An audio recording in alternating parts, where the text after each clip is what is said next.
On the outskirts near the kingdom's capital, we can see our protagonist, Wazoo, helping his fellow villager do the chores as he chops wood per her request. Suddenly, the woman sympathizes with the young man, as it turns out he's constantly compared to his sister, but then does the same and mentions the incredible talent of Wazoo's younger sibling and the godly stature of his childhood friend, who is a holy woman. Nonetheless, Wazoo appreciates the woman's gratitude as he watches her leave, finishing the task he just did for her. Afterward, his little sis, Kagani, arrives and happily informs him about the return of his beloved childhood friend, Arya. Wazoo's eyes light up upon hearing the news, and they immediately rush to the capital, where the villagers are gathered to welcome the hero and the holy woman. As his eyes wide open, Wazoo catches sight of Arya marching in the middle of the crowd along with humanity's savior, relieving the heaven out of him after confirming that his friend is safe. In front of a large audience, the king announces that their country is now safe, thanks to the hero and his party who successfully subjugated the demon lord. Rather than that, Kagani is more fascinated by the beauty of Arya, giving the girl the impression that she's getting really far away from their kind. Ignorant of the commoner's thoughts, the king urges the hero to state the reward he desires, which leads to a bit of reminiscing by Wazoo, who simply watches the awarding. Years ago, the guy and his childhood friend made a promise when they were 12 to stay together in the future, an early marriage proposal for the two children who then practiced being a hubby and wife after that to make their future wedding come true someday. It turns out that Kagani got pretty angered when she first heard it, though. But that's for another story. Unfortunately, the situation goes downhill a year after their engagement when the knights arrive to spread the news of the Demon King's appearance, forcibly recruiting Arya as the saintess for the hero party. Without second thoughts, Wazoo volunteers to go with his fiancée only to receive the disgusted faces of the priests and the mockery of the man who will then become the hero, asking him what an ordinary guy like himself can do to help subjugate the demon lord. Regrettably, the memory recollection ends with Wazoo showing a frustrated face as he goes to the temple to pray for the demon lord. After remembering those bitter memories, thankfully, Kagani is there to light some hope in him as she expresses her genuine wish to go back to their usual days with Arya when they were still younger. Thus, Wazoo gains the confidence that it will surely happen now that the saintess has returned home, but as if to crush their dreams. The hero states his wish by grabbing Arya's shoulder and declaring that he wants to turn the holy woman into his wife. Watching humanity's savior kissing his beloved childhood friend erases all the hope and joy inside Wazoo, and he slips through the large crowd, unable to bear any more of the heartache. On this day, which is also the young man's 15th birthday, Wazoo runs toward his home, ignoring the citizens' confusion, as he eventually arrives at his house and showers their cute drawing with Arya with tears. Ready to depart, Wazoo wishes for the happiness of the girl he loves with all his heart, leaving a note telling everyone not to look for him, along with an aching congratulatory message to Arya and her new man. With a determined look on his face, Wazoo pours all his bitterness, frustration, and sadness to venture into the woods, heading toward a monster-filled mountain. Unfortunately, the next event isn't what this guy expects, as he finds himself passing through the large bushes to run away from somebody. As he turns around, however, Wazoo catches sight of his pursuers close to turning him into their food, as a humanoid cat and fish with bulk muscles are teaming up to make the guy their lunch. This weird combination of monsters continues chasing their prey, with the fish throwing a medium-sized twig toward the pitiful human. Fortunately, Wazoo dodges it by a hair's breadth and successfully maintains a safe distance between him and the pursuers. But this guy might be out of luck, as he then trips on an enormous tree's root and stumbles on the ground. You better beg for some luck from that Kazuma guy. Sadly, there's no time for that because the cat and fish monsters are raring to grab some taste at the human, and Wazoo can't convince them that he tastes terrible, given that their taste buds are on a whole lot different level, and this boy might actually look like some kind of full-course seafood for them. In addition, there's little to no chance that Wazoo can talk his way out of this, seeing that the human-sized furball, which is the only human-sized furball in the world, is a monster-filled monster. Wazoo then sprints for his life toward the bridge that will lead him closer to the notorious dangerous mountain, choosing the unpredictable yet surely life-threatening fate there, rather than becoming cat food or fish feed here. However, his decision to cross the bridge is something delightful for the monsters, and a great surprise for Wazoo, who sees the two destroying the bridge to make him fall. His complaints are ignored by everyone, but Wazoo fortunately makes it to the other side of the path without falling, although the predators are still running after him. To his surprise, the monster is still there, and he's still running after him. A loud bang echoes in the woods, brought by an extraordinary slash from the cat who hits the tree near Wazoo and makes it fall. Even though his partner misses their prey, the fish still jumps in celebration, and that's because Wazoo is back in the corner and has absolutely no way of escaping from the grasp of the weird combi who wants to devour him. When all he can do is clench his fist in frustration, the fish and the cat strangely look above and mysteriously stop approaching their lunch, trembling as they point at Wazoo's back like they're afraid of something. Therefore, the human turns around to see what it is that they're getting terrified of, only to see a pair of enormous wings owned by a fearsome dragon standing before them along with its companion, who has a skull for a face and demonic horns, Neil. The figures of the two are too intimidating even for the cat and fish, who shriek in horror after staring at their faces. Unfortunately for those beastmen, Neil notices their presence, which might be because they look delicious and all, so they hurriedly run for their lives and abort their mission of making a human their lunch. That same man is still in the area, however. And the two conclude just by seeing his appearance that Wazoo is not a rare elf, but a mere human lost in the forest. On the other hand, Wazoo is speechless and can't even say a word to react to the presence of these terrifying entities, leading Neil to assure Wazoo that there's no need to be afraid because they're not the slightest bit interested in him. Sorry, impossible task. Confused, Wazoo asks what they mean by that, so the black dragon answers it by yawning and telling Neil that this tiny human won't fill his stomach, even with how many of him gather for his lunch. Thus, Neil rides the black dragon's back and flies away, leaving Wazoo behind with his life intact, and the thought, so that is a real dragon. Even how unexpectedly all the events turn out, Wazoo learns that he can't cross the destroyed bridge anymore, or else he'll drown. Not to mention that the beastmen are still eyeing him as prey, and have no intention of giving up anytime soon. On the bright side, Wazoo sees a fruit getting harvested by ants, and immediately discovers where the source is, so he climbs up the tree and secures his food. The skin tastes horrible, though. Unfortunately, this prompts Wazoo to reminisce about the reason for his registering as an F-ranked adventurer, which boils down to his wish to stand next to Arya and not lose to everyone's favorite hero. But even with his efforts, Wazoo's stats don't increase drastically, mainly due to him becoming a slightly above-average person who will pale in comparison even to his genius sister. Still, the wish to get along with the two lingers in his mind, although it tightens his chest just by thinking about Arya and the fact that he can no longer leave the forest. Not to mention that this guy can't even fight the two beastmen earlier. He's pretty dejected, but Wazoo sees some hope in the infamous mountain, given that the S-ranked monsters here have no interest in him whatsoever, like the Black Dragon. Thus, Wazoo continues his own expedition only to suffer from the scorching sun, dense fog, raging storms, and the endless changes of extreme weather. Fortunately, Wazoo survives to see another day, but the look on his face says he's questioning if he's in some kind of a shonen protagonist tradition. Training, that's definitely not the case, of course, and Wazoo's hardships go on as he then decides to hole himself in a cave between the forest and the mountain because both places are undeniably dangerous. On top of that, hunger befalls Wazoo, so he needs to go out from time to time and gather some fruits to eat to survive, only to find himself falling from the tree, albeit finding success in getting his first meal in 3 days. Want some dango? After his pitiful attempt, Wazoo looks at his body and learns that he has become so thin that he has lost a concerning amount of weight. After all, willpower isn't enough to put some food in his stomach, and imagining mouth-watering meals will just make it worse. Maybe the writer will drool with you, but sorry, no, nothing to offer. In the middle of his imagination, Wazoo suddenly senses something rising within him, although it's not that shield hero, but the loud growl of his stomach instead. Thankfully, after a few days, Wazoo stumbles into a blessing as he sees the leftovers of a certain beast and does the unthinkable, grabbing one bite after another until only bones are left. It tastes pretty good, apparently, but I think we will pass, all right? To eliminate the bad taste of the meat, Wazoo gobbles the random plant beside him, which successfully does the job. Just ignore that it also inflicts a paralyzing effect on his mouth. Task failed successfully. Suffering from the ailment, Wazoo crawls on the ground and fails to notice that he's already near a cliff, causing him to fall with his face kissing the soil.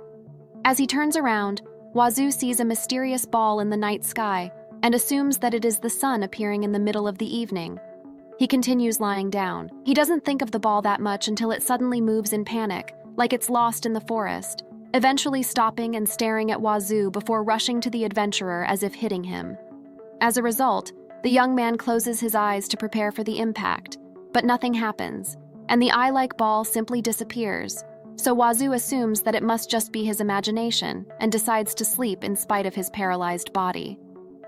In the middle of his slumber, a dream surfaces in Wazoo's mind, depicting what seems to be his memory of Arya showing the flower crown on his head. To which the boy replies, "It looks great on you." Therefore, the girl proposes marriage when they turn 15. But following that sweet moment is the shocking scene of the hero declaring his wish to make Arya his wife, kissing the girl in front of the childhood fiancée, whose hopes are crushed. Wazoo immediately wakes up from his nightmare and finds out that it is already morning, regaining his will to live despite the harsh conditions he is in. Mysteriously, having that terrible dream improves his physical condition, but that, unfortunately, doesn't change anything. Wazoo is forced to go through the process of eating anything and vomiting afterward, just to determine whether a certain plant is edible or not. After a long while, this lifestyle becomes the norm for the cheated adventurer, and Wazoo starts to wonder if he can even return to human society, given how many months this guy has been living this way.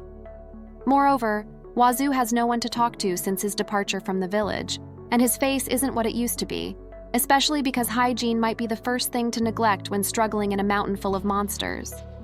With that said, he puts his red body liquid into the guild card to open it and see if there are some changes in his stats. This function is, of course, usable even if one is the lowest F ranked or the highest S, so Wazoo takes the chance to find out if his numbers have gone up. Unfortunately, his disappointment is immeasurable upon seeing words instead of numbers, saying that he's basically weaker and useless, and the future might not be bright at this rate. Just pause if you want to read all the insults. I don't want to be harsh this time around. Regardless, this strange sight makes Wazoo wonder if he can even return to human society. Wazoo has no idea if his card is broken, so he checks the back to confirm it, only to learn about his unique title of having taste in bad food, followed by resistance against abnormal conditions, and the staggering goddess's sympathy. 1, 2, 3, 5. 5 question marks surface on the guy's mind, and he can't calm down after discovering the shocking title, which causes Wazoo to yell the question, "What in the world is going on?" Thanks to that, the adventurer manages to calm himself and proceeds to read the info of his abilities in detail. Sword skill is literally, as the name suggests, but the other two, on the other hand, are unique titles he received thanks to eating a lot of weird things. However, Goddess's sympathy takes the crown of the strangest, because it is as if the goddess herself is telling Wazoo she'll support him using her powers. The adventurer can't stop wondering what's wrong with his guild card, and assumes that he must still be dreaming because it's the most reasonable thing to think in this case. Suddenly, he remembers the glowing ball last night, and concludes it might be the goddess, and she's somehow residing in his guild card now. Wazoo convinces himself that the omnipotent being did exactly that, but all of his pondering causes the adventurer to ignore a concerning thing in his card, the percentage of him as a pure human, which is still, fortunately, 100%. Wazoo is certain that he's weak, though, but the goddess replies to those thoughts with reassuring words that the adventurer will become happy because he has her protection. Shocked that the text has changed, Wazoo slams the card, terrified by the goddess who can read his mind. Not to mention he should be careful from thinking inappropriate thoughts now. You know what I mean? Nonetheless, Wazoo knows that the goddess's protection is a good thing, as he then returns to the cave and remembers that his stats might be in negative numbers if the word descriptions are so harsh. Still, the skill having taste in bad food is one heaven of a blessing in disguise, as it can increase his stats, and Wazoo already knows how. His face screams insanity, though. Let's ignore that. Brimming with motivation, Wazoo gobbles all the unthinkable foods he can see and repeats the eat-vomit process endlessly, surviving the abnormal status effect like prudence. This is the result of the goddess's protection. Of course, Wazoo doesn't neglect training his body day after day until approximately half a year goes by, and he undeniably gains a better look and strength. In spite of these changes, the description on the guild card is still in words, which makes it hard to understand, but it clearly shows the young man's improvement. Okay, except for the mana. On top of that, his skill evolves to glutton, and the resistance has tremendously increased. But it seems like the goddess's support, which turns into the goddess's encouragement, somewhat makes this adventurer uneasy. Putting that aside, the young man exits the cave for his most awaited big day, Wazu's first monster hunt. That said, it's still hard for him to fight due to a lack of weapons, so he has laid a trap and patiently waits for the meat. He means monster to pass by. After seconds of hiding, the prey shows up, and Wazu can finally enjoy some meat again, but it seems like his luck stats are 0 because what appears in front of him is a slime. Yeah, his day is ruined. Obviously, this isn't a juicy forest livestock like he expects because this is clearly more of a jelly rather than meat. But Wazu's complaints don't last that long, and the guy just accepts that he's having a dessert for dinner. However, it turns out that he's getting full of himself, and Wazu only realizes that upon seeing that it's not just the bamboo that is melting, but also the lizard who's just having a trip in the soil. Poor guy just wants a vacation. Unbeknownst to Wazu, adventurers' usual strategy when facing a slime is using a fire arrow or a long spear, basically long-range weapons to destroy the monster's core. He will know that soon enough when the pitfall trap suddenly emits a smoke, followed by the slime, shooting acid balls toward the adventurer. Taken by surprise, Wazu desperately finds something to use as a weapon and eventually chooses a piece of pebble, wasting no time to counterattack as he throws the rock at the monster below the pitfall.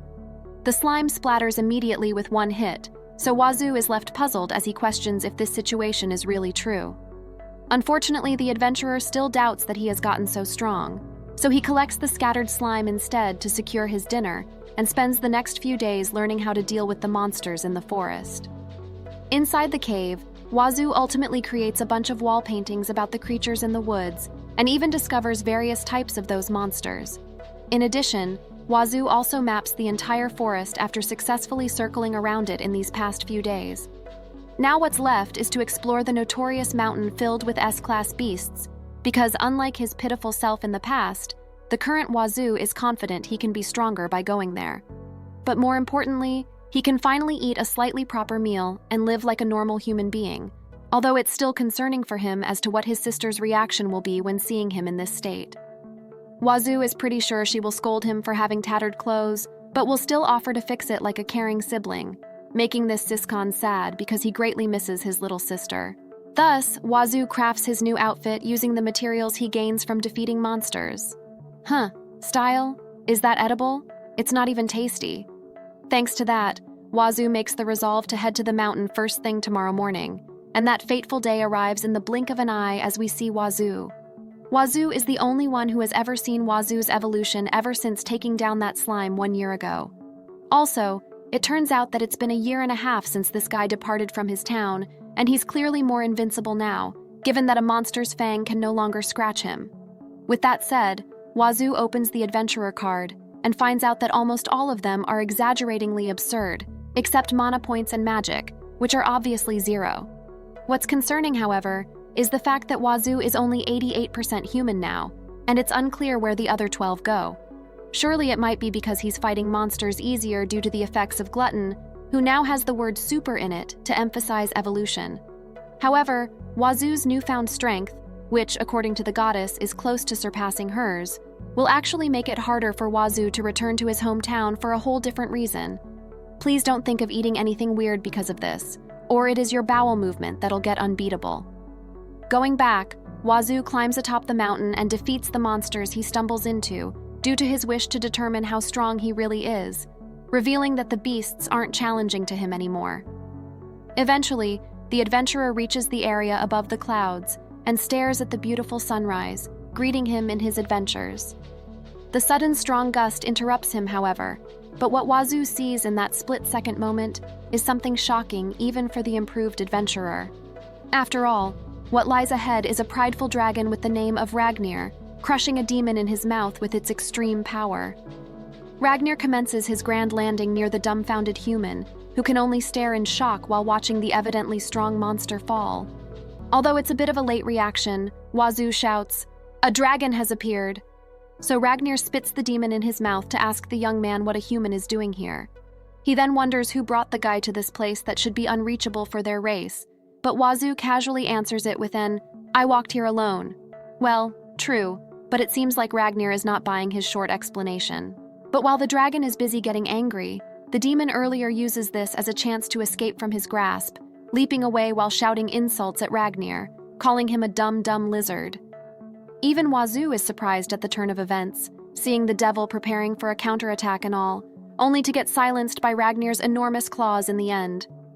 Unfortunately, Wazoo has utterly no time to worry about his stained clothes, because the dragon is asking him what he's doing here in his backyard, unaware that a harmless small white creature is watching them.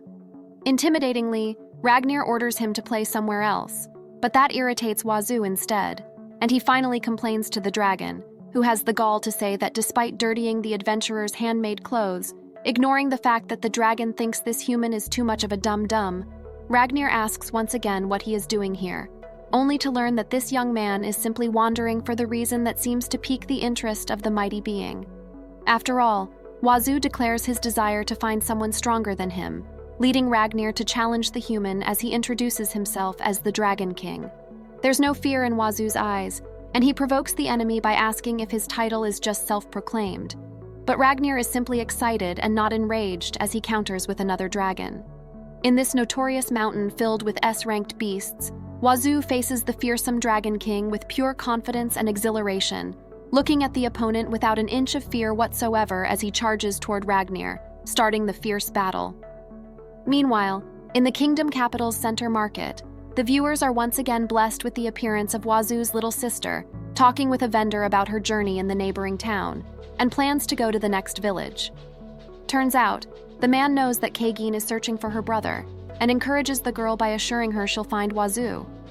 Kaigin shows a smile that some of you there will surely wish to protect, confident that she will reunite with her brother soon because he's apparently useless without her.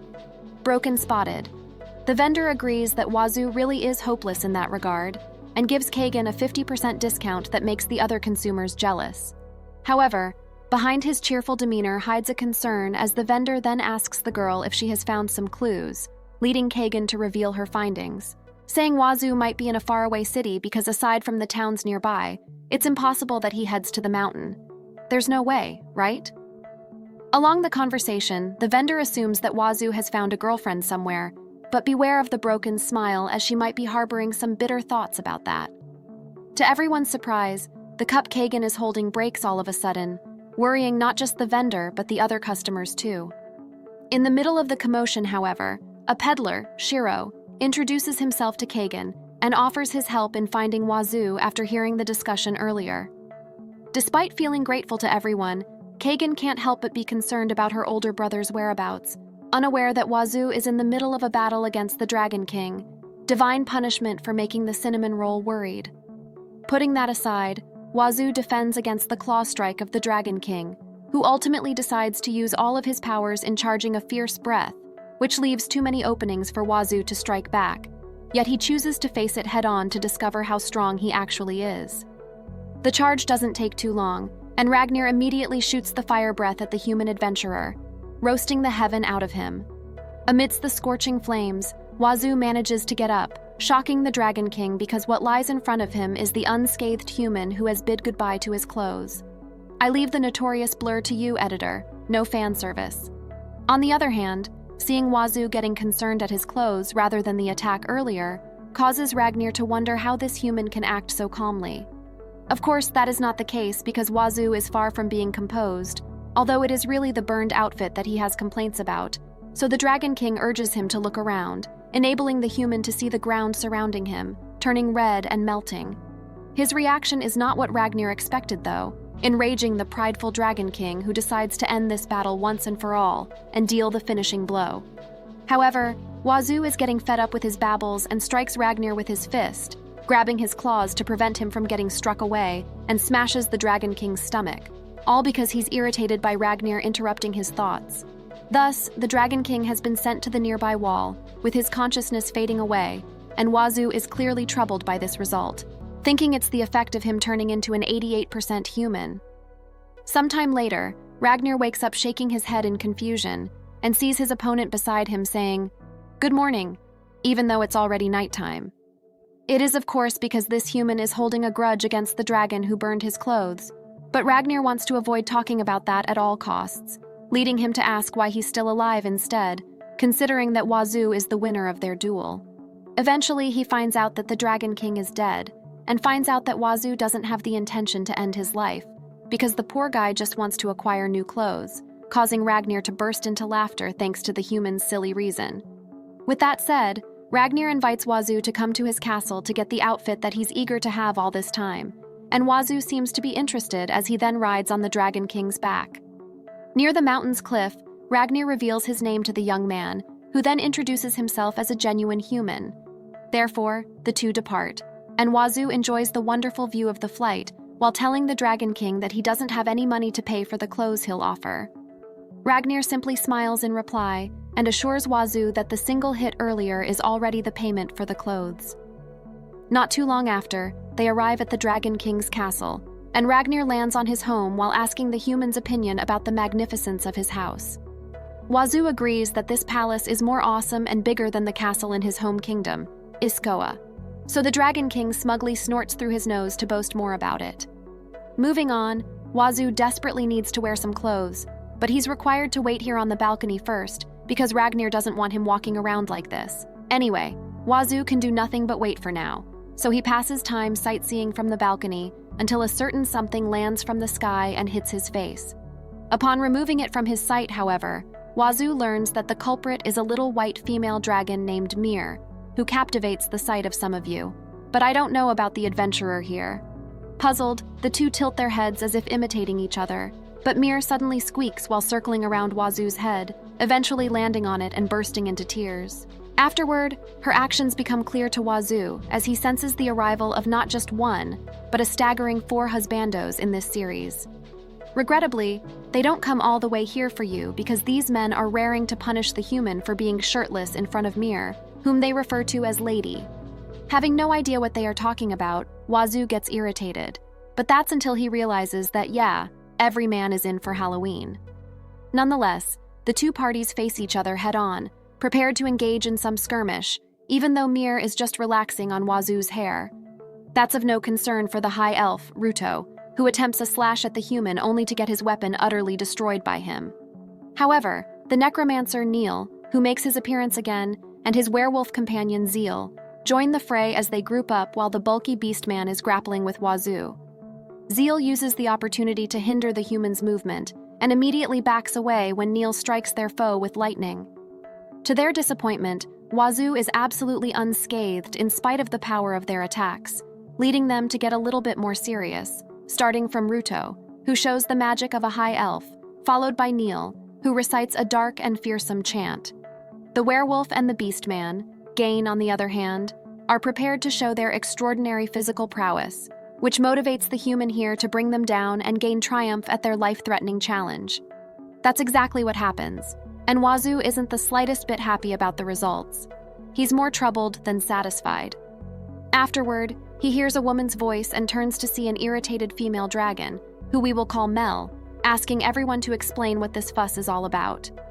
Even Ragnar feels nervous about the situation because this female dragon is none other than his wife, and Wazoo catches up to that, although both of these males can't do anything but follow the last boss's orders. When all has gained consciousness, Mel introduces herself as the Dragon King's husband and Mir's mother. She then glances at Wazoo, who is finally wearing clothes after all this time, and points out that it's rare for her daughter to take a liking to someone other than them, which makes the 4 who are hostile just recently smirk in amusement. In contrast, the overprotective father asks the human if he doesn't have any inappropriate intentions for his daughter, specifically if he doesn't wish for her to turn into a human like some of you out there hope. Thus, Mel scolds her husband for feeling dissatisfied, along with Mir, who squeaks her complaints because the mother dragon is the only one who believes the person she puts her full trust in. Fortunately, it seems like the 4 have their full support too. So Ragnar, who refers to the human as a dear friend, also entrusts his daughter to him. Thanks to that, Wazoo gets the urge to protect the small dragon at all costs, leading him to declare he'll do exactly that even with his life at stake, like the fellow otakus here to their waifus. The next day, Zeal watches the two having fun through the window along with Neil, who can't help but point out that Wazoo just doesn't look strong or terrifying enough to take the 4 of them down. The person being discussed notices them watching, though, and amicably waves at the two, forcing them into realizing that he's not a bad person. For Zeal, nice people are irritating, but I bet this werewolf is just being a tsundere for the sake of it. Still, Wazoo continues playing with his small dragon friend, laughing in happiness as they have fun, until Ragnir suddenly shows up behind the large wall and activates his fatherly intimidation mode.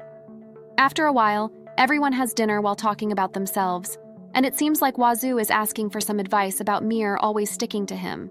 So Neil gives him the unexpected, then how about making a harem? He'll find a way. Think about it. The peaceful days have gone by in a flash, and Wazoo decides to accept Mel's offer to bring Mir to the outside world, as he then bids goodbye to the dragon parents. Unfortunately, Wazoo receives a threat from Ragnir instead, so he really needs to double down on protecting Mir. On the other hand, Neil reminds the young man of their discussion last night, and tells him to be earnest and bold to achieve his harem dreams, to which Wazoo replies with a cheerful, of course. Therefore, the adventurer embarks on his journey with Mir, and decides to go down the mountain, eventually losing track of where he is. As a strange stroke of miracle, the cat and fish beast men appear in front of him once again to take the human down like their unending goal. Wazoo punches them, though, and sends the two flying in the sky like that famous rocket gang, team, or whatever. Thus, Mir celebrates their victory with an overly cutesy pose, so they return to their original problem of where they should go now. Fortunately, an idea pops into the adventurer's head, leading him to grab the guild card and talk to the goddess, begging her to please show them the way. The goddess hears his prayers and immediately determines Wazoo's next path by drawing a cross and making the twig decide which direction the two should go. As a result, Wazoo is instructed to head east, where he will apparently gain some fortune anxiety. But the young man is evidently dissatisfied upon knowing the goddess's bizarre method. Even so, Wazoo chooses to follow her words, leading him to stumble into some edible fruits and get a random thought about him turning 17 years old. What's the legal age? They vary in every isekai story. Afterward, this teenager and the dragon princess meet a peddler, Shiro, who immediately wishes that Wazoo is not a bandit or anything of the sort. Well, the definitely not bandit adventurer is just happy he's talking to a human again, as they then talk about this unique route they are taking. Unaware that Mir is getting jealous, Wazoo considers this meeting as some kind of fate, but he, unfortunately, doesn't buy anything from Shiro's products because this guy is broke as, you know the word. Of course, he's planning to grab some the next time they meet, and the peddler is perfectly fine with that. But it seems like Wazoo is too excited that he calls Shiro a friend of the same age. Mysteriously, Shiro takes time thinking about the word friend, but he eventually accepts it, and is quite happy about this situation too. Thus, Wazoo invites him to a meal together when they meet again, and the two part ways after that, and continue with their own journeys. Unfortunately, Wazoo's happy mood ends when a single arrow goes in the sleeping Mir's way, enraging the human adventurer who destroys the weapon, and angrily shouts the question as to who in the world has some nerve to shoot his precious little dragon. Driven with rage, Wazoo sprints in the direction to find out who the culprit is, aiming to give him some bonks with his fist. Little did he know that a group of bandits was taking captive an elf named Shienna, while threatening her companions not to make a move, or else something worse would happen to their friend. The three can only watch in their frustration while the leader of the bandits is having fun, provoking them, confident that these elves, Salona and Luluna, can't lay their hands on them. To their surprise, a young human is running at full speed in the direction of the elves and the bandits, and irritatingly asks the whole bunch if they are the ones who fired the arrow. Starting from the only male elf in the group, who will be called Yuna, everyone wonders who in the world this adventurer who suddenly shows up is. The bandits, on the other hand, are interested in Mir because the dragon princess can prosper their business to a tremendous degree. Confident, he plans to handle the boy himself, but Wazoo's fist is already right in front of his eyes, close to hitting him, until the young man stops after realizing that he needs to hold on, or another disaster might occur. Unfortunately for both Wazoo and the bandit, it is too late for the damage to be stopped, as the impact alone is more than enough to smash the face of the howdy bandit, striking him away while Wazoo can only say sorry. His apology is insufficient to be forgiven, however, as both parties are simply dumbfounded after witnessing the boy's superhuman strength. Shocked, the bandit leader tells him to wait, and desperately reminds Wazoo that they are of a similar race, and the elf he's taking captive is one of those who use their magic to do terrible things to humans. Fortunately, Wazoo understands what he's trying to say, but he replies with his own reminder, "So who's to be sold at a high price?" "You have stepped on a landmine there, bandits." Afterward, Wazoo takes all of the villains down, along with Mir, who is throwing fire at them with her mouth, which also leads to the safety of the elf. After saving Shiena, Wazoo orders the group to take the girl somewhere safe, unaware that this distraction is what the bad guy has been waiting for this whole time. In the nick of time, Salona saves Wazoo from the bandits' sneak attack by activating a magical blade and defeating their foe using it. Seeing the gorgeous figure of the long-eared elf captivates Wazoo as he is interested not just in the girl, but mainly because of her magic. Rejoice, viewers, we have an elf waifu in this series. Eventually, Salona thanks the human for saving her companion, causing Shiena to express her gratitude too, along with Luluna and Yuyuna smiling behind the girl. The human replies humbly and finally learns the name of the girl he just saved, ultimately receiving an invitation from Salona to come to their village so they can properly thank him. It doesn't take long for them to arrive at the elf's town, which is too cool for Wazoo, but where are the stairs? Putting that aside, the two reveal their name to one another, but it seems like the surprise is endless for Wazoo as he sees the elves flying toward their house. As a result, the human informs them that it is impossible for him to fly, but that's not a problem for Salona because Yuyuna is there to princess carry the embarrassed adventurer. Soon after, Shiena and his family welcome Wazoo and Mir to their home, where he then reveals the whole reason for his adventuring journey. Luluna and Yuyuna laugh at it though, maybe because the harem thing is too ridiculous for their race, but the latter thinks that Wazoo's strength will make it possible. Like him, Salona is also impressed at the human's movements, which even her eyes cannot follow, leading Yuyuna and Shiena to ask why he became so strong in the first place. Without an ounce of hesitation, Wazoo reveals that he has trained in the mountain, but the elves' reactions are to be expected because there's no way they can believe it so easily. On a side note, Shiena wants to be Wazoo's bride, but let's put that aside for now. Too dangerous. Amidst all these, the adventurer notices someone's presence but decides not to think about it for too long and just heads to the river to cleanse himself. Delighted, Wazoo comes up with an idea to give Mir a bath tomorrow, all while summarizing today's events of making new friends and talking to a lot of people. Eventually, he submerges in the water while wishing he could also use Salona's magic, although we all know that's just a pipe dream. However, because of that, Wazoo fails to notice the cloaked elf lurking in the trees, hoping to take a peep at someone. After a while of going with the water's flow, Wazoo gets up with a refreshed look on his face, but it turns out that the peeping Tom here is him, because what he sees afterward is Salona in the middle of taking a bath. Sorry guys, you won't be spared from the foggy spectacle this time. While Wazoo is taking his time processing the information in his head, the red-faced Salona panics and recites a chant, sending the spell straight at the peeping Tom before running away from the human. Fortunately, her attack misses, so Wazoo lives to see another day, and possibly another anime action, but this adventurer is aware that he has messed up greatly this time. Unbeknownst to him, the real peeping Tom, Jizuna, has a sinister smile as he thinks of his evil plans that surpass the crime of watching someone in the bath, and the target of it is none other than Salona. As soon as the next day arrives, Wazoo begs for forgiveness to Salona for seeing her naked last night.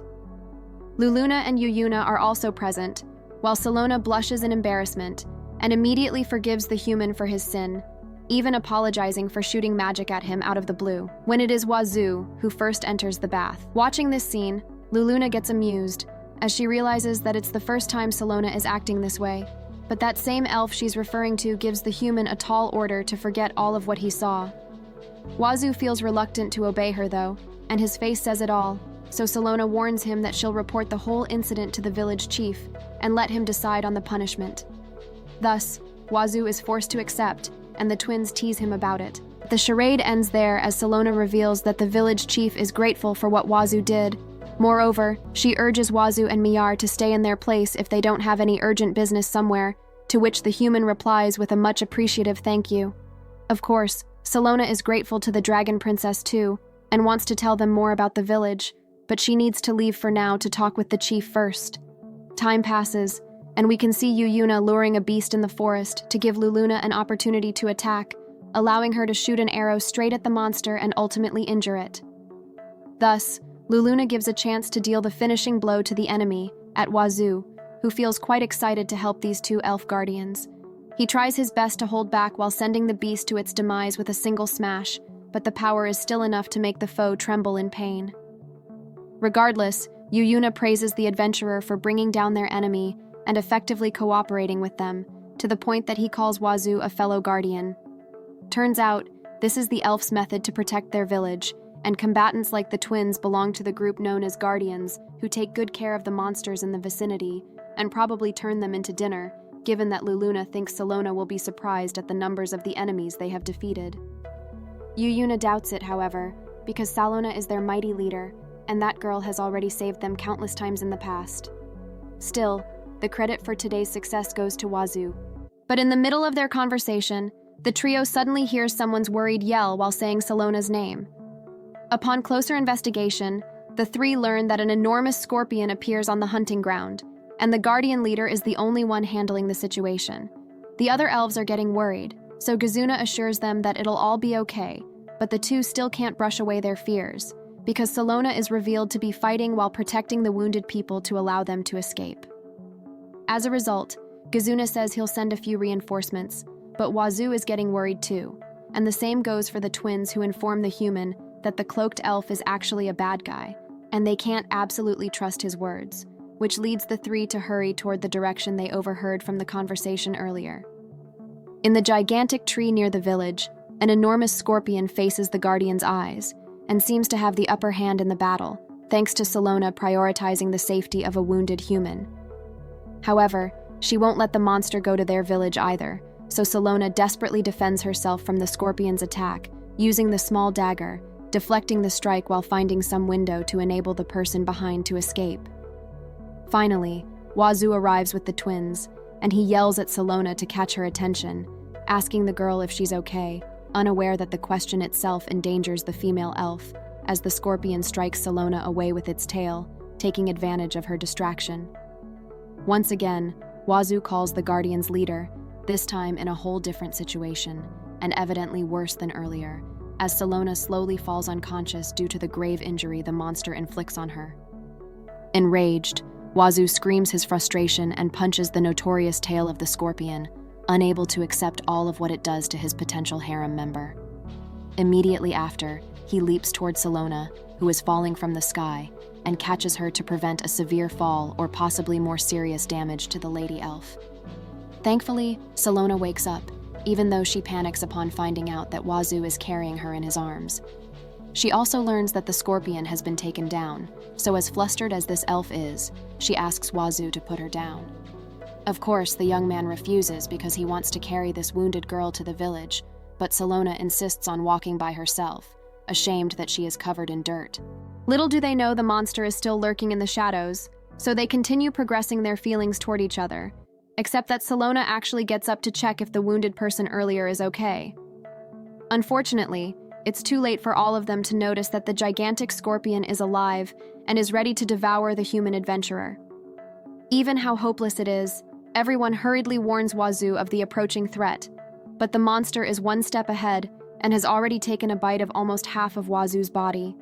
The elves waste no time in attempting to take the gigantic scorpion down, as they immediately disperse to distract it and save Wazoo. This time, Salona is the one yelling the human's name and ordering the monster to let him go, until its mouth suddenly cracks open and Wazoo's face resurfaces, wearing a casual smile like nothing serious has happened. Surprised, the elves let out a confused noise in unison as they have a hard time believing the gruesome event they just witnessed, but it turns out that their enemy is still alive and is raring to punish the puny human. Okay, he's not puny at all. Irritated, Wazoo glares at the persistent monster before hastening its trip to the netherworld, with a single finger flick on the forehead. At this point, the elves can only conclude that the human is way too strong, and they need to come to terms with it.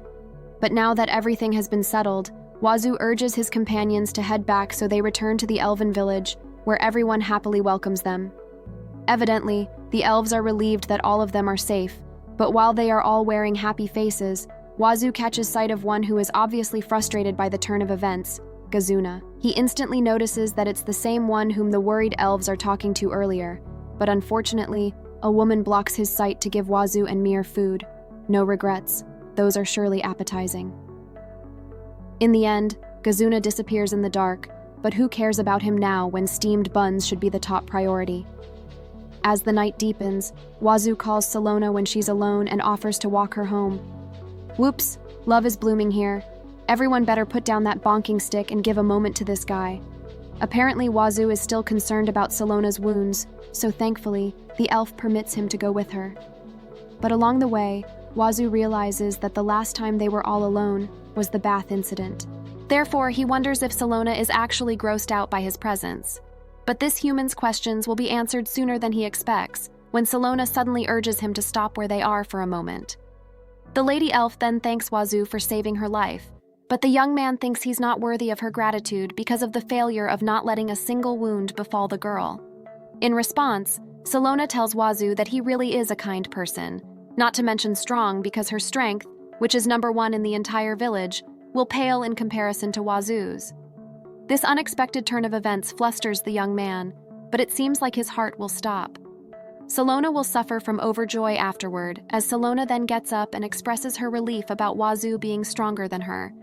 A tad bit of disappointment shows on the human's face as he completely assumes that the development leads to a love confession. Well, too bad, but it seems like we just need to wait for a little longer.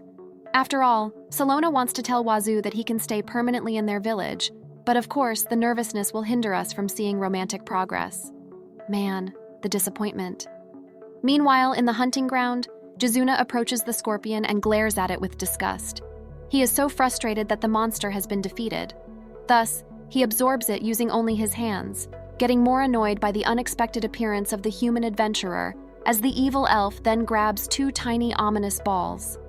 Suddenly, Jizuna throws them upward while declaring his plan to handle this case personally, along with the ferocious beasts he summons, and his new transformation into a wannabe one-eyed ghoul from Tokyo. 1 week has passed since then, and Wazoo just wakes up from his slumber with 100% motivation to help protect the village. It seems like Luluna gives him the opportunity to do that as she barges in from the window and panically tells Wazoo to come down. As a result, he sees the elves gathering around in the area with Salona standing in the middle, facing a cloaked elf. It turns out that she's engaged in a high-stakes duel, and the village chief is acting as a witness. Immediately, Wazoo goes down from his room and lands safely, thanks to Mir, allowing him to ask the twins about the situation, where he ultimately finds out that Jizuna challenges Salona to a duel. Moreover, among these two, the winner will become the head guardian, whereas the loser, on the other hand, will be forced to leave the village. Thus, learning about Gizuna's jealousy of Salona makes the cloaked elf's frustration very clear to Wazoo. However, the duel's participants have no objections whatsoever to the punishment, which leads the village chief to put in inviolable territory, as he then casts an elven barrier to signal the start of the match.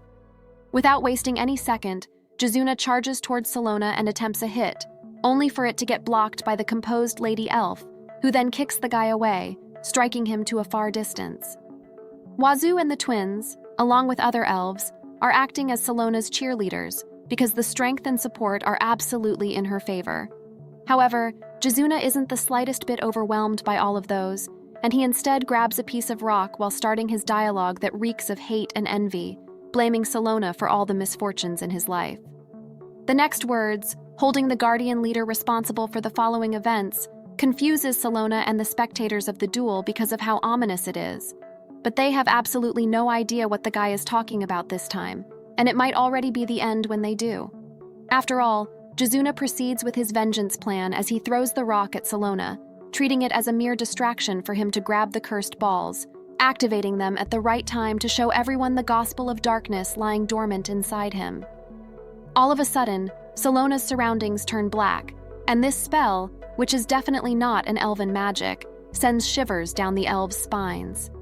Seconds after, the ground shakes as the monsters commence their stampede, so the village chief asks Jizuna what he has specifically done that is bringing so much anxiety to the villagers. Something is coming closer. This is all Wazoo can say, followed by someone's scream, as Jizuna finally reveals that monsters carrying his grudge are already on their way to their village. As soon as he says that, a group of gigantic and ferocious beasts arrive on the scene, causing almost everyone to panic, just by seeing the undefeatable sizes of the harbingers of their demise. Jizuna owns the first laugh as he orders his minions to rampage all they want, given that their numbers are too much even for the guardian leader, and she can only complain despite knowing that it is useless. Unfortunately, the villagers' screams serve as a great distraction for Salona, which also makes it a perfect opportunity for Gizuna to strike. On the other hand, Luluna and Yuyuna urge Wazoo to head somewhere higher for their safety, and the townsmen follow suit to save themselves from the threat of the monsters. Regrettably, not everyone makes it in time to evacuate, and this is what Gizuna anticipates as he gives Salona two choices: take his life or let everyone else perish. The evil elf's motive is to take the lives of the monsters, but he's just taking advantage of Salona's weakness because Gizuna knows that his enemy can't defeat a fellow elf with the aim of turning his health points into 0. But right when the situation turns dire, Wazoo calls Salona, smiling as he asks her if she's okay, because this adventurer has already taken care of quite an absurd number of monsters. Salona is dumbfounded after seeing the unprecedented situation, but the same can be said for Gizuna, who feels enraged upon learning that a mere human has brought down a majority of his minions. Wazoo is displeased being talked to by the cloaked elf, though, so he brutally reminds him, "Hey, I don't have any intention of talking to you," or somewhere along those lines. Gizuna's face screams disgust as he can't bear to listen to Wazoo cheering Salona and reassuring her that he will handle all the monsters outside the barrier. Thanks to that, Salona can focus on the duel, but she instead tells her opponent to stop all these atrocities. However, Gizuna can't stop clenching his fist in frustration, eventually grabbing one more of those red spheres and declaring his plan, B, bring Salona's demise. The rainfall gets heavier, and the clouds darken along with Gizuna, who puts the ball into his mouth, transforms into his demonic form, and punches the elven guardian leader. Due to the impact, Salona bumps into the edge of the barrier, making everyone, including the twins and Wazoo, worried, given that the current Gizuna possesses an unfathomable strength that far surpasses all of their abilities, or not. Wazoo casually destroys the indestructible elven territory with one punch, and decides to join the battle against the evil elf, enraging the demonic Gizuna, who orders the human not to interfere, as he then fires a beam that Wazoo easily blocks. Of course, the adventurer refuses to hear his request, and continues to render all of Gizuna's attacks useless, while reminding him of his motive to remove Salona from this world. Therefore, Gizuna tells the human that it has nothing to do with him, but it seems like those words anger Wazoo even more, as he disagrees with that statement, and kicks the evil elf's face while declaring that he likes Salona. The red sphere comes out of Gizuna's mouth and ceases into existence, but Wazoo's concern is this: what face should I make when I turn back? As expected, Salona blushes because of his confession, and tells the embarrassed adventurer that she's happy he sees her that way. Whoa, the ship sails. Or maybe not this time, because Salona follows it with an apology, reminding the heartbroken Wazoo that she needs to stay and protect the village as its guardian. Unfortunately, she's also against Wazoo permanently living here for her sake, because the adventurer isn't someone who should be confined in their little place. To stop Salona from having such a painful face, Wazoo forces his smile on the woman he loves, and tells her of his immediate departure with the pretense of letting Mir see the outside world. Not even saying goodbye to everyone, Wazoo leaves the village, crying as he runs away from the town to go as far as he possibly can. One man down, everyone. I repeat, one man down. Wazoo finally arrives in a faraway town, but it seems like there's a little bit of trouble as the guards aren't permitting this young man's entrance, even though he's desperately begging by telling the guards about his broken heart, not to mention the urge to eat something different to monster's meat. Unfortunately, they kick Wazoo away from the large gate of the wide territory of the fortress's town, Linnock, and this adventurer has little to no hopes of getting into this city soon. Outside the gates, the heartbroken guy contemplates Salona's rejection of his love confession and concludes it's because they haven't spent enough time together, making his efforts too hasty. Thankfully, Mir is there to heal the sad boy's heart, so Wazoo regains the strength to go at it once again with a revised strategy, of course. But he still needs to reclaim his guild card first without returning to the village, because that's so embarrassing for him. Suddenly, he hears a girl's scream and sees a person running away from a large beast while protecting the baguettes that are apparently for her guests. She must be working in an inn or the like then. Putting her job aside, the girl asks for help from basically anybody, and the one who answers her call is Wazoo, who smashes the face of the large boar and puts an end to its consciousness with one hit. Therefore, the thankful girl praises Wazoo's strength and invites him to stay at their inn as a token of gratitude, see? I knew it. But because of his lost guild card, which he also says to her, it is impossible for Wazoo to enter the fortress town, which leads the girl to reveal that the guild card can be reissued as long as he doesn't have records of any crime. Wazoo needs to pay 5 gold coins though, and it's obvious that this guy is as broke as a flamingo. Dodge that. But for this inn worker, that is too bad, because she really wants to hire this strong adventurer as a bodyguard against a certain bad-mannered group that has been troubling them recently. Turns out they might be worse than what Wazoo thinks, so he accepts to do the job, and the girl decides to persuade her dad for something. How will that exactly help? Oh, got it. He is strong. Finally, this young lady introduces herself as Lula, the Breeze of Light Inn's poster girl and the one who will become its master in the future. Just a tad bit more cool poses, and she will surely become a crimson demon. Thus, after Wazoo's plain introduction, the deal has been made, and they head toward the gates of Linux Town. Soon after, the guard named Orlando permits the adventurer's temporary pass and encourages him to do his best to save her. He is asked to work for the man whom he respectfully calls Reagan. Wazoo has no idea who that is, so Lula proudly reveals that he is her father, who is a great innkeeper and cook. With that said, Wazoo will get his new guild card when the job is done, but he is clueless on what to specifically do, causing Lula to inform him that the tasks may probably be similar to adventuring quests like defeating monsters or running an errand. Still, Wazoo is an F-ranked, so he needs to level up to receive deserving missions, get higher rewards, and stay longer at the inn, which is Lula's original motive to get more sales. Cunning. Afterward, her mom, Kayla, welcomes Lula and the guests she brings, and discovers that the young man here is actually her daughter's savior. Therefore, Kayla offers him dinner and a room to stay, assuring Wazoo that they are all free because it is her thanks for saving Lula's life.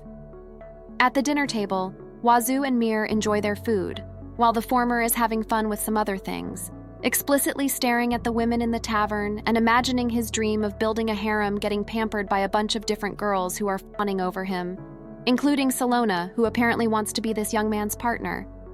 The heavenly taste of the soup wakes him up from his dreams, but what shocks him after is the adventuring party on the other table, which calls the food disgusting, low class, and tastes like a horse's you-know-what.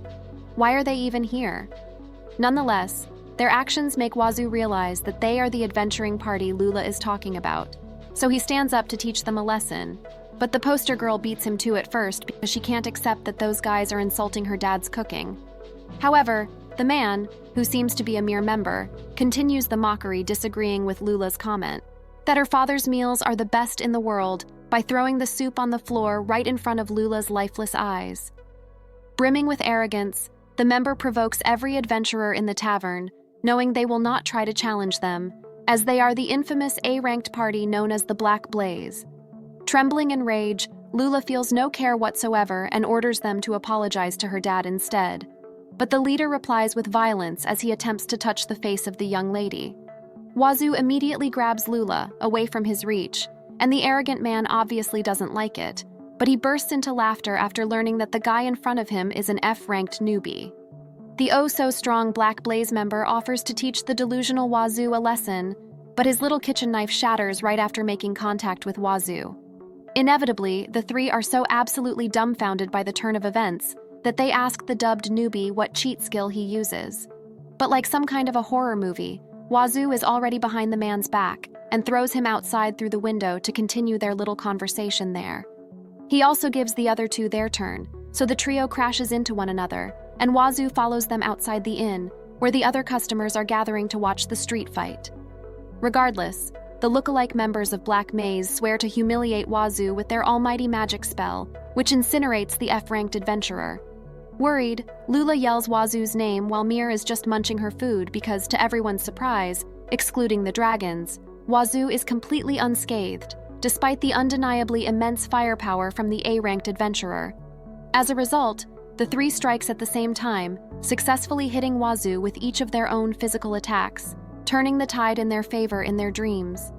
In reality, Wazoo responds with one punch, and that is more than enough to make them only partially conscious, which causes one of them to bump into Lula and Mir, leading the dragon princess's bread to fly toward the water fountain.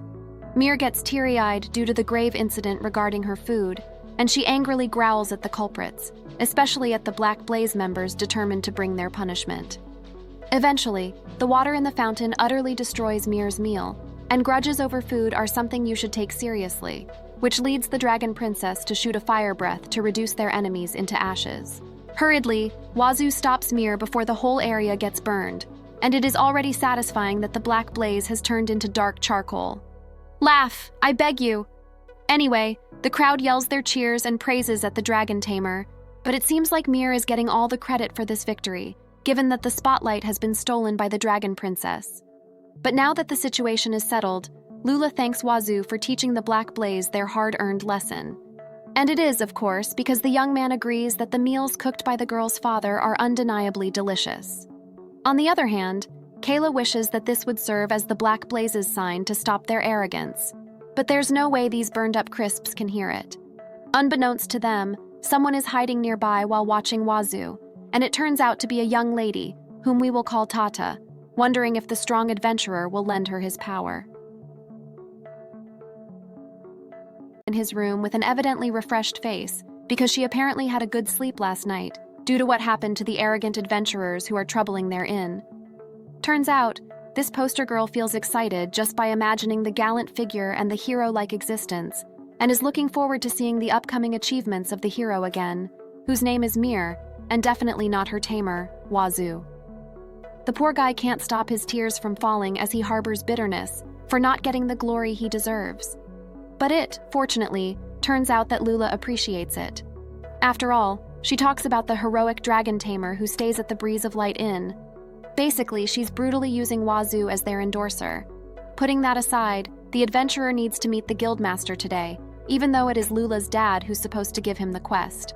She deliberately omits some details, and it seems like Lula can't accompany Wazoo this time because of some bread errands, which allows her replacement to show up. Therefore, the Adventurer Guild's receptionist, Emma, introduces herself to Wazoo, who is instantly captivated by the woman's beauty. It turns out that this is a direct summons from the guildmaster himself, so the receptionist is here and is even assisting Wazoo to change clothes. Desperately, Wazoo stops the urge to look at the dangerous stuff, and refuses Emma's assistance at the same time, because this professional receptionist is going a tad bit overboard.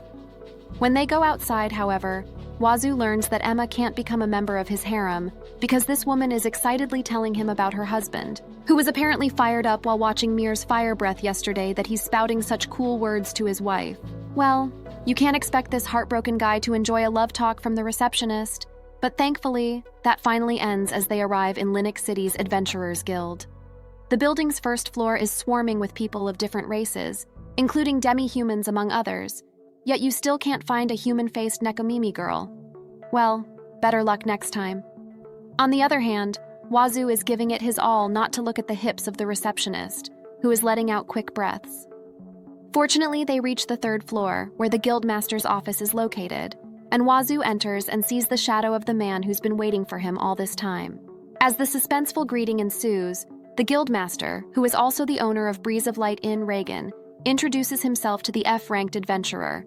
Obviously, Wazoo is shocked upon hearing his name, because it also means that this man right here is Lula's father, and it is light years away before Wazoo can accept it. When Emma leaves the room, Reagan thanks the young man for saving his family from the rampage of Black Blaze yesterday. But Wazoo replies with the million-dollar question, is he really Lula's dad? Of course, Reagan says yes while revealing that Kayla is his wife, causing Wazoo to go out of control as he calls the guildmaster names like Baldy and Old Goat, yelling his suspicions that Lula is not Reagan's biological daughter, but instead a child from Kayla's previous marriage. To his disappointment, Lula is Reagan's true child, and Kayla is genuinely in love with him, so Wazoo can only cry, and all of the poster girl's actions finally make sense, given that her father is the guildmaster. As the final blow, Wazoo realizes that Reagan is the inn's owner, so he forgives him because of his delicious cooking, and begs to hurry and give the quest. Before that, Reagan informs Wazoo that no one is taking the high-level missions now due to the Black Blaze's hospitalization, and even though he's not blaming the boy for it, this F-ranked adventurer is the only one who can be relied on for this mission, especially because he is a dragon tamer. Thus, Reagan informs Wazoo about the dragon sighting on a nearby hill 2 weeks ago, and asks him to find every possible information about the entity, as well as subjugate it if possible. Wazoo accepts the job almost immediately despite the dangers, and it seems like it's the right choice because the reward for it is a staggering 30 gold coins, leaving Wazoo with vast money remaining as a change after the guild card payment. Well, the guy is confident he can one-punch a dragon, so Reagan offers advice for the quest preparation, but Wazoo asks for just a map and nothing else, saying anything other than that is a burden. After learning he can get one from Emma, Wazoo calls Reagan Mr. Balding and hurriedly runs for his life, leaving the guildmaster worried, until he remembers his daughter trusting the F-ranked adventurer's strength. Afterward, Wazoo secures his food and water rations until some townsfolk see him and focus their attention and praises to Mier, who becomes quite famous in this city.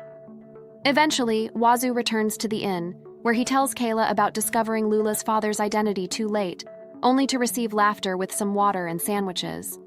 He then leaves, while carrying the thoughts of Kayla being already taken when a girl suddenly bumps into him. Following that are the voices of goons on the hunt for the woman whom they call Tata, leading Wazoo to offer help to this stranger, who he assumes is getting chased by evil pursuers. Thus, they hide in an alleyway while keeping track of the men's movements, who eventually give up because they're sure that Tata will return to a particular mansion. Wazoo senses the bad vibe the pursuers emit, but everything is safe now, so he introduces himself to the woman who recognizes him as the adventurer who defeated the Black Blaze yesterday. Yeah, Mier is getting popular, but unlike other citizens, the woman in the cloak focuses on Wazoo himself, specifically on his name, which sounds lovely to Tata, as she then reveals her face and name to the adventurer, captivating the heavens out of Wazoo, who stares at the woman with admiration. Tata offers to repay the guy for saving her, but unfortunately, Wazoo has to go on his quest, so that will be delayed until he gets back. However, the young man who wants a harem simply wishes for Tata to tell him more about herself instead. Moreover, Wazoo reminds Tata to be careful of the evil pursuers, showing kindness to the woman he just met, all because the F-ranked adventurer can't leave this girl who wears a sad expression on her face alone. After the protagonist-worthy phrase, Wazoo heads to the nearby hill for the quest and waves goodbye to Tata, hoping they can meet one more time. Afterward, Wazoo arrives at the gates where the good old Orlando is guarding, but it seems like Wazoo needs a few seconds to remember who on earth he is.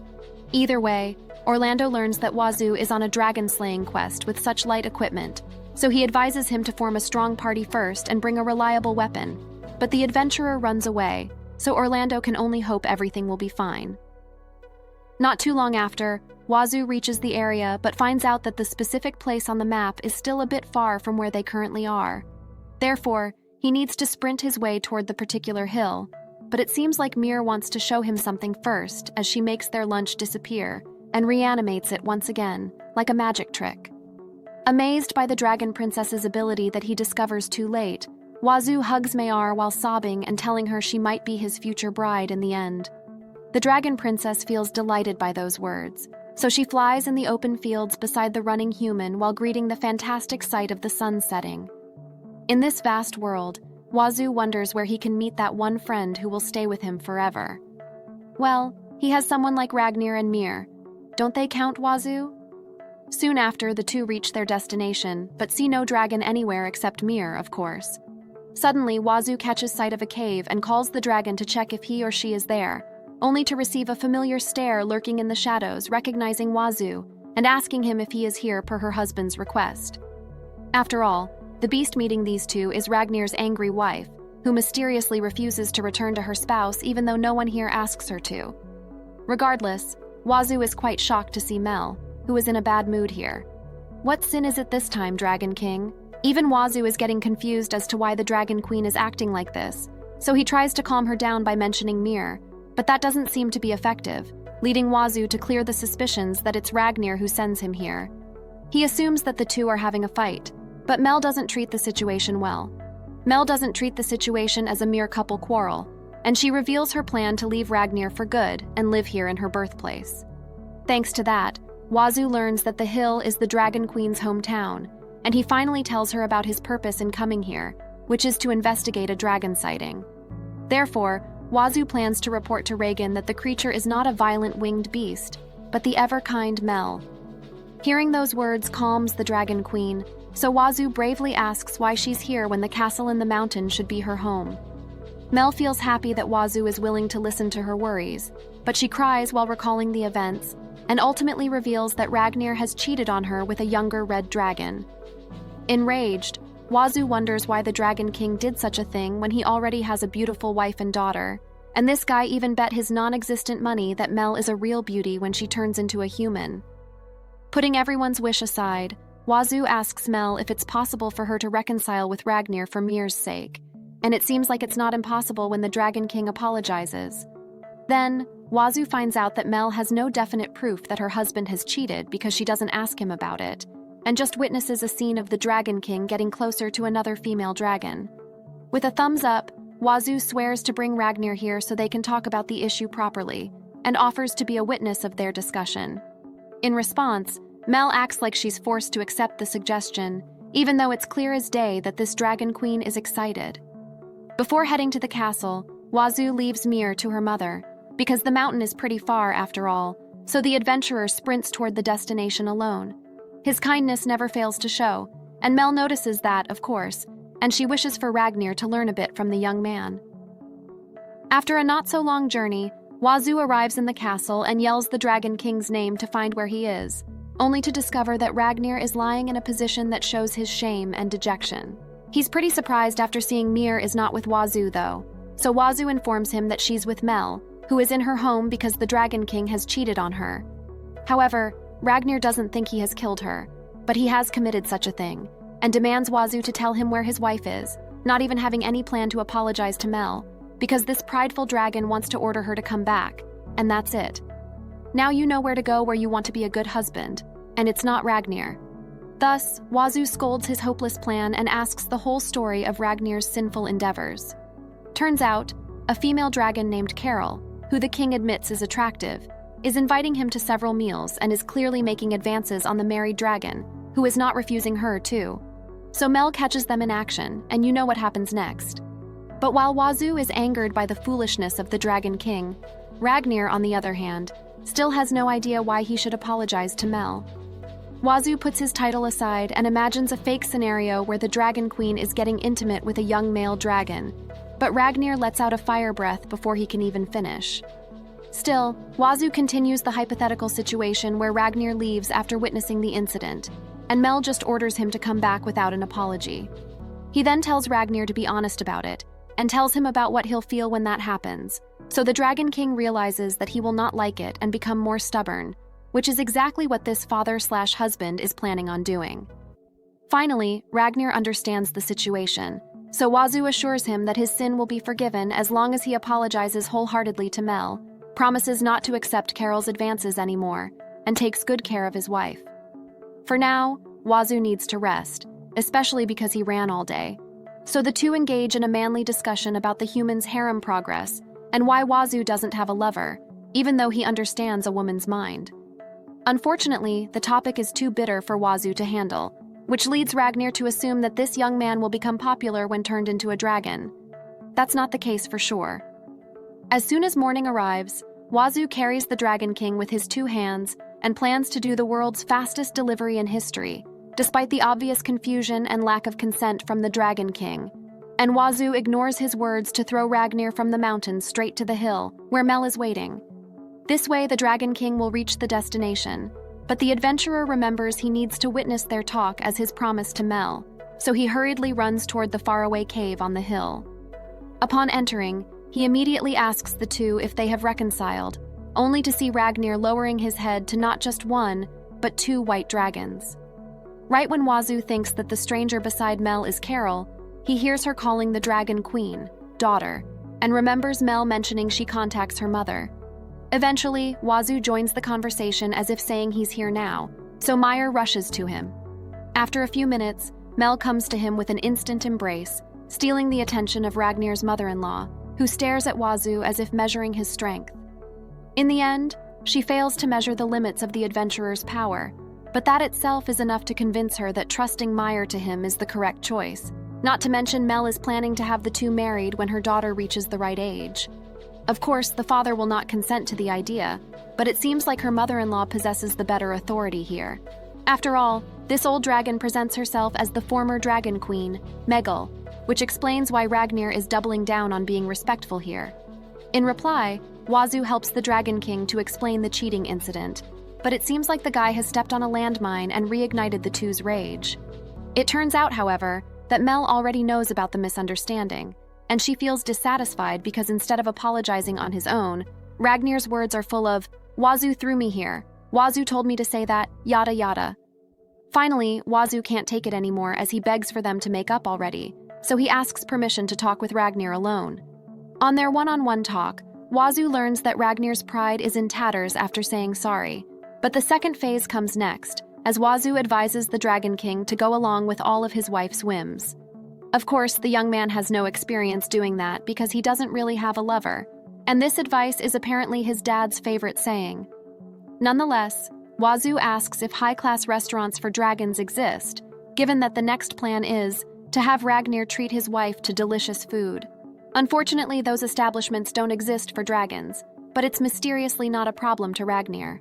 Thus, he goes back to Mel and Megal, kneeling down as he seriously apologizes to the two for all the troubles and promises to refuse any contact with Corel by introducing her to other male dragons. Moreover, he swears to deepen his relationship with Mel and take better care of it, ultimately inviting the two to the human town of Linux as a token of apology. Fortunately, his wish to give them time to rest their bodies by enjoying the scenery and food in that particular city convinces Mel that her husband has become thoughtful. Starting with the current Dragon Queen, the former also accepts the invitation, but she will not spare Ragnir from a reminder not to forget about the remorse he feels for this incident. Needless to say, the MVP title goes to Wazoo, although the guy is still concerned about one more thing. How will they enter the city with their enormous sizes? As a result, Megal makes it clear that they're not your run-of-the-mill dragons, and shifting their forms is basically a walk in the park. With that said, the three dragons recite a chant in unison, causing some kind of censorship lights to envelop their bodies, as they eventually turn into their gallant, gorgeous human forms, which look like they appear straight out of a novel. Basically, bask in their beauty for a few seconds. Wazoo is already doing that, but it seems like shock and not admiration is the one overwhelming him. Putting that aside, Megal urges Wazoo to lead the way toward the fortress town of Linux. But he checks one more thing first. Why isn't Mir transforming? I bet some of you here hope to see her show, her human form, but not this time around. Meanwhile, Salona is still on the hunt to find Wazoo and return his guild card, even though 10 days have already passed since she left the village.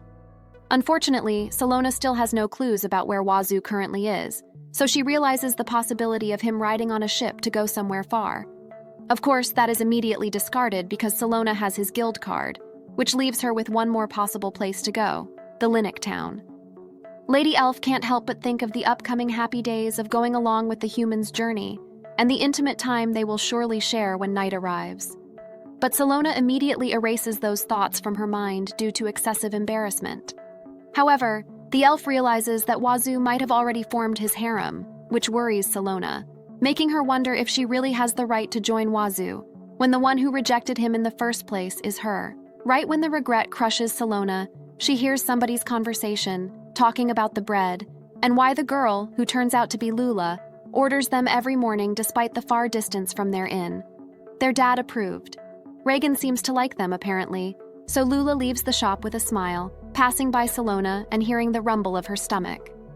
Lady Elf is undeniably embarrassed, but thankfully Lula handles it by offering a piece of bread to Salona, who's having doubts because she knows these foods need to be delivered. With pure, uncorrupted eyes, Lula confesses her sin of secretly nibbling one or two of these breads every day.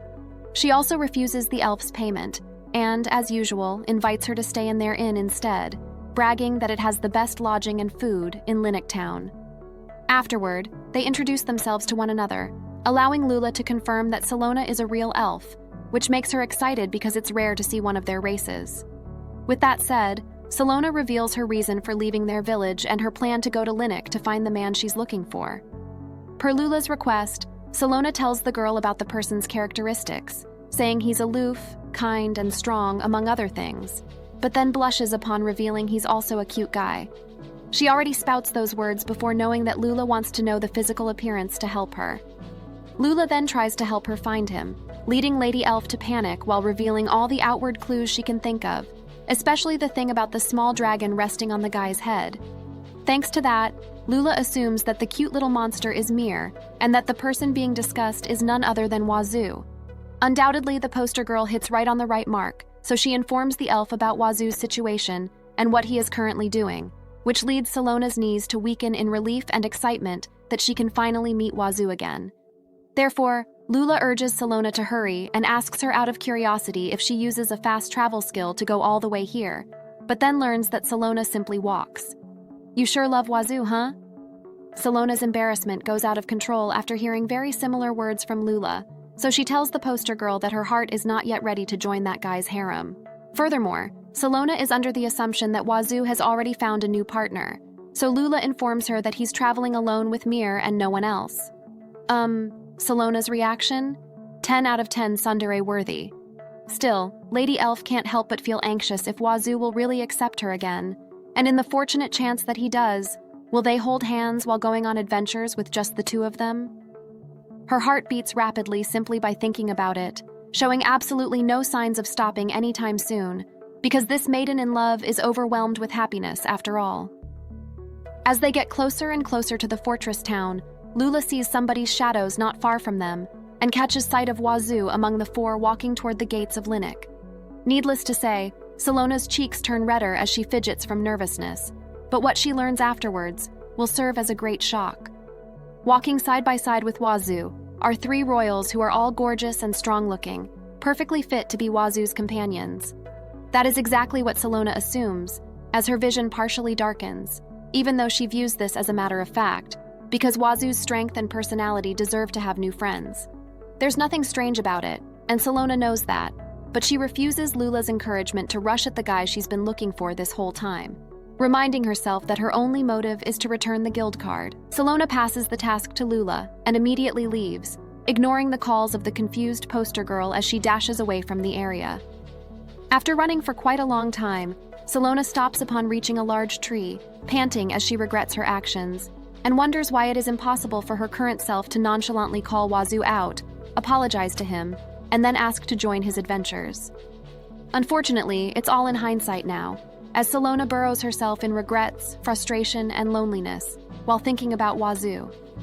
Under the giant tree, the elf lady bursts into tears, unable to endure the aches and pains, making pain in her chest as she tries her hardest to stop the overflowing tears, finally realizing that she has fallen in love with Wazoo. As I thought, Tia-san is the best elf. In the Adventurers Guild, however, Reagan is having the dilemma of his life, as he can't believe Wazoo saying that these three right here with him are the Dragon King's family. Having no other choice, Megal instructs her son-in-law to undo his transformation, which results in a sudden tremor in the building. Moreover, Reagan finally believes Wazoo's story, although in a hard way, as he begs Ragnir to turn into a human again, because this sight is practically terrifying for him. With this, Wazoo successfully completes the quest, so the rewards will surely come his way. But before that, he asks the inn-master for some nice restaurants within the town first. In the end, it is decided that Reagan will guide them personally tomorrow, so Wazoo whispers a wee bit of motivation to Ragnir before inviting them to stay at the Breeze of Light Inn. What comes after, however, is Lula's unexpected news about her encounter with Salona. Wazoo immediately receives the guild card from the inn's poster girl, erasing all the cheerfulness he had earlier as Wazoo learns that Salona came here but is not near the city anymore. The following day, the female dragons are having fun touring around the city with Kayla and Emma as their guide, sightseeing and window shopping for shoes that they unfortunately can't wear in their original size. With Kayla's recommendation, they then head to a shooting range where Megal showcases her mastery as she hits every toy target. Next up, Mel attempts to shoot with her eyes closed, only to fail and be saddened in the end, causing the kind shopkeeper to give her a consolation prize to diminish the dejection she harbors. As the tour continues, they pass by a grand building when Emma suddenly whispers to Kayla that revealing its identity, especially to Mel, is a bad idea. Therefore, Kayla urges them to proceed by introducing the building as a mere house, when, in reality, it is the most prestigious cat house in the whole town. On the men's side, Ragnir is in the restaurant ordering all the fancy food. He thinks Mel and Megal will like to the point that Reagan thinks the Dragon King is going a bit overboard here. Still, Wazoo leaves the outfit assignment to the guildmaster because he needs to go somewhere. But seeing Ragnar cry due to his absence forces the adventurer to stay a little bit longer to assure the Dragon King that everything will be fine. On another note, Reagan tells Wazoo that he'll help re-register his guild card tomorrow, enabling the adventurer to leave, albeit remembering his bitter thoughts as to why Salona doesn't meet him despite coming here. Little did Wazoo know he had forgotten something, and that was the goddess who was already labeling him as cruel. In response, he asks why Salona left earlier, but that is the last thing the attention-seeking goddess wants to hear right now. Regardless, she asks if Wazoo has made new comrades, and eventually finds out that he's just the dragon family's guide. So, Salona just misunderstands the situation. Also, it seems like the goddess is sensing someone or somebody ominous here in Lindtown. Meanwhile, Ragnar watches his efforts prosper in the restaurant as Mel and Meggle enjoy the meals he handpicks for them. Furthermore, they're asking for seconds or how many servings it is now that Emma doesn't want to imagine the bill anymore. Fortunately, this whole thing leads Mel to forgive her husband and decides to forget this accident as she then pouts while giving Ragnar a cute warning not to repeat his sins. With a hug and a bit of sweet, "I love you," the case closes, and it is Meggle approved. The following day, another not-so-bright time arrives for the crying Wazoo, who is complaining why his reward is only 5 golds when it should be 30. Well, according to Emma, the guildmaster deducts a total of 25 gold coins to pay for the dragon family's payment for feast, lodgings, and other expenses. Let's just look at the bright side. Thankfully, Emma informs Wazoo that he's promoted to C rank, which enables him to take more quests and obviously higher rewards. It's not a surprise for Emma, though, knowing that Wazoo is absurdly strong, that he can talk to dragon royals like it's natural and not take the severe tests for promotion. Now that the guild card issue has been fixed, Emma informs the adventurer that Ragnar is planning to take him to a quote-unquote nice place, as thanks for yesterday. Unfortunately, Wazoo has no idea what she means, even when the receptionist refers to it as a go-to place for boys like him at night. As a result, he returns to the inn with a catchphrase like it's his home, and fortunately, it is not a problem for Kayla, leading Wazoo to ask if he can leave Mir to her because Reagan is calling him. Therefore, Kayla advises his live-in bodyguard to entrust the dragon princess to the tenant next door, as it turns out that they are Ragnar, his wife and mother-in-law living there. Well, seeing them here causes Wazoo to realize that the lodging fee he covers with the quest reward is exactly this. So Mel thanks him for paying for all their expenses, and that calms Wazoo down. Aren't royals wealthy? Oh well. Afterward, Wazoo leaves Mir to her family, but it seems like the dragon princess knows what place he is heading to because she's not letting go of him. In the end, Wazoo tells her some reassuring words and leaves the dragon princess on the verge of crying as he eventually enters the carriage where Reagan is waiting for him. On the way, they talk about the entertainment district and where in the world will the guildmaster bring her. Well, the guildmaster doesn't want to bring Wazoo until they finally arrive in that exact place, as Reagan reveals his plan of rewarding the young man with introductions to some women. Wazoo panics and he begs the guildmaster to invite Ragnar instead if he wants to cheat on Kayla. But of course, Reagan's intention here is to purely visit the facility's owner. However, his wish for Wazoo is to be an adult and admit to enjoying their services before, only to find out that his cherry hasn't popped in his entire life yet. Well, sorry for being a cherry boy, Wazoo gloomily says, ignoring his memories of mental and emotional agony. Reagan knocks on the door and sees Garrett, his and Kayla's former adventuring comrade and the owner of this nice place at night, like what Emma calls it. Reagan then presents the young adventurer with absurd achievements, so Garrett shakes his hand with pleasure and urges the two to come in. Thus, Reagan reveals that it is Wazoo's first time in a place like this, which means the young man will turn into an adult anytime soon, because the choices are already lined up for him to decide who among them will become the cherry popper. However, his inner dilemma leads Wazoo to remember Salona, awakening his bitter mood until the most beautiful flower arrives, walking down the stairs and volunteering to be the cherry boy's partner for tonight. Immediately, her face rings a bell to Wazoo as he instantly recognizes Tata, who, on the other hand, is quite pleased that the boy remembers him. They tell Garrett about their meeting in the middle of the girl's escape from her pursuers, but it seems like Tata wants them to level up from being mere acquaintances to an intimate relationship. With that said, she pulls off the legendary move of "Am I not good enough?" So Wazoo tells her it's not true, and gulps the glass of booze out of embarrassment. Little does he know that they're having a conversation out there about Tata wanting to build some connection with the strong adventurer. Well, he'll have no way of hearing that now as he passes out after drinking a few more glasses. The next thing Wazoo sees when he wakes up is not an unfamiliar ceiling, but a soft-looking jiggle of a woman's bosom as he finds himself sitting on Tata's lap in her bed. With a teaseful smirk, Tata greets the cherry boy for waking up, but that leads Wazoo to panic, assuming he already did the deed with the woman. That's not yet the case, of course, as Tata gives Wazoo a glass of water and tells him that Reagan has already left. Thus, after confirming that Wazoo is perfectly okay, Tata starts her night endeavors as the boy's cherry popper, but it seems like the guy himself is too embarrassed to do it. Of course, Tata continues tempting Wazoo as she leans closer to the adventurer with the aim of getting to know him better, both emotionally and physically. Wazoo refuses her advances, though, so Tata assumes that he isn't interested in women and swings in a different direction. But that's not the case either, because Wazoo simply wants them to chat, especially because their aim is to get to know one another. Along those words, Wazoo covers Tata's chest with a blanket and reminds the woman to value her body more instead of offering it to him so easily. Tata giggles in reply to such manly words coming from a customer, thinking it's too ironic coming from a man who goes to their place late at night. But she shows a bright smile worthy to protect thanks to Wazoo's kindness. Consequently, Tata reveals tricking the cherry boy, saying she's been bugging Reagan to meet Wazoo ever since she sees his fight against the Black Blaze. After all, she wishes to borrow the adventurer's strength for the reason that involves the pursuers who chased her the other day.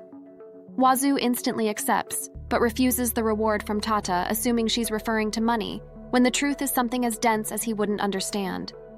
Grabbing her shoulders, Wazoo assures Tata that he won't leave someone with such a lonely expression, just like her, alone. The red-faced woman pouts as she teasingly comments about her having a lonely face, trying so hard to contain her embarrassment due to Wazoo seeing right through her feelings.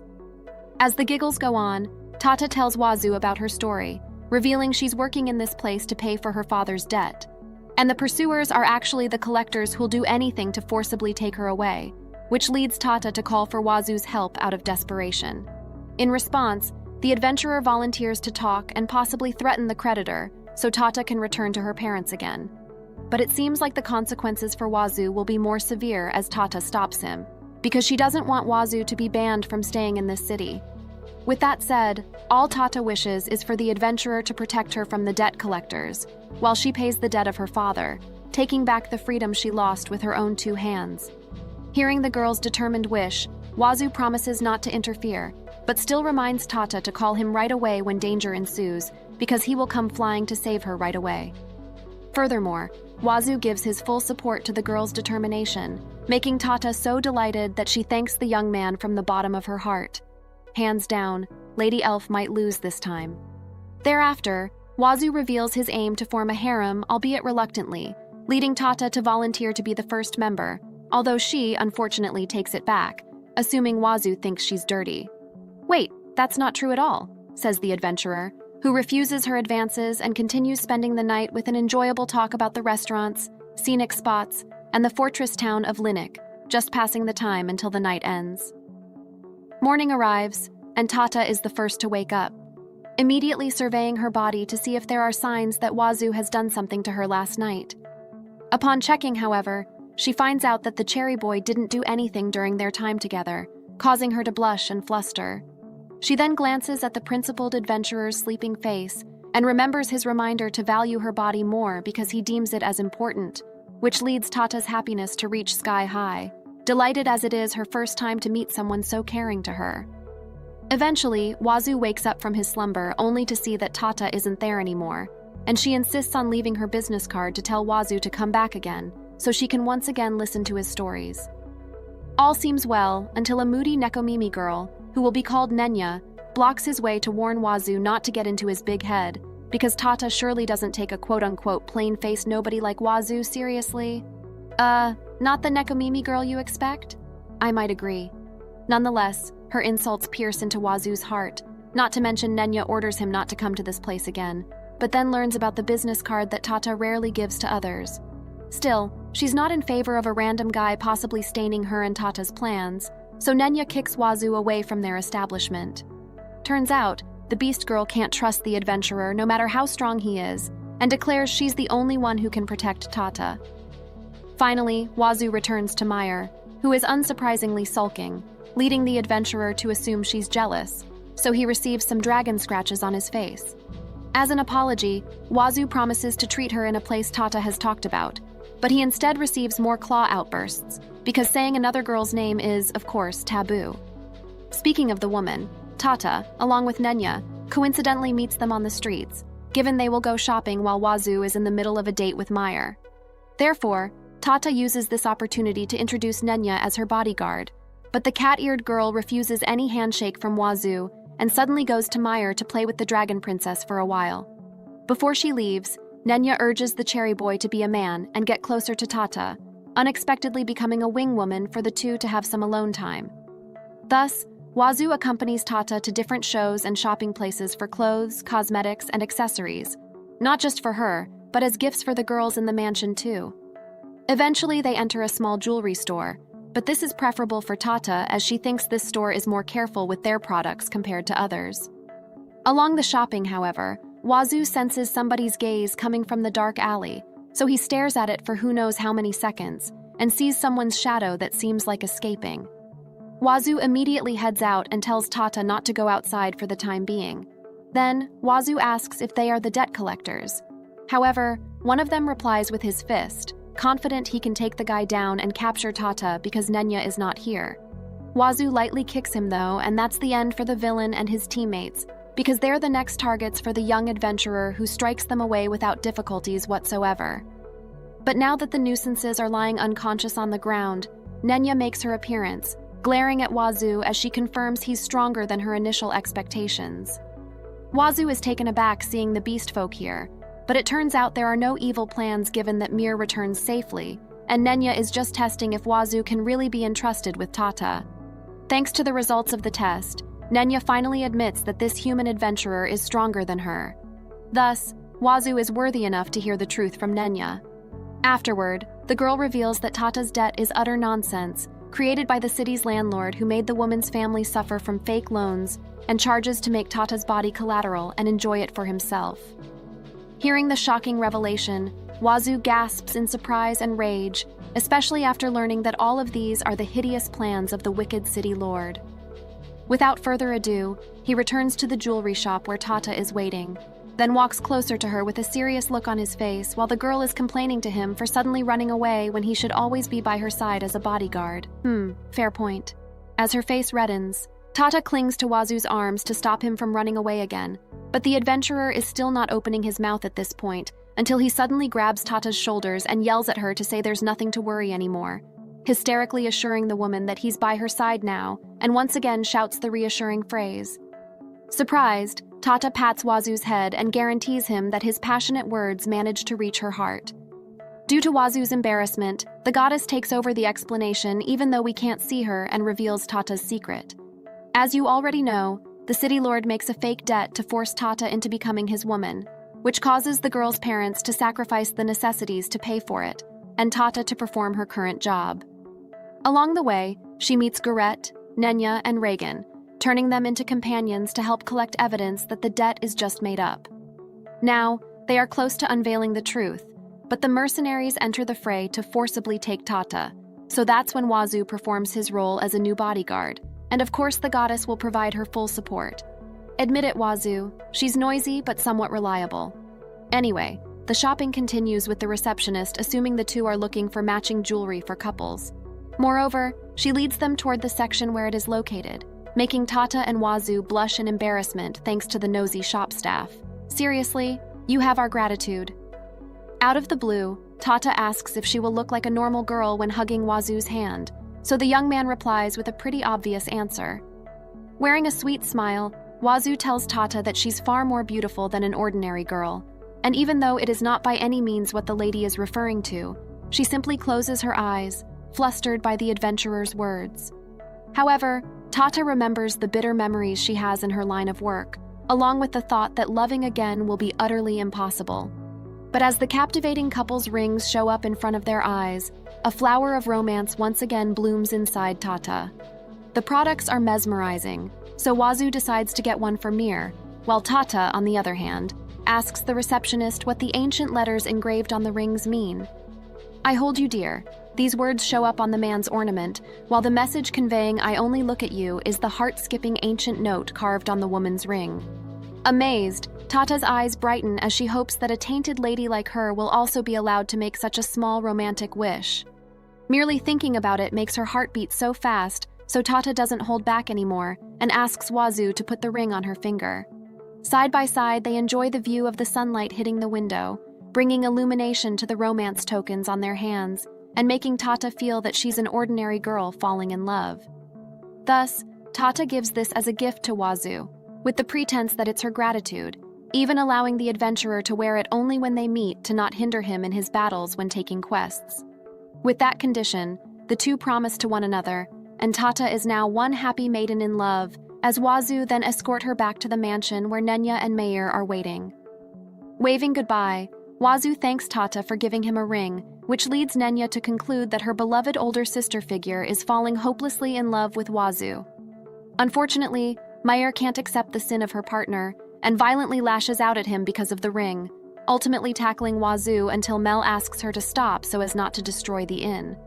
On the one hand, Ragnar angrily reprimands his friend for exchanging rings with another girl because their relationship might get intimate as time goes on, unaware that his over-assumptions irritate Mayer even more. Thankfully, Megal believes Wazoo that nothing really happens, but that is terrifyingly followed by a threat, so the human eases the situation by apologizing to Mayer. He then shows the mesmerizing necklace as a token of gratitude for always helping him out, and the Dragon Princess happily accepts it by bursting into tears of happiness and hugging Wazoo. Ragnar is also crying, but it's because his gifts haven't moved Mayer into tears even once, so he can't just forgive Wazoo, isn't he? The following morning, Wazoo wakes up on the floor because Mayer sleeps in the guy's room and monopolizes the bed, forcing him to get up until Emma suddenly barges into the room, panicking. Unfortunately, she's late to realize that the adventurer is lying on the floor, which enables him to see the receptionist's pink, uncharted territory. Emma instantly offers him two choices for his sin, and Wazoo chooses to be given an unreasonable quest rather than public humiliation. Well, good choice. As a result, Emma informs him about the sudden appearance of a poison swamp in Linux southern forest and asks how much poison resistance he has. Proudly, Wazoo shows his guild card and presents the note saying, "Any abnormal statuses do not affect him whatsoever." Emma's reaction is a bit aching in his heart, though. Imagine someone calling you monstrous.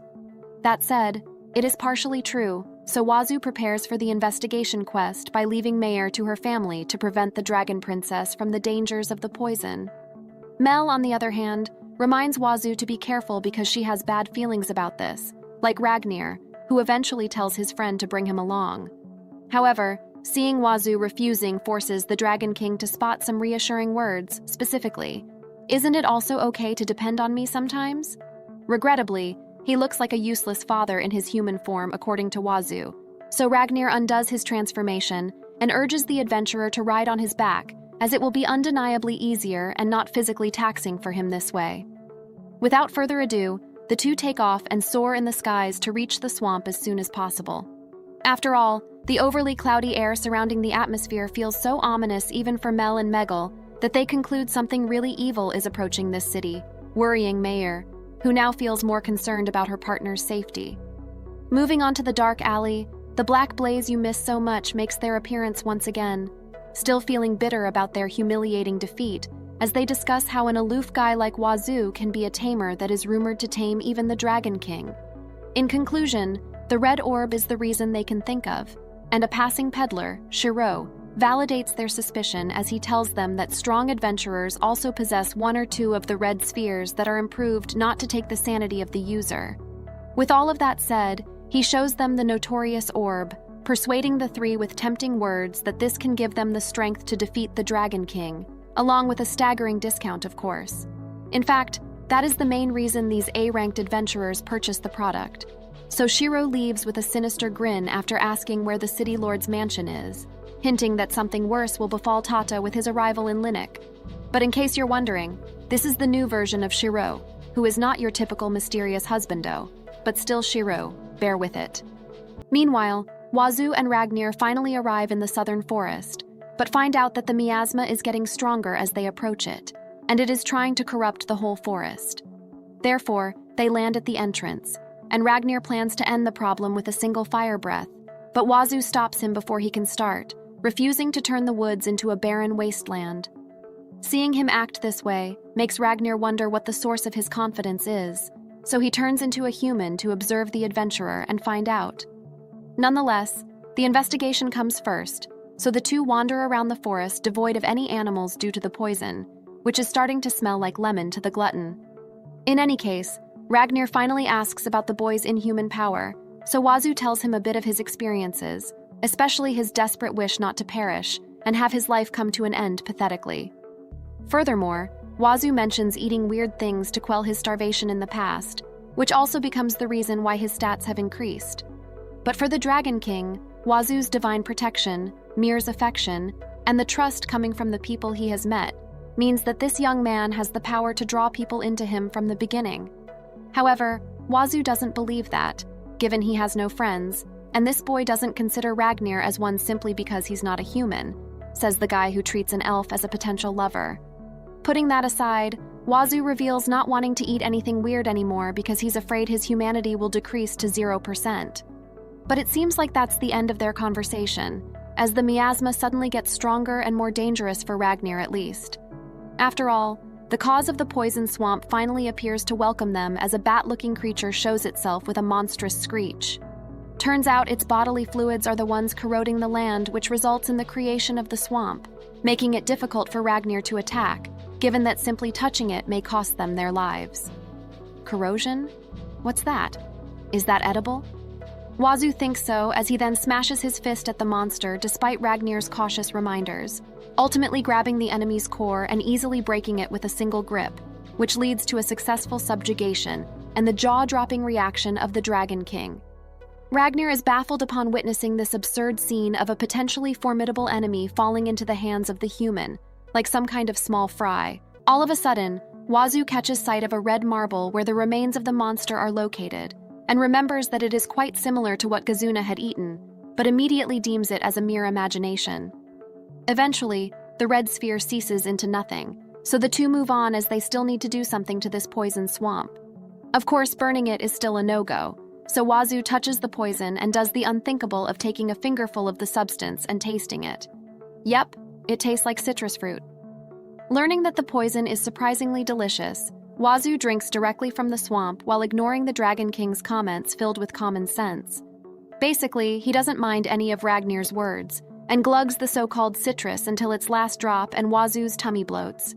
He's pretty satisfied though, mainly because the forest is now safe, and the fortress town of Linux won't be in danger anymore. Not to mention Ragnar's worries have diminished.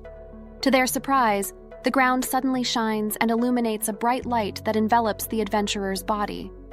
In the depths of his mind, Wazoo enters a relaxed state and hears an unfamiliar voice thanking him for his kindness, which soothes the young man as she wonders who is talking to him.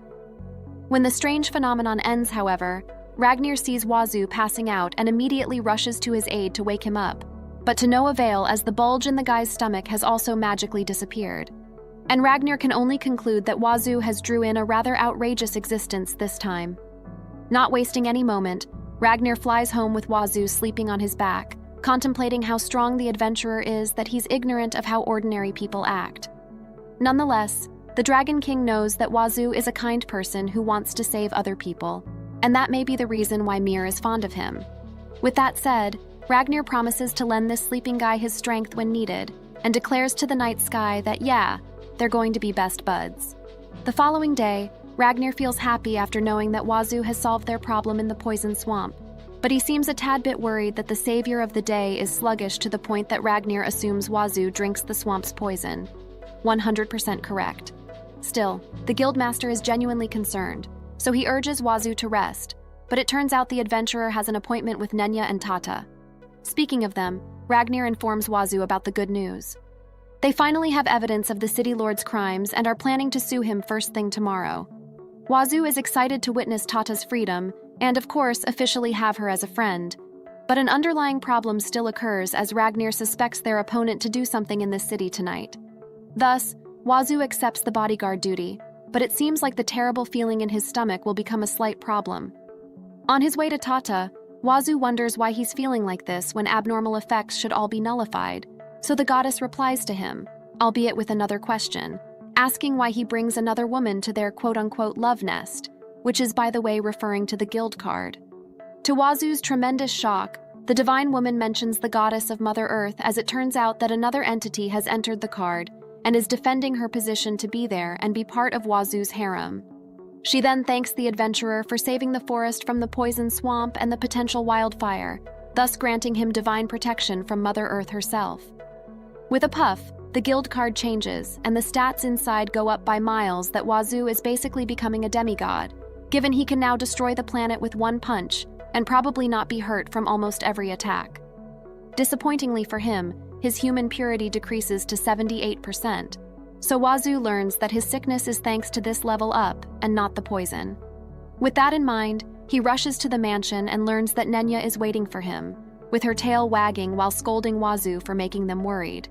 She cuts straight to the point, though, and reminds Wazoo to be in tip-top shape because the city lord might do something nasty tonight, only to see that the young man passes out and collapses on the ground. Hurriedly, Nenya rushes to his aid and tries to wake Wazoo up, screaming his name until it echoes around the house, only to fail in the end. As the clouds darken in the fortress city of Linnock, a horde of goblins gathers along with the Black Blaze who have turned into their demonic forms, and an aristocratic man who lets out a loud roar in his castle. Behind all of these is a cloaked merchant who smiles in spite of the disappointment that none of these four have turned into his desired form, even with the red orbs. After all, this is already enough to bring chaos to the city right under the nose of the unconscious adventurer. In the guildmaster's office, Orlando hurriedly barges in, panicking as he immediately informs Reagan about the report of a certain adventurer about the 1,000 goblins approaching the southern gates of their city. As the horde of monsters marches to conquer the fortress town, Wazoo is still sleeping in Tata's lap, unaware of all the events, even when he finally wakes up and finds himself living the otaku's dreams. The cherry boy quickly gets up, however, and seems to have lost control of his composure while recalling the incident regarding the goddess. Hysterically, Wazoo asks Tata if he still looks like a human, and lets her touch and pinch his cheeks to confirm it as he closes his eyes while begging her to reveal if there's anything weird in his body. Instead of answering, Tata uses this opportunity to get closer to Wazoo by attempting to land a kiss without him knowing. But this one-in-a-million moment is unfortunately interrupted by Nenya, who suddenly barges in to bring water for Wazoo. Contrary to her words, the beast girl wags her tail from happiness and, along with Tata, thanks the adventurer for getting rid of the poison swamp and saving the city. As a result, they wonder what is the source of his superhuman strength and teasingly persuade Wazoo to reveal it. That doesn't last long, fortunately, because Tata respects the adventurer's secret and finally answers Wazoo's question earlier, erasing the anxiety the young man feels as she assures him that he truly is a human. With a sweet smile, Tata guarantees Wazoo that she sees, believes it, and will continue to do so from then on, which moves the boy's heart as he stares at the woman's face. In the middle of it, however, a commotion forms outside, and one of the girls in the mansion enters the room to inform them about the approaching horde of goblins. Turns out, Garrett joins Reagan and other veteran adventurers to stop the monster stampede, but the number of their enemies is just too many for the situation to improve. In response to their call, Wazoo shows a reassuring smile as he prepares himself to get moving and turn the tide in their favor.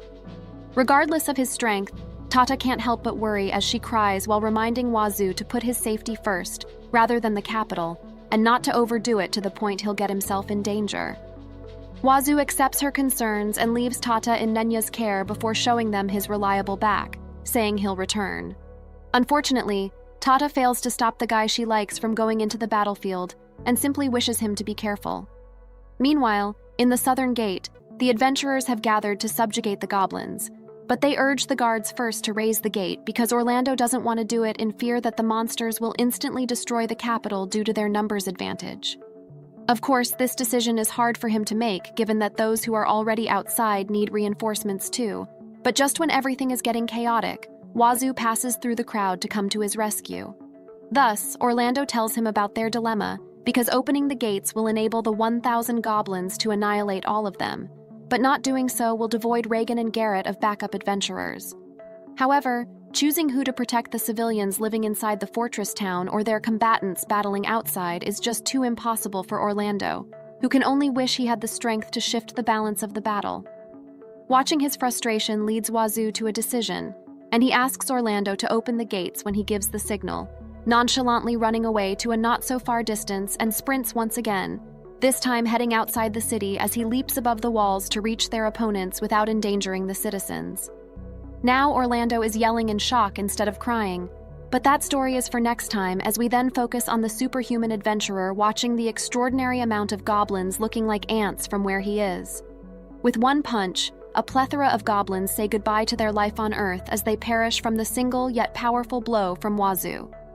The impact of the attack creates a large crater surrounded by unconscious goblins, and this amount is more than enough for them to proceed to the next plan. So Wazoo gives Orlando his much-awaited signal. Cautiously, the guard takes a quick peek outside, but it seems like it will go on for a few more seconds as he sees Wazoo in the middle of fallen monsters waving at them and saying, "Give it your all, guys!" The adventurers' morale soars high as they rush toward the battlefield and fight the remaining goblins, stopping them from trampling their city. Moreover, Orlando is smiling now thanks to the adventurer who gives them this opportunity, leading Wazoo to entrust the situation here to him while he looks for Reagan and Garrett. Fired up, Orlando replies with a genuine thank you, and it seems like Wazoo is getting closer to having a human friend. Well, if you don't count Tata, Reagan, Lula, and the rest. However, the situation is not looking good on Reagan's side, because even after defeating quite a tremendous number of monsters, their numbers aren't really decreasing, and there is just no end to their parade. Garrett also knows about this, so he devises a plan to find and subjugate the stronger Goblin King to force these guys into dispersing. Of course, the difficulty will worsen, but the reinforcement finally arrives as Wazoo shows up to surprise the Guildmaster. Reagan tells him about this unpredictable situation and the Goblin King who is controlling all of his minions, so Wazoo casually suggests subjugating him, but it turns out that the dispersed following will be a greater risk for the nearby villages. Right when Wazoo complains about what to do, a loud explosion occurs near the northern gate, and an injured adventurer rushes to the Guildmaster to report the appearance of the demon. He then informs Wazoo, who doesn't know what devils are, that those creatures are magical beasts that were once human. Afterward, Wazoo confirms that their appearance also changes into something definitely not human, and concludes it's the same case as with Gazuna, causing him to quickly head to the direction where the demon is spotted. Meanwhile, Tata also hears the explosion, and she rushes outside to find out what it is. Worried about Wazoo, even though it is so dangerous that Nenya urges her to return while guaranteeing Wazoo's safety, unaware that someone is lurking behind her. When she realizes it, the demon has already struck Nenya away with a smack, knocking the girl down while he, on the other hand, captures Tata, telling her, "You're mine." Those words force them to realize that the vicious demon right here is the wicked city lord himself. But Nenya is so powerless in her current state that she can only watch the man declare that he now has Tata, making them despair at the demons and the goblins' power. As his sinister laugh goes on, Wazoo rushes to the northern gate. He races against time. Link's pleas for his daughter go unanswered as he charges towards the source of the explosion. The horde of goblins, a green tide of destruction, swarms the closed entrance. Their guttural roars a harbinger of chaos. Terror grips the citizens, the Guildmaster's family, and even the Dragon Royals. But amidst the panic, hope flickers. Wazoo reaches the blast site, his eyes widening at the sight before him. 3 figures, their clothes torn and faces grim, stand amidst the wreckage. A familiar trio, their presence a beacon of defiance against the encroaching darkness. Not even a second passes, and Wazoo immediately recognizes the A-ranked adventuring party, although he already forgot they are now known by the name Dark Charcoal, and definitely not Black Blaze. Even with this form, their anger issue remains. So Wazoo gives one of them a smack in the face as a well-deserved present to congratulate them on turning into mindless beasts. Remembering Garrett's words, Wazoo swears he will save them from suffering, fully aware these guys can't return to being humans anymore. Thus, he throws a series of serious punches as a farewell to the 3 demons, and strikes them away until they can't fight or get up anymore. Thanks to that, the adventurers see hope, and they credit all of that to the tamer who has a famous dragon. Nonetheless, these combatants can handle it from here now, So Wazoo returns to Reagan and reports his success in defeating the demons. Moreover, his appearance is a big help even for the guildmaster, who counts on the C-ranked to assist them in wiping out all the goblins, making Wazoo so thrilled that this guy rushes toward the horde of monsters until he sees the wounded Nenya, who is too weak. She collapses on the ground as soon as seeing the adventurer, bursting in tears. Nenya informs Wazoo about the city lord's surprise attack using his new demon form, and she blames herself for not being able to protect Tata, which is also unbearable to hear for Wazoo. When Reagan and Jarrett hear the news, they immediately fear the worst, confident that the city lord will surely marry Tata and make her his plaything for the rest of the woman's life, not to mention getting imprisoned and defiled until that trash is satisfied. In the past, the city lord disguised himself as a customer while Jarrett was away, allowing him to do nasty things, which leads to the woman's depression to the point she wishes to hasten her permanent departure and say goodbye to life. At that time, Tata can't help but fear being married to the city lord, not even experiencing genuine love, because even if she manages to pay all the made-up debt, Tata is consumed by despair that no one will wholeheartedly like someone as tainted as her. Apparently, it's also the reason Nenya decides to do everything to protect her older sister from their vile enemy. Despair hangs heavy in the air as Wazoo witnesses Tata's shattered joy. He understands her anguish, but the goblin horde's relentless charge leaves no room for melancholy. The battlefield screams for his attention, allies struggling against the overwhelming tide. Jarrett and Reagan, with faces edged with urgency, implore Wazoo to rush to Tata's aid. Only he can wrest her from the city lord's nefarious grasp. Yet the thought of abandoning his comrades, their valiant stand teetering on the brink of collapse, tears him apart. A desperate plea for guidance escapes his lips, and to his astonishment, the Dragon King himself answers. Ragnar,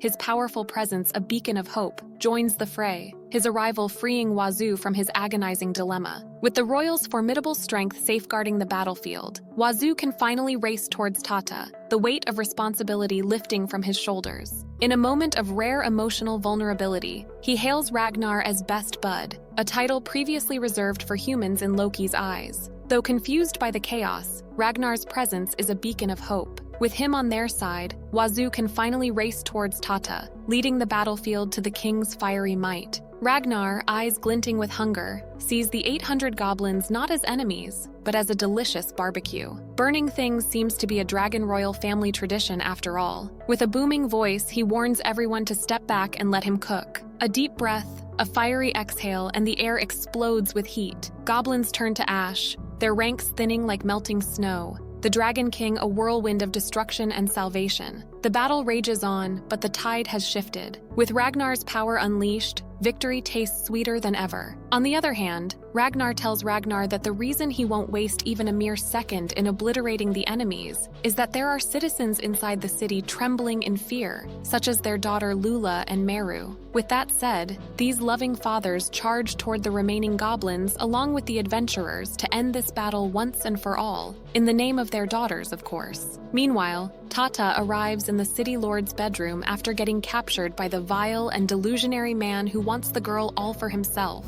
Obviously, he is not satisfied by spending the night with Tata in the mansion once, because this demon desires her to become his wife instead, even though the woman herself doesn't want to be a part of it, as she believes that her heart is still pure despite the sullied body. However, the demonic aristocrat thinks of Tata as a mere lady of pleasure whose chastity is robbed by some random guy with the infamous bangs that cover their eyes. But for Tata, she's the one who took her maidenhood, and the true form of it will be for the one she truly loves, who is definitely not this demon. Oops, a slap right in his face to add insult to another insult. Tata declares, "I will never be yours," as she already likes someone with all her heart, and that person is undeniably Wazoo. Unfortunately, it's not a reason for the city lord to stop his evil deeds, and he proceeds with it by forcing Tata to show. We won't let you take a peek though, as I said, there is no fan service. Nonetheless, the degenerate commences his plan to impregnate Tata, only to receive a well-deserved kick from the adventurer who arrives in the nick of time to save the maiden in love from the demon. As soon as she sees Wazoo, Tata immediately embraces her savior, delighted that everything will be fine now that the guy she likes is here. Wazoo reveals that the monster rampage outside the fortress town is close to getting resolved, and he manages to arrive in time thanks to Nenya telling him everything that happened. Before they proceed, however, the gentleman gives his shirt to Tata, who eventually cries as she wonders why in the world a kind adventurer is so kind to someone like her. Finally, Wazoo can say a heart-throbbing one-liner that will ease Tata's worries, but the city lord interrupts them to ask how on earth he enters the room. Ohm jumped over the wall, obviously. This demonic aristocrat doesn't believe Wazoo can take down the B-ranked adventurer's guards, so the T-ranked shows the bunch of unconscious nobodies piling up. Wazoo, knuckles blazing, gives the hidden demons a taste of his fiery fury. Though the battle rages outside, he wastes no time dealing with these sneaky vermin. The demon, confident in his infernal powers, scoffs at Wazoo's efforts. He whips the fire into a swirling ball, boasting that his water serpent pierces all in his flames birth creation itself. With a flick of his wrist, he unleashes the combined might of water and fire towards Wazoo, disregarding Tata caught in the fiery path. Healing her later is a mere afterthought for this arrogant fiend. Meanwhile, the chaos inside and outside the city of Link mirrors the turmoil in the mansion. The perpetrator, watching from a safe haven, rubs his eyes in disbelief. This dull-looking guy he once mocked has become a formidable force, even befriending the mighty Dragon King. The tables have turned, and the once belittled human stands tall against the flames, a testament to the unpredictable nature of this unfolding drama. Regardless, Shiro believes Wazoo will have a difficult time handling the extraordinary power of the demonic aristocrat, which seems to be the unfortunate truth.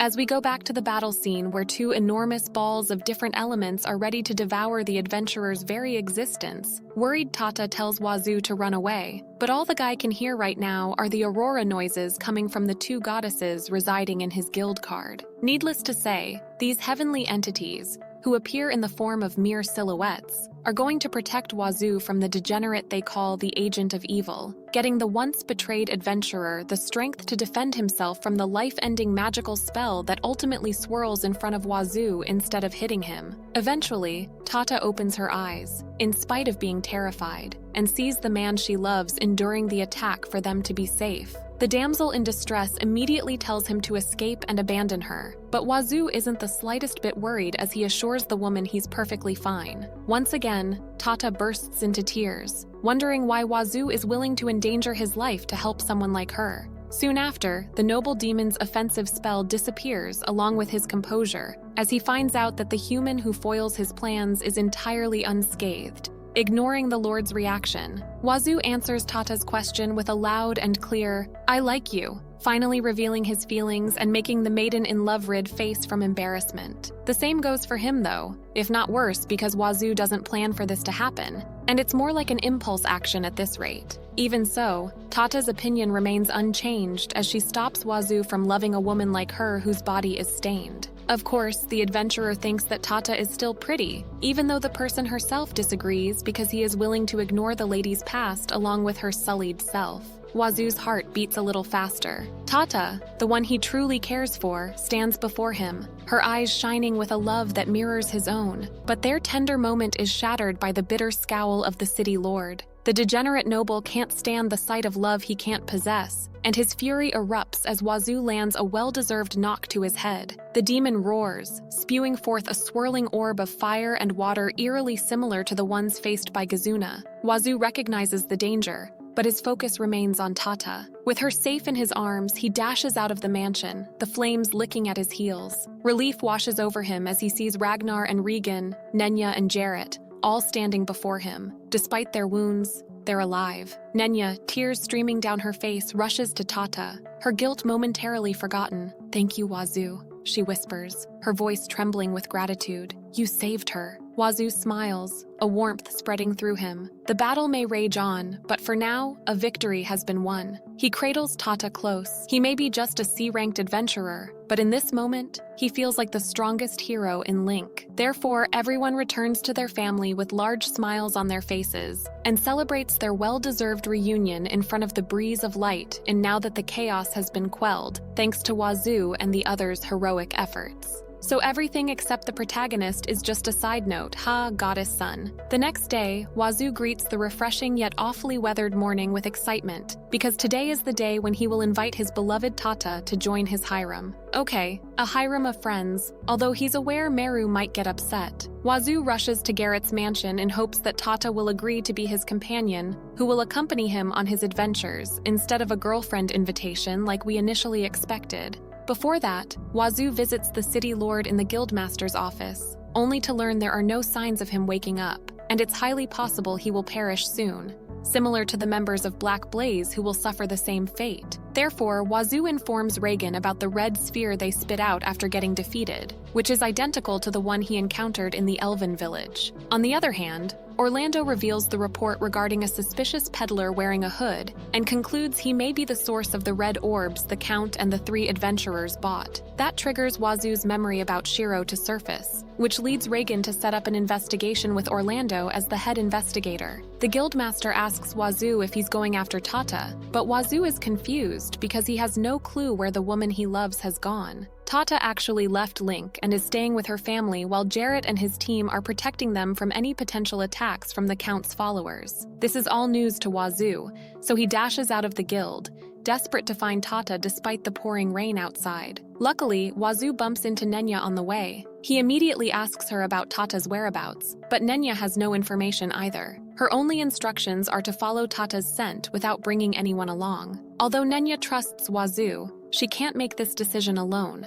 leaving her with no choice but to apologize to the person who saved her older sister. In the end, Wazoo reluctantly accepts the situation, realizing that Tata might find true happiness by living somewhere else peacefully. He requests Nenya to pass on his regards to Tata, allowing the sad Nekomimi girl to depart while leaving a melancholic thank you to Wazoo. As the rainfall grows heavier by the second, Wazoo feels the weight of betrayal once again, left alone after being abandoned by the woman he loves. Meanwhile, one of those girls sighs exaggeratedly while worrying that she should come back to the village. Given that this elf has brooded over this matter for 10 days already, even now Salona contemplates her failed goal of joining Wazoo's harem due to his new friends. But it seems like her thoughts are finally interrupted by an argument in a nearby carriage. To Salona's surprise, the woman inside the vehicle, Tata, speaks Wazoo's name because she's mad he's not informed of their departure from the city. Her father asks for forgiveness, but there is just no time to search for him, even though Wazoo can easily be seen in Reagan's inn,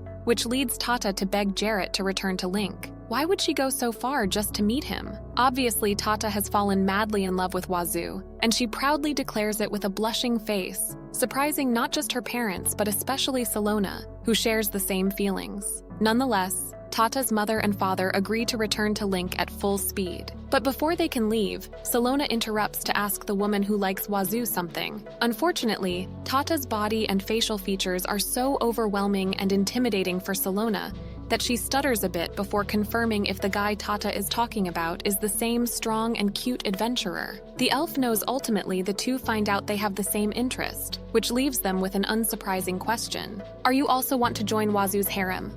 Big yes, it seems. Afterward, they change location into a more pleasant place to talk, allowing these two blushing ladies to finally ask the million-dollar question, wondering what relationship each of them has with the adventurer they romantically like. Salona is absolutely certain that Wazoo has a special way of making people fall for him. Both she and Tata are living proof. Despite their usual awkwardness around each other, they share a secret understanding of what it's like to have their hearts swept away by that charming adventurer. They both have their own private thoughts about what you just told them, but they also know they're already part of Wazoo's special group. Now, both girls are curious about each other's love stories. They want to know all the details about their moments with Wazoo, the C-ranked adventurer. They're secretly hoping to discover something the other hasn't experienced, just to tease Wazoo about it later. Meanwhile, Meru is busy trying to comfort her heartbroken partner. She's been waking him up endlessly, but nothing seems to work. Finally, she takes matters into her own hands and crawls right under the covers. Now Wazoo is snuggling against his stuffed toy girlfriend,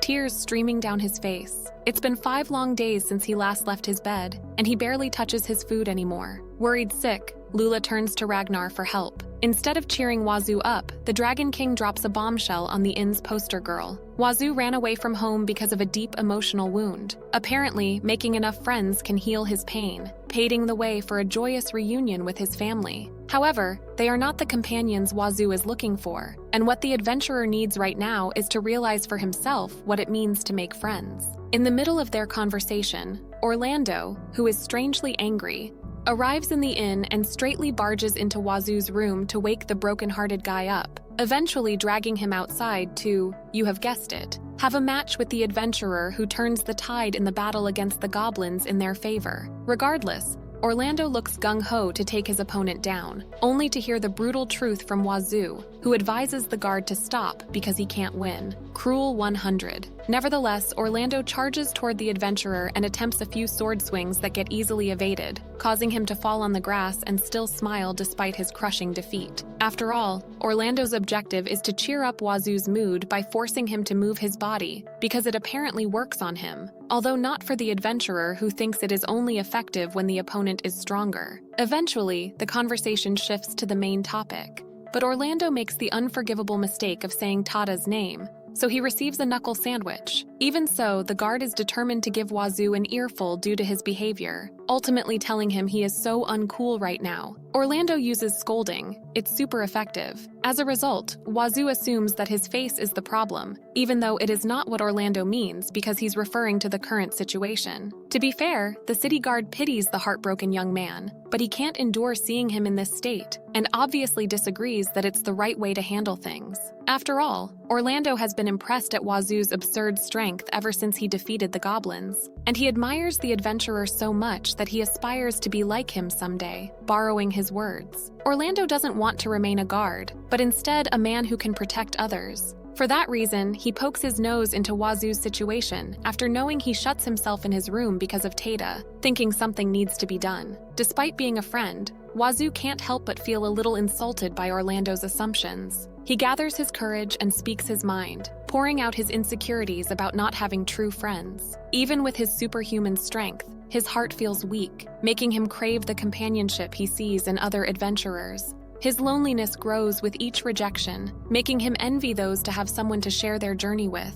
He spills out his pain, confessing how strength can't fill the void of being alone, and how time only amplifies the misery. Orlando, stunned by Wazoo's raw honesty, can't help but react impulsively. A fist connects with Wazoo's jaw, a harsh reminder to stop wallowing in self-pity. The guard's words sting like salt in the wound, urging Wazoo to stop seeking validation and embrace his role as the hero who saved Link, even if no one chooses to follow him. But amidst the pain, Wazoo finds a spark of joy. He remembers making Tata smile, and that simple act becomes a beacon of hope. Even though she's gone, the image of her happiness fuels his resolve. The path forward is uncertain, but Wazoo takes a deep breath, his heart a little lighter. He starts anew, ready to face the world with a newfound understanding of himself and the power of letting go. The adventurer seems to have already forgotten it, so Orlando reminds him that his power is meant for helping people, solving problems, and the one that'll trigger everyone's smiles to surface. Be that man. These words successfully reach Wazoo's ears, and he finally looks at the brighter side of things thanks to Orlando,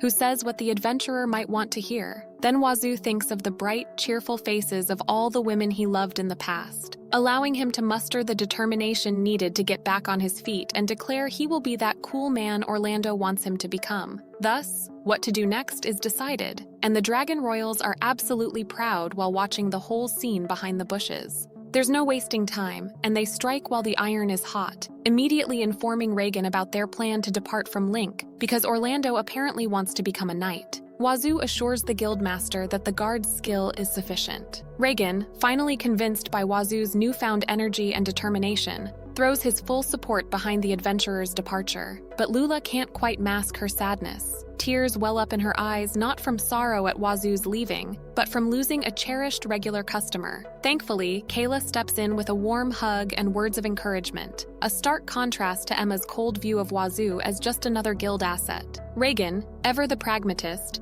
hands Wazoo a hefty reward for his completed missions, along with a special badge from his former adventuring party. Show it to the guildmaster in the East Royal Capital, he instructs, winking. My older sister runs the place, and who knows what kind of benefits you might get from her. Wazoo's imagination runs wild, conjuring up hilarious visions of his future boss. Farewells are exchanged, and soon Wazoo and Orlando are on their way, leaving the bustling town behind. Ragnar, his wife and mother-in-law take their own leave, heading back to the castle while Meru joins Wazoo and Orlando for the long journey to the royal capital. Meanwhile, oblivious to the adventurer's path, Wazoo's harem members, unaware of their own existence, are racing towards Link. They urge Jarrett, their driver, to push his cart faster, desperate to catch Wazoo before he disappears from the horizon. Jarrett just laughs, shaking his head in disbelief. "Never thought I'd see the day when two beauties like you ladies chased after a guy like Wazoo," he teases. Nenya, finally reunited with Tata,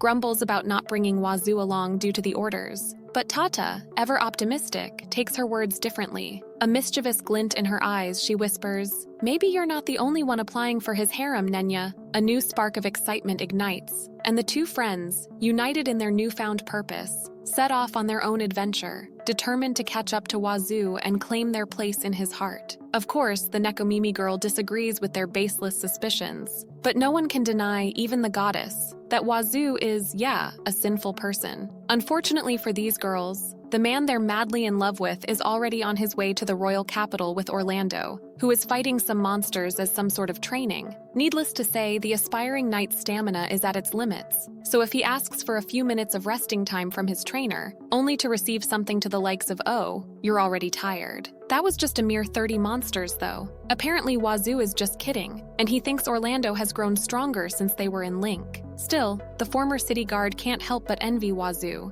who possesses absurd stats thanks to the divine protection of the goddess. Given that his status doesn't increase that much even after subjugating 30 monsters, however, spending several days with Wazoo leads Orlando to realize he's not misusing his powers, which allows people to trust and rely on him. Wazoo is still pessimistic about not having friends, however, but Orlando still aspires to be like the adventurer, who people would immediately call for help when something happens. Thus, Wazoo assures the former guard that he will be a knight who will get promoted quickly as soon as they reach the capital of Mobondo, because he will give him 50 days of one-on-one Sparta training. Along their journey, there are some doubts about his teaching skills, but we will ignore that and move on to nighttime when Meru prepares the bed from her magical space-time storage. Thanks to the convenient magic, Orlando wonders if Meru can turn into a human too, like her family, because it seems like he has the same thought as most of the viewers here. Yes, I know what you're thinking. Unfortunately, there's no Dragon Girl transformation anytime soon, because Meru doesn't possess enough power to do so as of now. Regardless, Orlando realizes that all the women who rejected Wazoo are worth utterly nothing, because the small dragon who likes the adventurer very much might be the one who will be his wife. As a result, Wazoo assigns Orlando to defeat 100 monsters tomorrow. Dawn breaks over the sleeping camp, but Wazoo, the ever-vigilant adventurer, is already wide awake. Strange sounds pierce the stillness, jolting him from his slumber. Sharpening his senses, he catches the unmistakable echo of a heated argument nearby. Without hesitation, he rouses Orlando, his trusty companion, and whispers the news of the commotion. The voices grow louder, uglier, and Wazoo, fearing the worst, slips away before the details fully unravel. His mind races with visions of Goblin Slayer-esque degeneracy, a band of brutes tormenting a group of female knights. He envisions their fearless captain, Kathy, standing defiant, offering herself to shield her women from further humiliation. But the brutes, driven by cruel whims,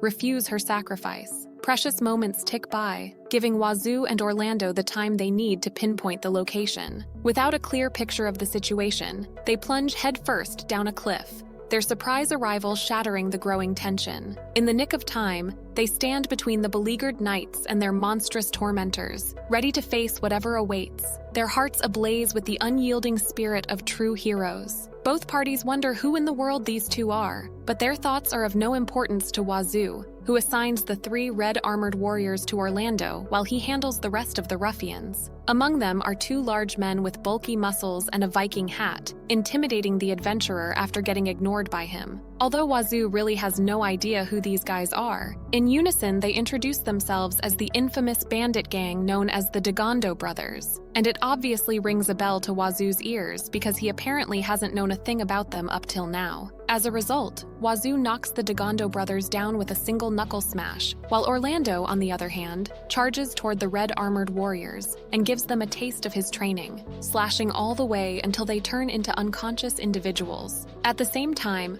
Wazoo continues his series of attacks as he spins midair and kicks the bandits one by one until they can't fight anymore, and the squeaks requesting help are the ones resounding in the forest. Needless to say, those yells come from the ruffians whose bodies are now piling up after getting utterly defeated. Wazoo, ever the gentleman, passes water bottles to the weary knights before his eyes land on their captain, Kathy, still trussed up in a large tree. He scrambles up, nimble as a squirrel, and struggles to loosen the rope. Kathy's ample curbs make the task harder, but Wazoo would rather risk a hernia than utter a single impolite word. Finally, with a grunt and a puff, the rope gives way, sending Kathy tumbling into his arms. Dusting herself off, Kathy introduces herself and her brave knights, her voice laced with gratitude. She's a close confidant of the second princess, no less. Apologizing for the undignified display, she thanks Wazoo and Orlando, shyly inquiring about their names. But before they can reply, a blinding flash erupts from a ring on her finger, followed by a crackle of voices. It's a Reldy message, a whisper from afar. Relief washes over everyone as they realize they're safe and sound in Mima Village. Wazoo and Orlando, the unlikely duo from Link, share a chuckle, their own adventure just beginning. Meanwhile, on the other end of the ring, the girl encounters a shadowy figure, a hint of danger lurking in the air. What awaits her in the unknown? Unfortunately, Wazoo and Orlando can only watch in shock as they listen to Kathy's hysterical yells, shouting the name Namisha. The story then shifts the point of view to the princess, whom we will call Namanisa, as she talks to Kathy and informs her of the plan to gather in the Mima village. It is at this moment that she notices the presence of a squad of armored warriors barging into their base, muttering the words, "We found you." Namanisa is so surprised she just stares at the unannounced intruders, but her butler Floyd throws a smokescreen to commence their escape from the enemies who clearly outnumbered them. Ultimately, Namanisa stays in the house on the outskirts and puts up a defensive barrier while waiting for Kathy to come to their rescue before the magic power runs out. Only a little push and the princess will get her hands on a clue regarding their investigation. So getting caught here and turning all of their team's efforts to waste is definitely out of the question. As of answering her prayers, Wazoo arrives when everything slowly turns into despair, eventually taking the armored warriors down along with the little dragon resting on his shoulders. Namanisa's eyes brighten as she watches the scene unfold, and without even knowing the adventurer's name, she concludes that her feeling right now is undeniably what you call love at first sight. Before another harem member is officially added to Wazoo's unofficial harem list, we go back a few days to the Oishi village where the battle against the bandits has just ended. Wazoo beams with pride, eager to show off his handiwork. A gruesome yet oddly beautiful flower garden, crafted from bandit heads, serves as their makeshift prison. No forgotten house or rusty cage here, just poetic justice blooming in the open air. Kathy, her cheeks flushed, learns that her men will be escorted to Link for proper punishment. Though her wavering gaze and deepening blush hint at a different desire, perhaps a personal escort from the handsome adventurer himself, the knightest ever curious begs for stories of their journey. And who better to weave tales than the charismatic Orlando, the man whose arrival turned the tables? Wazoo's jaw drops. His carefully constructed fantasy crumbles as he realizes his assumptions were wildly off.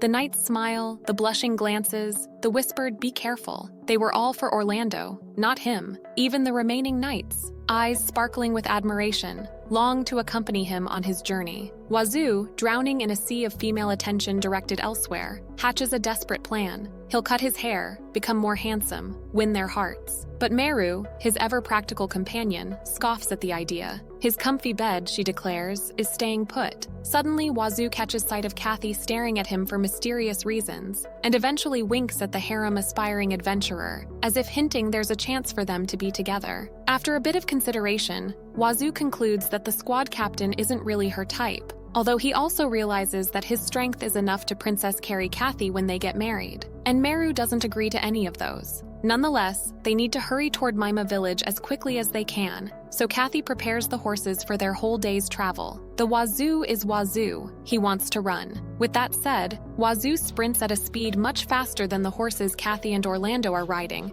as they immediately head out toward Namanisa without wasting a moment's time. At nighttime, the three camp outside, and Kathy takes this opportunity to thank Wazoo and Orlando again. But the former views this as a perfect chance to make this a win-win opportunity for both parties. As a reward for their assistance, Wazoo requests Kathy to help Orlando become a knight when everything is settled. The need is shrugs, unconcerned by the commotion. She assures them things will settle soon enough. But for now, it's best to hear the story from Namanisa herself. As the sun dips below the horizon the next day, Wazoo and his companions arrive at the eerily quiet manhwa village. No one stirs, no voices echo through the empty streets. A lone woman answers Kathy's knock, her voice trembling as she reveals the village's plight. For 2 days, a menacing band of warriors cloaked in crimson armor has held a house hostage on the outskirts. Orlando's eyes narrow. He recognizes the armor, the same worn by the bandits who played Kathy and her master. Without hesitation, they race towards the scene. The ground trembles with the thud of heady boots, the air thick with threats. Red-clad figures brandish weapons, demanding surrender from the house. "Your magic barrier won't hold," they boom. "Reinforcements won't come. Surrender now." Little do they know, their prey isn't so easily cornered. Hidden in the bushes,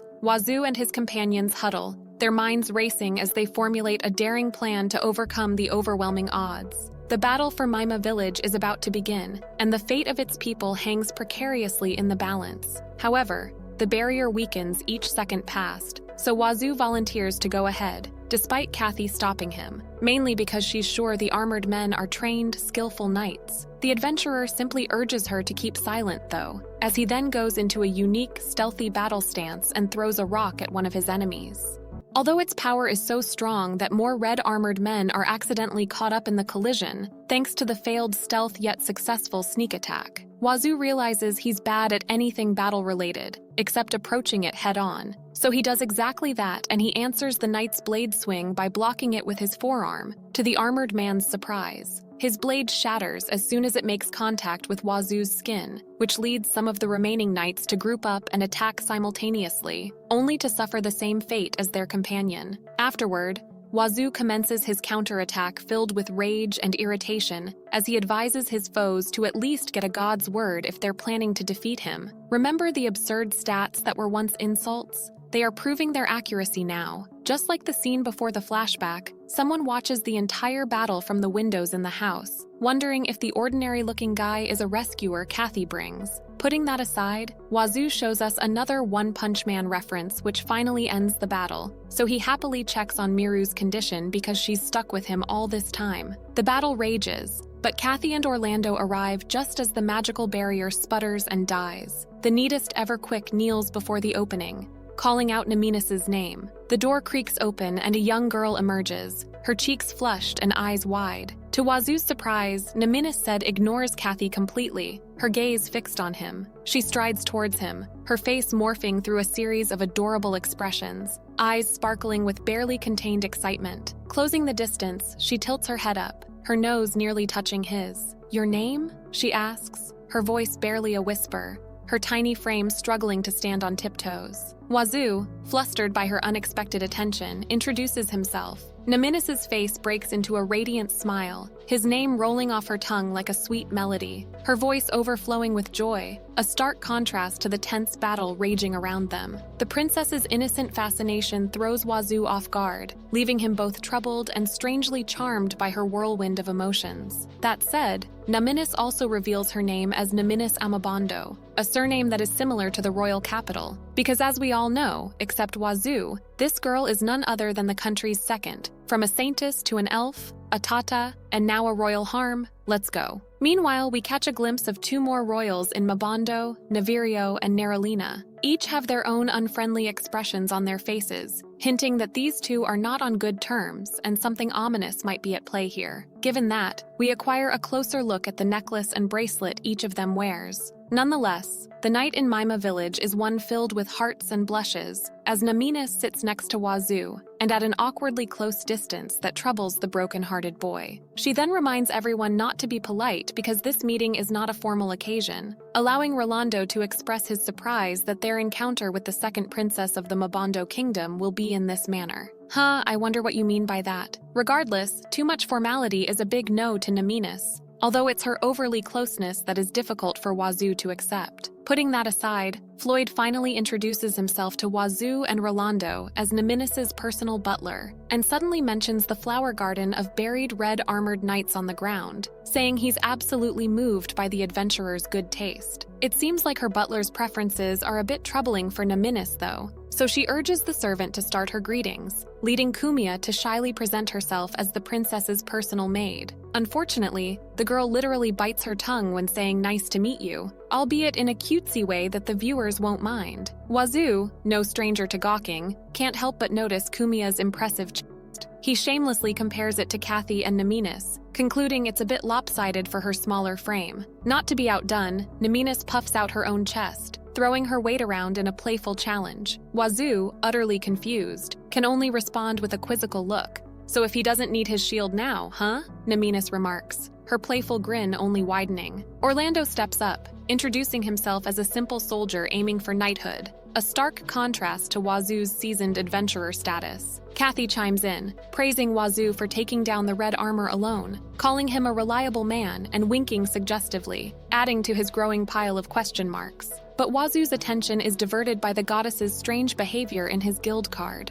He excuses himself from Naminis' eager ears and scurries out. Alone by the door, he checks the card for any abnormalities, relief washing over him as the goddess's aura confirms his human purity is intact. Suddenly, a loud cry pierces the air, laced with an insult so foul it makes your ears curl. It seems the goddess is tasting defeat, and Mother Earth wears the victor's smirk. The source of her ire? The ample chests of Kathy, Naminis, and Kumiya, apparently too much for her delicate sensibilities to bear. Wazoo can't help but chuckle at the absurdity of it all, the powerful goddess brought low by a few curves. It seems even the divine have their petty jealousies. Well, thanks to her argument with Mother Earth, Wazoo finds out that the god has a small blism, although it's the last thing she wants to hear right now. While the ruckus outside goes on, Naminis shyly asks Orlando if Wazoo already has a lover. After all, she's worried that her impotent actions of being overly friendly might have angered Wazoo instead of being effective in a good way. Orlando assures her that his friend is just nervous before revealing that Wazoo has no lover, and he lacks confidence on top of being pessimistic regarding women. Obviously, these ladies want to protect the surprisingly adorable adventurer, except Kumiya, who clearly has a different how cute expression on her face. Thus, while Wazoo is busy mediating the fight between the two goddesses, Naminis sees another reason to progress her romantic feelings and deepen her relationship with him. Eventually, Wazoo comes back from the bosom duel alive and immediately asks Naminis why she left the capital. Although she's initially reluctant, the princess reveals the story from the very beginning. In the country of Mobondo, the king and queen, Gavirio and Miralina, have 3 children, the elder brother and the successor to the throne, Navirio, the twin elder sister, Neralina, and the younger of the twins, Namanisa. Apparently, Navirio is known as the genius of their country for being an expert in domestic affairs, diplomacy, and strategy, while Neralina, on the other hand, is the pride of the knights due to her exceptional battle prowess. Namanisa, the holy princess known for her kindness and compassion, prefers the gentle touch of barrier magic over the clash of steel, but her peaceful life shatters when a mysterious illness plunges her parents, the king and queen, into an endless slumber. Suddenly her siblings, Navirio and Neralina, turn from loved ones to deadly rivals, driven by a madness that seeks the other's destruction. Namanisa, sensing a sinister puppeteer behind this tragedy, delves into the shadows. The red armored knights, though a nuisance hindering their investigation, aren't the true culprits. Kathy, her loyal knight, brings news they've discovered the key to the siblings' madness. She asks Namanisa if Navirio and Neralina were anything unusual before their descent into chaos. The princess recalls a bracelet on Navirio and a necklace on Neralina, leading Kathy to a chilling confirmation. Laria, the enigmatic guildmaster and rumored sister of the missing Reagan, reveals a horrifying truth. The bracelets and necklaces are cursed. Stolen from a sealed vault, these immature puppet and feast of the berserker artifacts twist the wearer's mind with each passing moment. The longer they remain adorned, the deeper the madness digs its claws, the priority shifts. Before hunting the true villain, they must sever the cursed grip on Navirio and Neralina. But as things are, even Namanisa will face difficulty meeting her brother and sister, who also have 6 close aides remaining close by their sides. Then how about breaking it through force? As expected,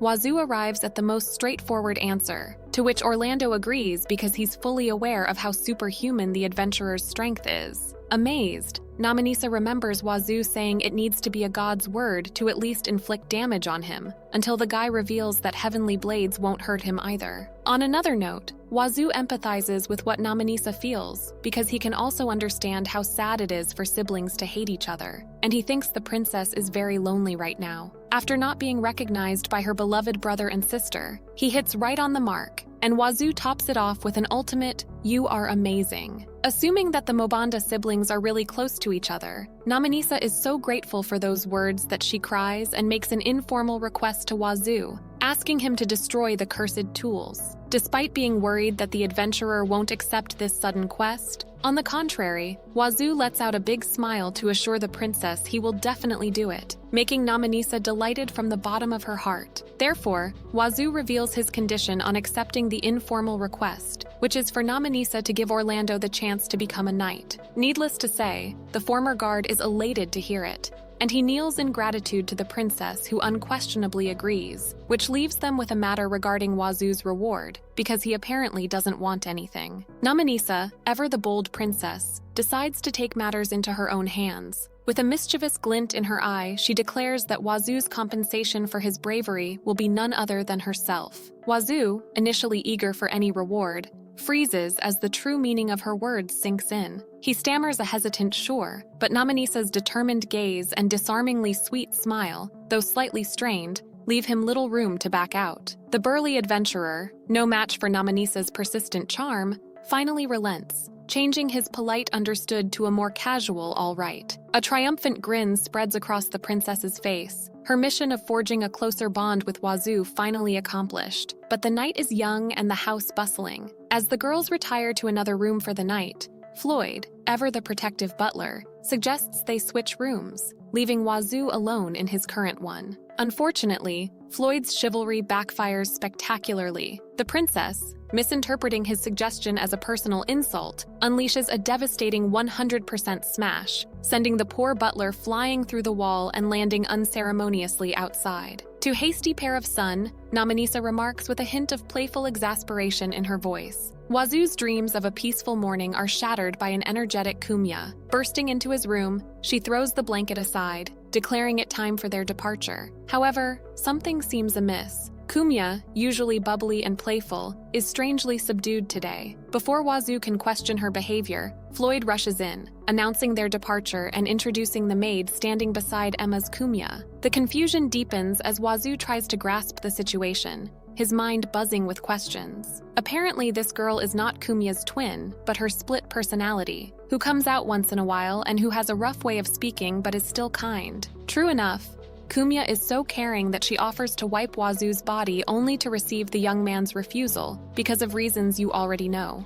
In the bathroom, Wazoo cleanses himself while telling Muru how weird Floyd and the others are, as if they're not human at all, given that the butler has no injuries whatsoever despite the incident last night. It's not like he's in a position to say it though. Regardless, Wazoo notices Muru's weird stare and lets her do what she wants, thinking it's fine because this partially human has nothing to hide. That said, Wazoo believes he'll be embarrassed and won't be able to show his body to others on the off chance he can humanize himself like Ragnar, and tells Muru she should remain herself as it is preferable that way. Afterward, they come out of the house and meet the princess, who suddenly fixes the adventurer's crooked row as soon as she notices it. Obviously, Muru doesn't like Namanisa's presumptuous actions because she wants to be the one who will fix it for Wazoo, causing the little dragon to act clingy to establish territory and show the princess who the true last boss is. And it seems like Namanisa immediately understands her message. Nonetheless, the journey that lasts for an unknown number of days continues, and we can now see the royal capital Mabando, where the group is having a little meeting near the large gate. In summary, Wazoo and Namanisa will remove the curses from Navirio and Neralina, while Kathy and the others head to the guild to bring Lyria to the castle. Without further ado,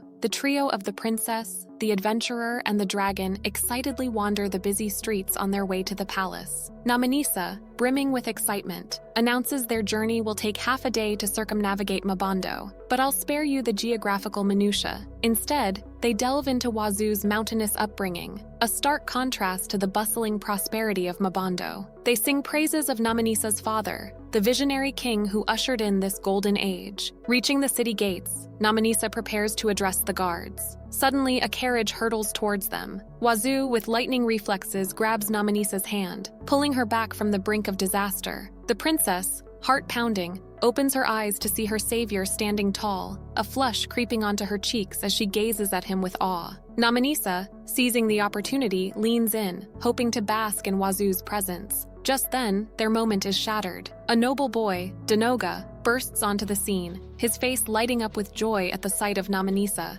after what feels like an eternity. Wazoo, caught in the emotional whirlwind, finds himself caught in the crossfire of Namanisa's stolen glances and Denoga's enthusiastic greetings. It turns out that Denoga is the person inside the carriage, and he's on the way to visit his father, Chancellor Z. But because this noble is curious about who Wazoo is, Namanisa introduces the adventurer as her bodyguard to protect herself from the disputes between Navirio and Neralina. She also creates a pretense that they're planning to tour the castle, although it is evident that Denoga isn't convinced that Wazoo is strong enough to do the task. Needless to say, he just makes Namanisa hate him even more, which leads the princess to leave with Wazoo while ignoring Denoga's wish to talk about their marriage. At least Wazoo hears him, and he seems to be interested in knowing more about it, contrary to Namanisa, who scares the heavens out of Denoga by angrily bidding him farewell thanks to his insolent behavior. Well, goodbye, noble boy. While walking through the castle's hallway, Wazoo asks Namanisa about the marriage Denoga is raring to discuss.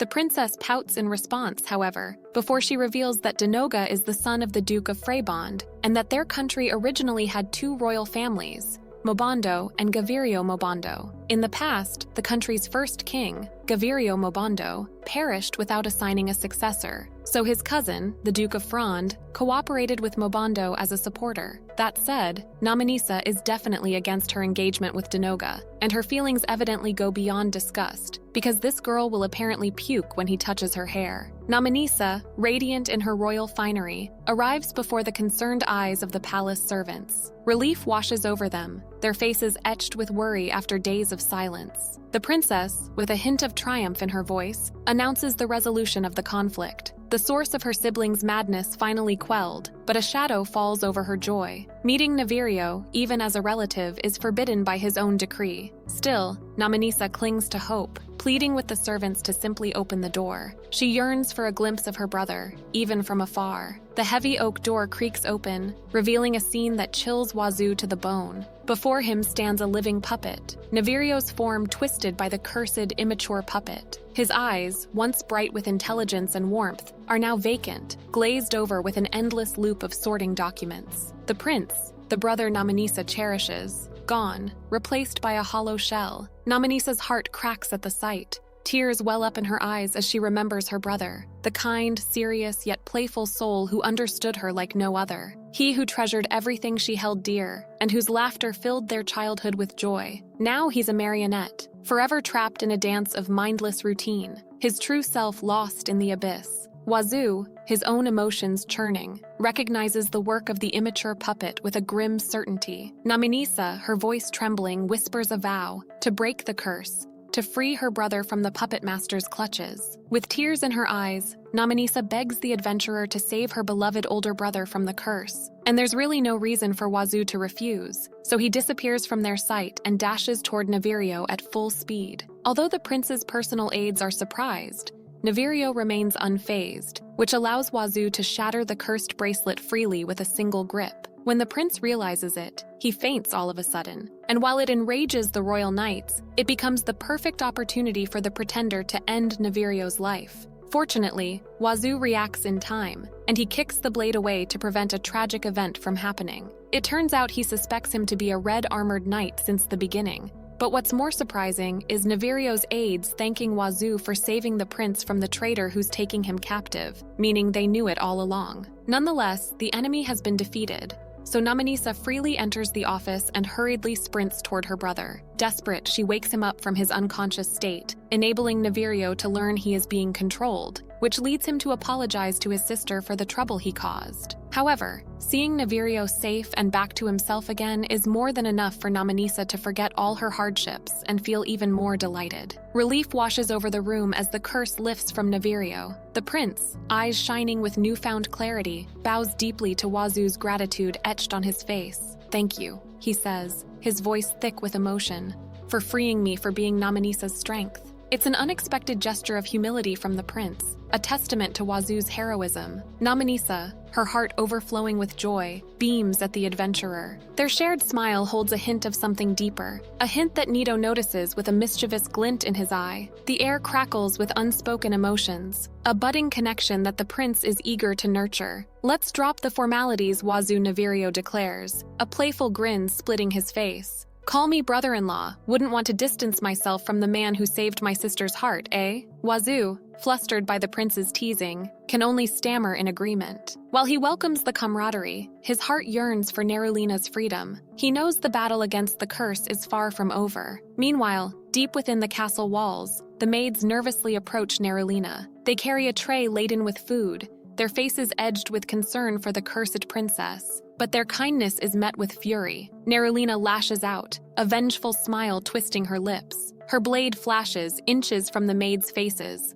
a testament to the curse's rip on her soul. The maids, though shaken, refuse to back down. They understand Nerulina's pain, the way the curse twists her into a stranger to herself. They persist, their voices gentle but firm. But Nerulina, consumed by her rage, smashes the cups and plates, her eyes burning with a desperate longing. "Bring me Navirio!" she screams, her voice raw with hatred. "His demise will be my salvation." The echo of her cry hangs heavy in the air, a chilling reminder of the curse's power. The battle for Nerulina's soul has begun, and the fate of the kingdom hangs precariously in the balance. Wazu, burdened by the weight of his responsibility, clenches his fists, his resolve hardening. He will not rest until both Navirio and Nerulina are free. Although there's a faint, gentle voice in the background telling them not to worry, however, for the three who are watching this from a safe distance, Nerulina is getting more and more violent, and approaching her might be too tall of a task. Regardless, she is the same tomboyish girl who has the same favorites as Namanisa, so the two royal siblings request Wazu's assistance in lifting the curse without second thoughts. Wazu accepts to do Navirio and Namanisa's favor,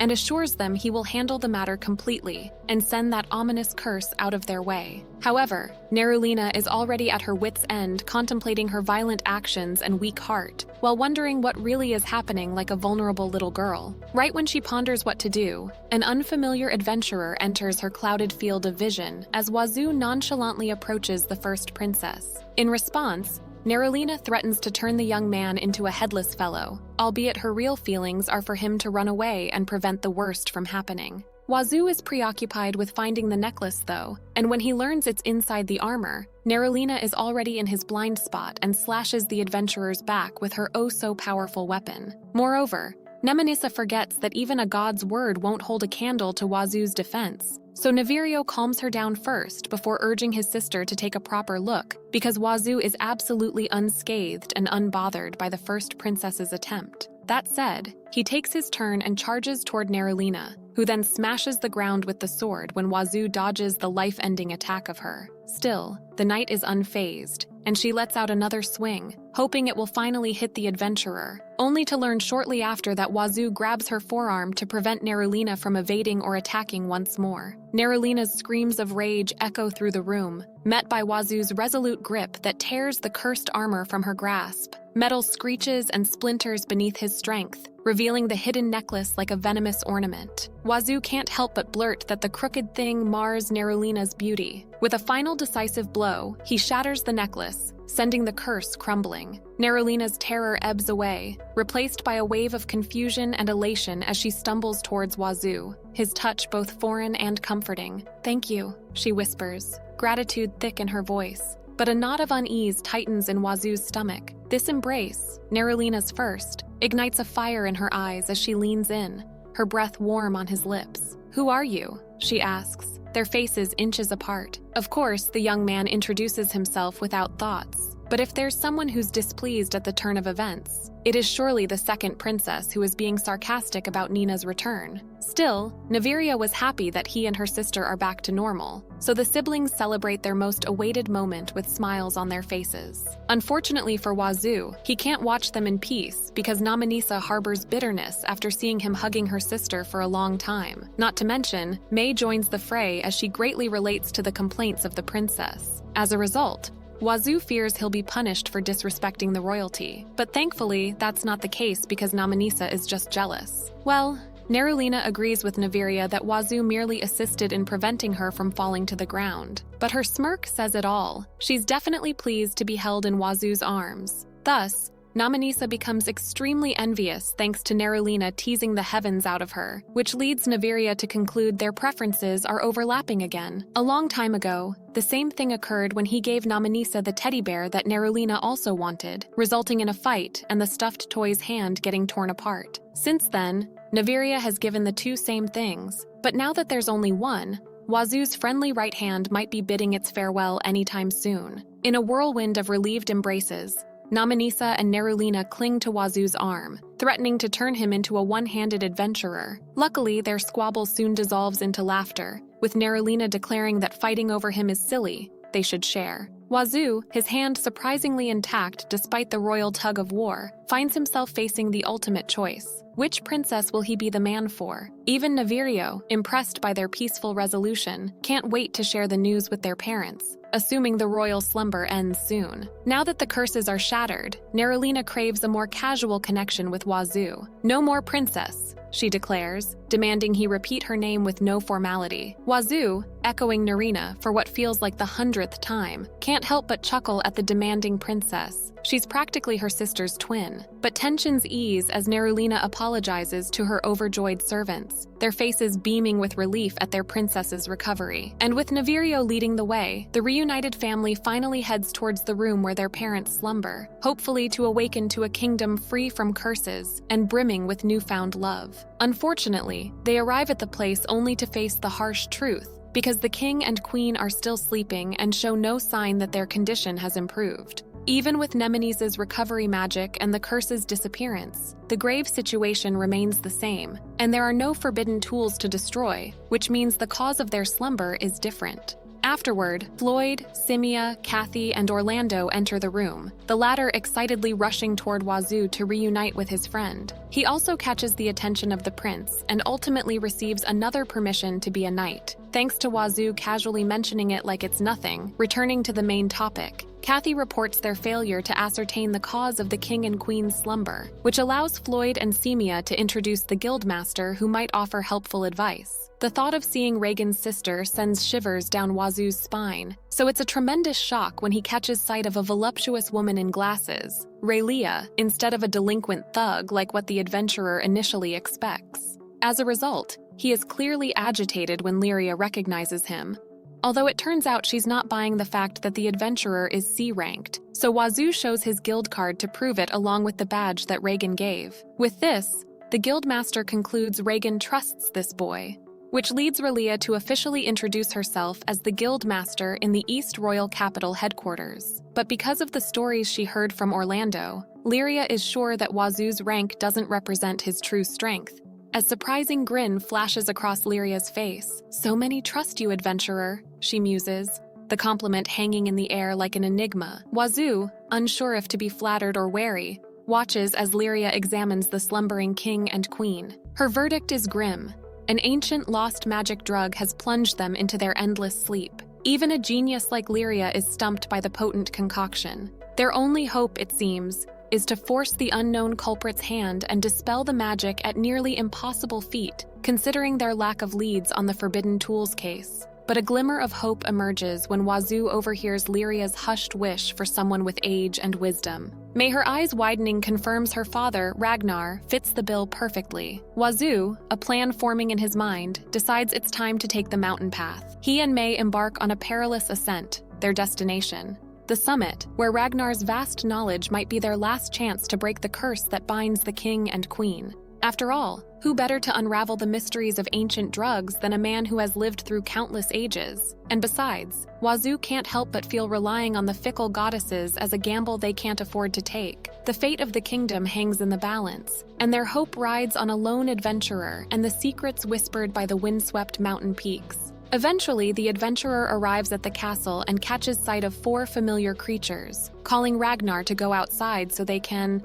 play. Okay, I know it's already mentioned in the comments, but the version changed, and so are the appearances of the necromancer and the others. See, Neil has that big smile on his face. With that said, the 4 are introduced to the story again, mainly because Zeal isn't your typical humanized werewolf anymore. and their personalities drastically change. For starters, Rudo becomes a pair of high elf who exaggeratedly loves the female members of his race, which leads him to do unquestionable things and ultimately get exiled from their village. As a result, on top of it, this guy is so madly in love with their voluptuous figures that he can proudly declare to everyone with a highly satisfied face. Well, ignoring Rudo's shameless declaration, Wazoo informs Ragnar of the reason he visits, which leads the Dragon King to recommend Neil as his helper, based on information from Wazoo. The necromancer assumes that the cause may be the ancient stimulant, or possibly the effect of a magic spell. Moreover, they need to return to Neil's faraway lab for the prescription and medications, and the necromancer is having difficulty believing they can go there in a flash with the human adventurer's strength. It requires until just tomorrow morning for Wazoo to drop by the lab and reach Mabando, though he is willing to carry Neil on his back along the way. However, the main problem for this bone monster is getting stoned by the citizens of the kingdom and becoming food for the dogs, making him cry as he is also worried the soldiers and magicians will group up to subjugate him. Despite the absurdity of a fear-inducing apex creature like himself harboring anxieties, Wazoo's sincerity bleeds through. He begs Neil, the necromancer, to lend his dark magic to the cause, to free the king and queen from their eternal slumber and bathe the palace in genuine smiles. But there's a catch, a price for this morbid assistance. Neil, the paragon in a skeleton skin, croaks out his desire, a skeleton bride, a maiden with a collarbone as exquisite as moonlight. The silence stretches, awkward and heavy, before Wazoo with a sigh agrees, and so the unlikely two embarks on their quest. Towers melt away as Wazoo, the adventurer, carries the robed necromancer on his back, a bizarre spectacle speeding across the land. Neil, though, seems less than thrilled by the life-threatening vibrations of Wazoo's rapid pace. Finally, the royal capital shimmers into view. Neil, forced to conceal his ghoulish visage, pulls his cloak tight as Orlando, the ever-vigilant knight, spots them from afar. A whisper ripples through the guards. Wazoo, the adventurer, has returned, no longer just an outsider, but an apprentice knight, sworn to protect the very kingdom he once explored. The air crackles with anticipation, a blend of hope and uncertainty, as Wazoo steps back onto familiar ground, his quest for a cure and a skeleton bride just beginning. On another note, Orlando's co-workers are alarmed about the necromancer entering their kingdom, so Wazoo assures them he'll crush Neil if worse comes to worst. Wait, didn't you promise to guarantee his safety? Oh, get it? That's a joke. Thanks to that, they freely enter the castle, where Navirio and the princesses await to welcome Wazoo back smilingly. As soon as the adventurer introduces Neil, Navirio shakes the necromancer's hand without showing an inch of fear, which is eventually revealed to be because Neil suppresses his intimidating aura. The man's dread against dogs remains true, though, but Relia has no interest in listening to their humorous talk because the thing she's raring to know as of now is if the necromancer here is the famous Mage King. Based on the guildmaster's knowledge, Neil is a man who can use any type of magic and destroy a country with a snap of his staff. In simpler words, a powerful mage who is considered to be a legend. With a sinister laugh, the necromancer confirms he really is the Mage King. Lyria talks about and expresses his nostalgia and surprise that someone calls him by that nickname after such a long time. Unfortunately, that isn't enough to acquire some respect for Wazoo, who wants him to hurry and treat the king and queen. After examining Gavirio and Miralina, Neil instantly concludes that they are suffering from the effect of the eternal sleeping drug, and that the way to cure them will be a bit too forceful. If they resort to desperation, a terrible side effect may occur, but if nothing is done, demise still awaits the royal couple. That said, Neil can easily make the canceling medicine if only he acquires the missing essential ingredient to craft the cure, a vampire's fang. Still, the Mage King assures the princesses that the item will be a mere catalyst rather than a tool to turn their parents into vampires. Although outdated, Neil reveals a place where one can find those creatures on the off chance that they're alive and still living there, which excites Namanisa and Nuralina. The air crackles with tension as Namanisa and Nuralina gaze at the Mage King, demanding more information. But for a different reason than Wazoo, these princesses, it seems, are less interested in ancient lore and more in getting closer to the charming adventurer. They bat their eyelashes, flashing smiles that could melt glaciers, all the while convincing Wazoo of their strength and reliability. After all, sitting around while their parents slumber is unthinkable. So Navirio, ever the supportive brother, adds his voice to the chorus, urging Wazoo to let his sisters tag along. And with the journey being a mere day's trip, Wazoo finds himself reluctantly agreeing. Rilia, the sharp-tongued guildmaster, can't help but comment on Wazoo's knack for attracting royalty, prompting her to dangle a juicy promotion. Rank B if he cracks this case. Rank A might be within her reach, but the effort? Pa. Lyria simply throws Wazoo a knowing look before sauntering away, leaving the adventurer to his fate. Now with the princesses finally back in light armor, their royal aura subdued under travel outfits perfect for camping, Wazoo feels a familiar flutter in his chest. Their attire, designed to hide their lineage but still incredibly fetching. Yes, Wazoo, you're camping outside with 2 princesses. It seems like it's too late when he realizes the implications of that, though. Nonetheless, the princesses leave the country. Even though Namanisa reveals she doesn't really like doing this because it's too scary, the lady did it last time for her beloved family. However, Neralina feels proud she's her sister, and the trip goes on. Thanks to Wazoo, who's defeating the monsters to ensure a safe journey along the way, little do the royal siblings know Wazoo is thinking of ways to hasten their travel, like heading to the vampire all by himself and securing the fangs, worried about what will possibly happen tonight, because he might finally lose control when sleeping together with 2 princesses on a single tent Floyd prepared. Ultimately, Wazoo decides to sleep on a tree, so it's finally a problem solved, and the next quest comes in when Neralina asks if he can ride a horse. However, this is according to the knight's calculations, as she then urges Wazoo to sit in front of her to let the personal lesson begin. Namanisa clearly refuses to let things go in her sister's way, although it is first come first served to Neralina. She even prepares a plan to allow Namanisa to enjoy the moment as well. That said,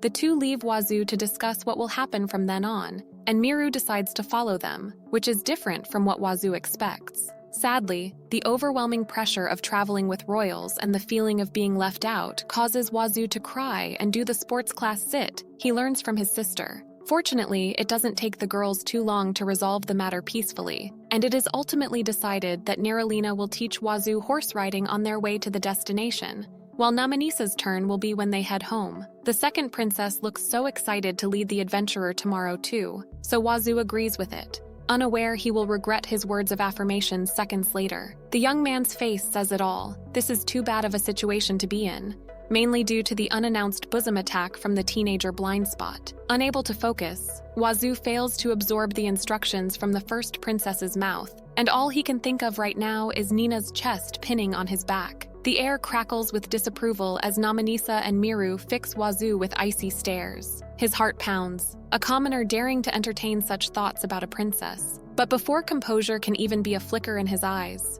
Neralina, oblivious to the tension, leans her head against his broad back with a happy sigh. "Perfect for rubbing my face on," she declares, her words a playful jab that sends shivers down Wazoo's spine. He can't decide if he should be flustered or embarrassed, the line between playful teasing and something deeper blurring before his eyes. Night falls, cloaking the forest in an unsettling darkness. Namanisa, her face etched with determination, casts a shimmering barrier around their camp, a shield against the monster they seek. Wazoo, emboldened by the flickering firelight, approaches her with a plan, a reckless one, designed to retrieve the vampire's fang alone. He speaks, his words tumbling out in a rush, but as they do, a mirror appears in Namanisa's worried eyes. The reflection stares back at him, stark and revealing, and Wazoo feels a jolt of shame. His plan, born of bravado, now seems like a betrayal of trust, a silent accusation that he doesn't believe in their strength. The weight of her concern hangs heavy in the air, forcing him to confront the truth. His actions, fueled by a yearning for glory, risk shattering the fragile bond they built. The path ahead is uncertain, but one thing is clear: he cannot tread it alone. So Wazoo decides not to rush it, and instead gives the girls motivational words to do their best tomorrow. Thankfully, the cheerfulness of the atmosphere returns, so the princesses prepare for their dinner. Although it looks like Neralina hid the secret about her terrible cooking. Yeah, let's not talk about it. Nevertheless, Wazoo finally realizes that building a harem requires him to get used to trailing with girls, not to mention looking a wee bit cooler than his usual self. Luckily, their conversation about shampoo and conditioner, which the 2 princesses use, becomes the adventurer's chance to obtain Namanisa's permission to smell her hair. The second princess blushes as soon as Wazoo takes a sniff and praises it for having the same scent as fragrant roses, making Namanisa's face turn beet red as she obtains extreme happiness upon hearing those words. On another note, Neralina wonders about Wazoo's plan after this matter is resolved. So the adventurer informs them he will travel with Mir and won't be staying in Lobondo. After all, he wants to help people in trouble now instead of achieving his ultimate goal of creating a harem, eventually treating that as a mere side quest. However, hearing that thrills the princesses as they suddenly wear the faces of somebody having ulterior motives. Wazoo is confused, but these cunning girls think this thoroughly, and they urge the young man to take a rest while they handle the rest of the task. As expected, Namanisa and Neralina are up to something as they prepare light outfits for the task remaining tonight. Obviously, they want to handle it as women, and not as hoping Wazoo will bring them along on his journey. The moment he finally falls in love with them, despite being shy and embarrassed, the twins officially confess their feelings for Wazoo to each other and get the hidden yet evident love out of the way before asking the blessings of their imaginative parents and brother to commence their full-on passionate sneak attack, promising not to steal a march on one another. Neralina and Namanisa silently barge into the tent and lie beside Wazoo to share him for themselves. Soon after, the adventurer wakes up and sees Namanisa and Neralina surrounding him on all sides, causing the young man to wonder what in the world is happening and why these princesses are so lightly dressed. The fragrant whiff of shampoo pierces Wazoo's dense skull like a lightning bolt. It's a sudden revelation. The princess sisters are blatantly tempting him, their smiles brighter than campfire flames. He remembers the alluring Tata, the captivating Salona, even the fleeting spark with Emma. Wazoo, a sheepish grin spreading across his face, can't deny his luck with the ladies. Even the overprotective Navirio readily entrusts him with his precious sisters. This realization washes over him like a wave, a solemn vow rising within him. He'll be their shield, their guide, their way back to their worried families. And so he lets them drift off to sleep nestled in his arms, a silent promise guarding their slumber. Morning dawns, a symphony of birdsong and sunlight. For Wazoo, it's a refreshing start, but the princesses, it seems, are grappling with a different kind of awakening. Did their charms fall short? Was the fan service not enough? They exchange worried glances, determination hardening in their eyes. This isn't over, not by a long shot. New tactics will be devised, new spells woven, new ways to capture the attention of the oblivious adventurer. But that, as they say, is a story for another time. For now, the sun paints the sky in hues of hope, and Wazoo, with newfound resolve, sets off on his quest, the echoes of laughter and whispered secrets trailing him like whispers on the wind. As they head out again onto the cave where the vampire is living, not too long after they reach the cavern, the four spot a house illuminated by sunlight and surrounded by a field of crops. Furthermore, a man is hoeing the land with a satisfied smile on his face as he enjoys the sunlight, which is not everyone would expect with a night creature like this one. Well, if you're disappointed it's not a vampire girl, just look at the faces of the people involved. Nonetheless, this peculiar character who's calling the vegetables Tomato-chan and Cabbage-chan realizes Wazoo and the others are looking at him with cautious yet disappointed eyes. Embarrassed, he covers his body and blushes while complaining why there are girls in this cave before running toward his house and yelling shy curses at the visitors, whom he calls dum-dums. As a result, the three can't help but doubt if Runaway really a vampire, considering he looks slightly different from the rumors about their appearance. Would vampires get a suntan just when they wonder if Runaway's just a butler or messenger? The man shows up from his door with a pitch-black cape and fearsome appearance, declaring himself as the harbinger of demise and challenging the unannounced guests to a fierce battle. Silence befalls the cave not due to fear, but because Wazoo and the princesses feel no tension at all, given that their first meeting is not that terrifying, dispirited Runaway apologizes, and the royal twins follow suit before suggesting they recreate the scene from the very beginning. With that said, Wazoo and the princesses return to the entrance and come with exaggerated vigor, as if they're raring to fight the vampire and plunder what they need from him from the mansion. The vicious vampire commences his grand entrance with a sinister laugh that will make everyone cough, although it only applies to himself. Thanks to the water getting into his windpipe, everything is brought to waste and they have to start over. Despite Wazoo bluntly expressing his disappointment, nevertheless, their continuous attempts go on, and all of them end in failure due to various reasons like the dazzling light blinding the vampire, and him getting scared by bats in the necks, and might be the last attempt. Runa trips on the stairs and clumsily stands up, only to receive the terrifying glares of scorn from the adventurer and the royal princesses. Unsurprisingly, Wazoo gets fed up with the endless begging and shameless mistakes, so he gives Runo a frustrated knuckle sandwich, while Namanisa and Neralina merely watch them. Runo, the vampire, shrinks back, a pathetic whimper escaping his lips. Begging, he pleads for his life,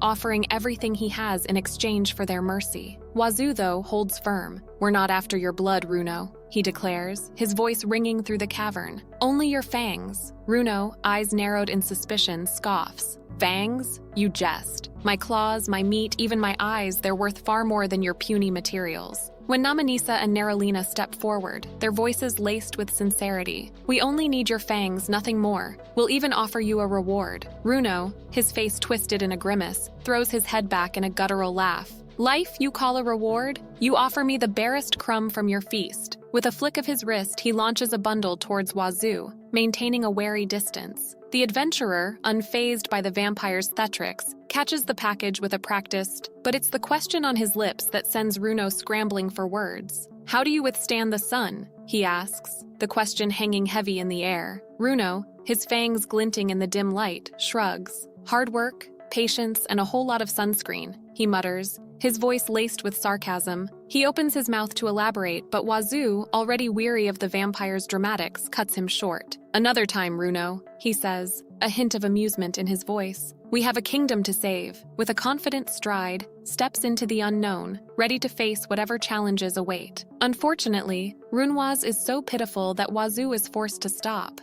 especially after learning it's been so long since he met somebody other than a woman whom he calls in Nen. Seeing the story state the vampire is in causes Wazoo and the princesses to return, wherein they learn that the Nen Runo talks about only visits sometimes, and the vampire suddenly cries due to loneliness. But because Runwaz is completely fine with sunlight, Namanisa and Neralina suggest he go out and drop by Nen's place instead. Something seems to be the problem, however, and the reason Runo can't leave this place is not so profound as a curse or barrier, because this pitiful vampire proudly declares he is scared of bats. It takes these three a few seconds to process the shocking information, given that vampires can easily be associated with bats, although they eventually learn that those animals are pets for Runo, and his fear stems from being bitten by them in the past, like some humans with their cats or dogs.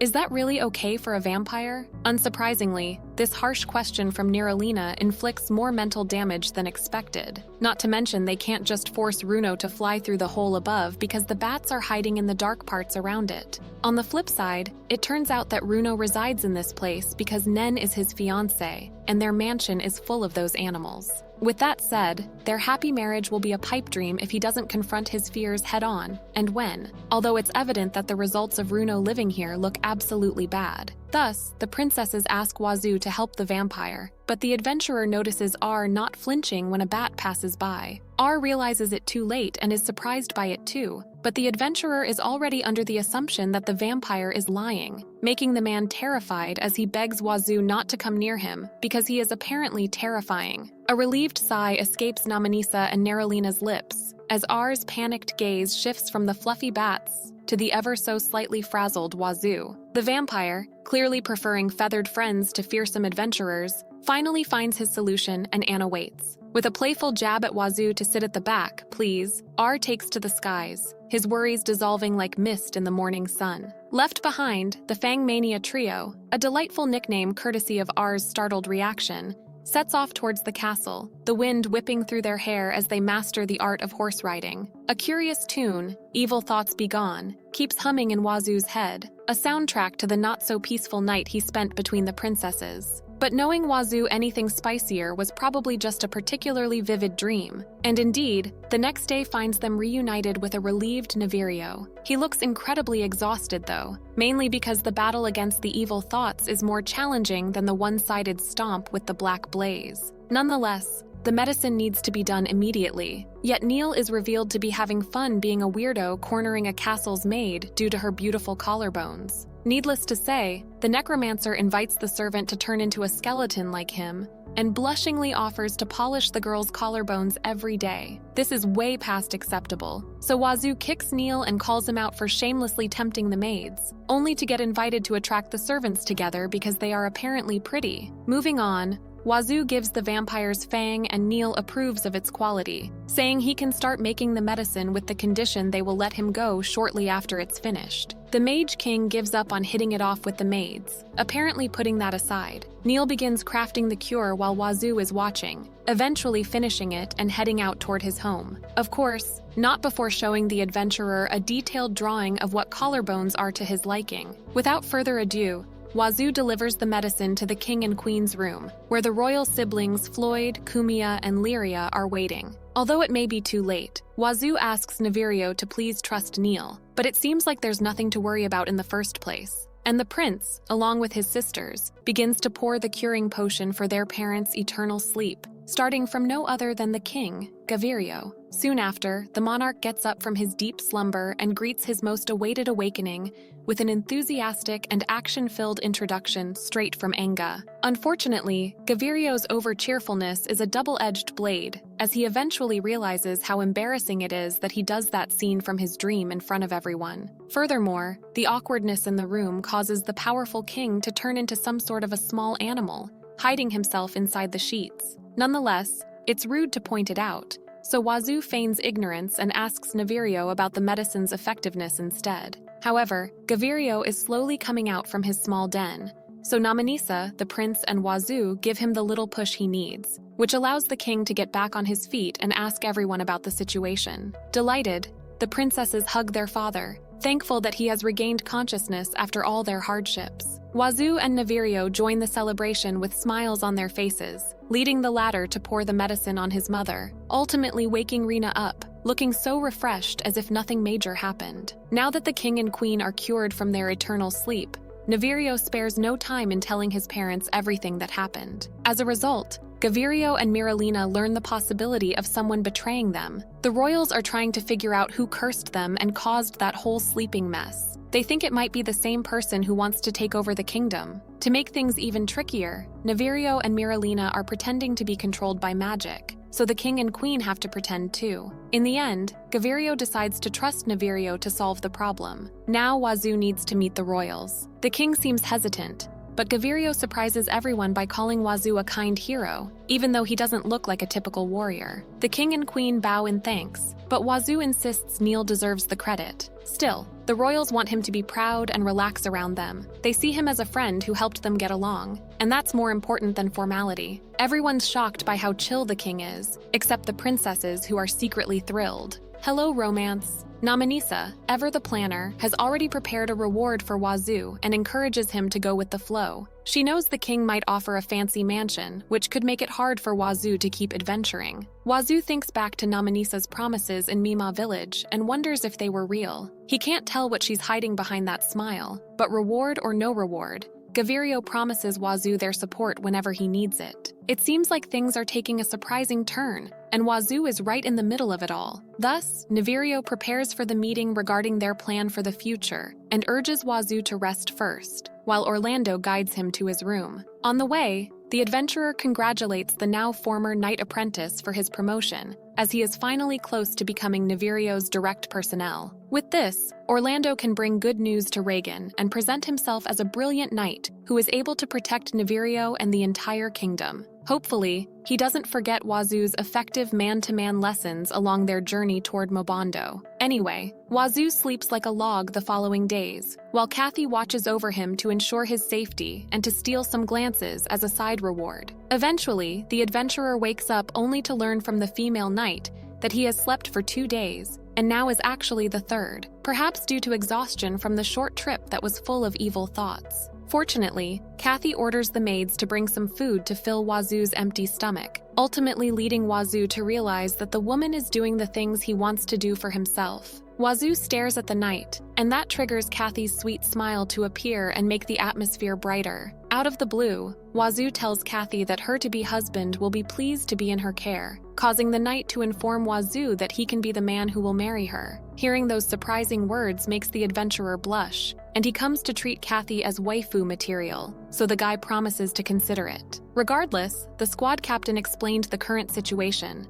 revealing that Navirio and Neralina would lead 1,000 of their knights to depart to Bond Plains, where they would pretend to be controlled by the curse and fight each other. Basically, the battle is a mere farce to lure the mastermind into appearing, hoping he'll show up to confirm the royal's demise, which is fake in the first place. Right now, tough knights are guarding the king and queen like hawks, while Namanisa and Lyria are busy keeping the royal capital safe. They'll only join the big fight in Bond Plains if their Sherva Bondo isn't in any trouble. That's where Wazoo comes in. He's their secret weapon, the key to making this whole plan work. He can zip between places like a flash, but even for him, it's tough to see danger coming. So Kathy gives him a special ring that lets him talk to anyone, no matter how far apart they are. It's like having a super-powered walkie-talkie. And Kathy, loyal as ever, promises to keep Namanisa safe, even if it means putting her own life on the line. But if things get really hairy, she trusts Wazoo to take care of the princess. Wazoo, ever the hero, takes on the quest with a smile and a steely glint in his eye. Now it's off to Bond Plains, where Neralina and her brave knights are already charging onto the battlefield, ready for action. Luckily for the first princess, the cursed items are easily replicated, so it all boils down to their acting skills, given that the plan greatly relies on the perpetrator not knowing that the forbidden tools have already been destroyed. Meanwhile, Navorio is preparing for his departure when Wazoo finally shows up, raring to fight and defeat the culprit and settle the matter once and for all.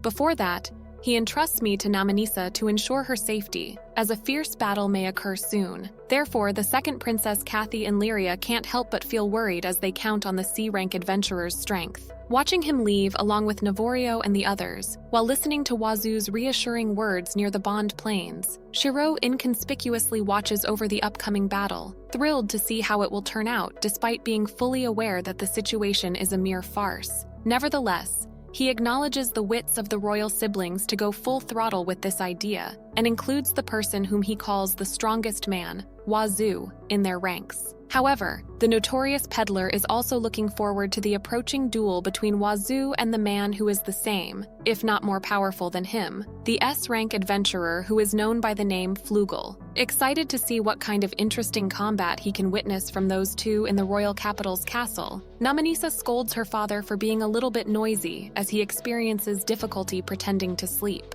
On the contrary, Miralina is sleep-talking about bananas, and it seems like that is the standard for Gavirio to follow, given they can't let their guard down because the mastermind is still unknown. Speaking of the culprit, Gavirio wonders why Namanisa is the only one unharmed when he and his wife are put to sleep to keep their mouths shut, while Navirio and Miralina are given cursed accessories to force them into fighting each other until one of them delivers another's demise. Namanisa is about to spill the beans about who the bad guy is, but Kathy and Lyria cut her off. They both blurt out that the mastermind behind all this mess is definitely the one planning to use Namanisa, but they're not sure if this evil genius will actually show up on the battlefield to see how well Navirio and Naralina are faking their defeat. These two are super protective of Namanisa, willing to whip the masterminds behind with their sword and Lyria's famous S-whip. Talk about girl power. Namanisa and Gavirio feel much better knowing they're in good hands, and Namanisa reassures Meru that Wazoo will be safe with her siblings. But standing by the windows is a bad idea. Kathy warns Namanisa to stay away, but before she can explain why, Meru freaks out. She sees Shiro staring at her from afar, and without a word, she just hugs Namanisa tight. Poor Mai. Little does she know, Shiro is already planning something big. Meanwhile, over on the Bond Plains, things are heating up. Knights from both sides swarm the battlefield like ants, led by Naralina and Navirio. They glare at each other like they're about to explode, and the tension is thicker than Pisu. It's time for the real battle to begin. Unsurprisingly, the princess known as the Valkyria starts the war by declaring she'll be the one to rule the country, which leads to a fierce confrontation as the enraged prince swears to bring her brutal end, ultimately leading the knights to charge toward their enemies as the clash continues. Wazoo observes the surroundings to spot anything strange, allowing him to learn there's no problem occurring yet, mainly because there are no emergency signals from the ring, and the knights are just having fun, knowing that the skirmishes are fakes. That said, Wazoo needs to watch over Navirio and Nina's duel and ensure they are safe, albeit confident that the perpetrator can't easily intervene, thanks to the 1,000 knights surrounding them. Still, it's possible that the culprit is watching from afar, so the goddess gives a well-appreciated suggestion for Wazoo to use his unique skill, presence sensing. Thus, the C-ranked adventurer activates the ability and searches for the whereabouts of allowing him to discover the presence of at least 4 people hiding in the woods. All of a sudden, a terrifying existence deliberately shows itself to Wazoo's skill, surprising the C-ranked adventurer who instantly assumes that the fearsome presence is the same, if not stronger than him, and is possibly an S-ranked adventurer. The royal blades flash and spin in the air before clinging to the ground with a dramatic thud. Nerulina crumples unconscious, while Navirio, panting heavily, manages to kneel before finally collapsing himself. The battlefield hangs in stunned silence. Did their plan work? Did the mastermind take the bait? Navirio and Nerulina, their faces betraying no hint of weakness, wait patiently for the culprit to emerge. Wazoo, eyes scanning the horizon, joins them in their vigilant vigil. Soon, the pounding of marching feet breaks the silence. But instead of the small group Wazoo expected, a vast tide of red-armored knights crests the hill, their numbers rivaling the royal forces. At their head, a familiar face contorted in a twisted grin. Denoga, the timid noble boy, looking utterly unlike himself. Wazoo, jaw gape, instantly recognizes him. He whips out the communication tool and throws Naminis's voice on the wind. Denroga, he's the one behind it all. Naminis's voice crackles back, annoyance tinged with grim determination. I figured, she says, her words echoing through the battlefield. Cassie Relia, join the fight. We'll crush this viper and his army together. Tension crackles in the air, thicker than wildfire smoke. Meanwhile, back in the castle, the king, oblivious to the impending storm, hums merrily as he plans a picnic. Can't anyone sense the danger swirling around them? And finally, the news reaches Denoga's ears like a thunderclap. Navirio and Nerulina, free from the cursed accessories, his carefully crafted plan, crumbling before his eyes. Nonetheless, seeing Denoga's behavior change leads the prince and the princess to conclude that this is the noble's true color, rather than his timidness, which is obviously a fake persona. However, Denoga doesn't care about their opinions right now, as he is focused on his plan to exterminate the whole royal family. Moreover, the Duke's son is unfazed that the cursed items are destroyed outside of his expectations, because he can just eliminate them himself right here and there with the help of the red-armored warriors, who are merely waiting for orders. Apparently, these knights, who are the same kind as the ones Wazoo encountered in the Mema village, are under Denoga's direct control, which makes Navirio wonder why his sister's fiancé, all people, will commit such atrocities just to steal the throne for the Free Bond family. However, seizing the throne isn't what Denoga calls it, as he then drops a revelation depicting him as the rightful king. The Duke's son no longer intends to hide it, and informs everyone that he's not part of the Free Bond family, like what is publicly known, because this noble boy is actually the son of the previous king, Dio Gavirio Mabondo. In other words, Denoga is the deceased monarch's secret child, making him the true successor to the throne instead of the Mabondo family. In the middle of their conversation, Omnis arrives along with her entourage on horseback and hurriedly heads to where Navirio and Nerulina are, allowing her to hear Denoga that being the second princess's fiancé is far from enough to turn him into their kingdom's leader. After all, the so-called royal family of Mabondo is a hindrance to the true successor acquiring what's truly his possession, the throne. Nevertheless, Namanisa's arrival signals the complete attendance of all the actors involved, and what's left to do is to plunder their lives, followed by the king and queen's demise, and return the right to rule the kingdom to the Gavirio Mabondo and Free Bond family. Nerulina, her eyes blazing with righteous fury, tightens her grip on her sword. Denoga, the traitorous prince, stands before her,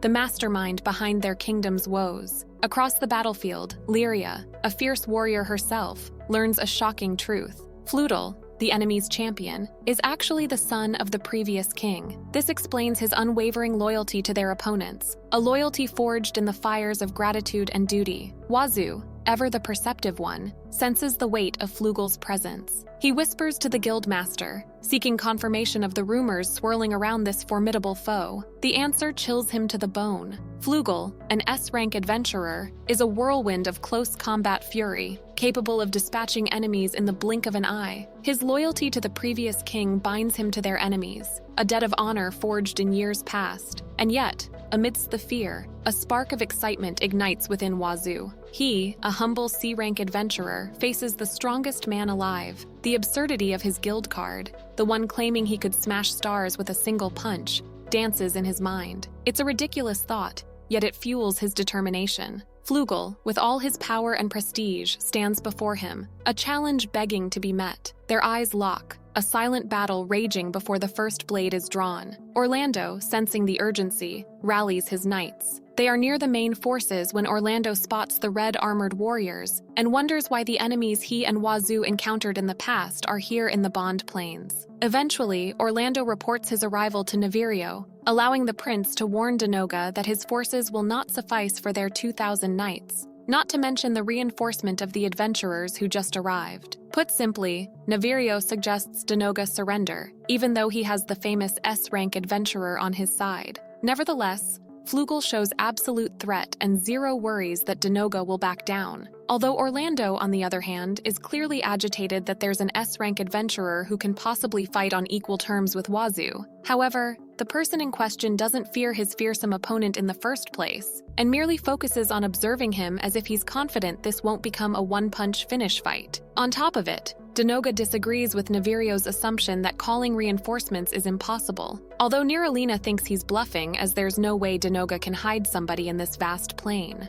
Unbeknownst to them, the throne's rightful successor isn't talking about human backup, as he reveals the ominous black ball that can bring chaos to this place. Only Wazoo recognizes what that thing is, so he hurriedly tries to stop Denoga from releasing the mindless beasts only to fail and get interrupted by Flugel's powerful smash right into his face. With Wazoo unable to stand up for even a split second earlier, Denoga activates the Gospel of Darkness and lets out the dark magic power until the orb shatters. Without wasting time, Wazoo tells Niralina to run away and reveals he has already seen the black sphere from a one-eyed ghoul in the elven village being used to control hundreds of monsters. Denoga is surprised that someone knows the secret of the black orb, as it is apparently a rare item according to a particular merchant, confusing Wazoo as he wonders who that is. The air crackles with tension as Denoga brandishes the crimson orb, the key to his monstrous transformation. Wazoo's gut clenches. He recognizes that cursed artifact, his memories burning with grim foreboding. "Are you really going to turn into a demon?" His voice rings out, a desperate plea lost in the roar of the battlefield. Denoga's laughter chills the air. A twisted mix of amusement and malice dances in his eyes. He relishes the chaos, the despair he's wrought upon the royals he loathes. But a flicker of irritation crosses his face when Wazoo interrupts his fun. Suddenly, the ground trembles as monstrous creatures materialize from the very air, their claws and fangs glinting with unholy light. The knights of Mobando Kingdom, their faces grim with determination, form a protective circle around Navirio and his siblings. But Kathy and her comrades, their eyes flashing with fierce resolve, charge towards the demonic horde and the red-armored knights, ready to meet the enemy head-on. Navirio, Niralina, and Namanisa stand shoulder to shoulder, their eyes fixed on Denoga, the true usurper of the throne. They know his usual tricks won't prevail against Namanisa's prowess, so Denoga makes a desperate gamble. He throws back his head and swallows the red orb whole,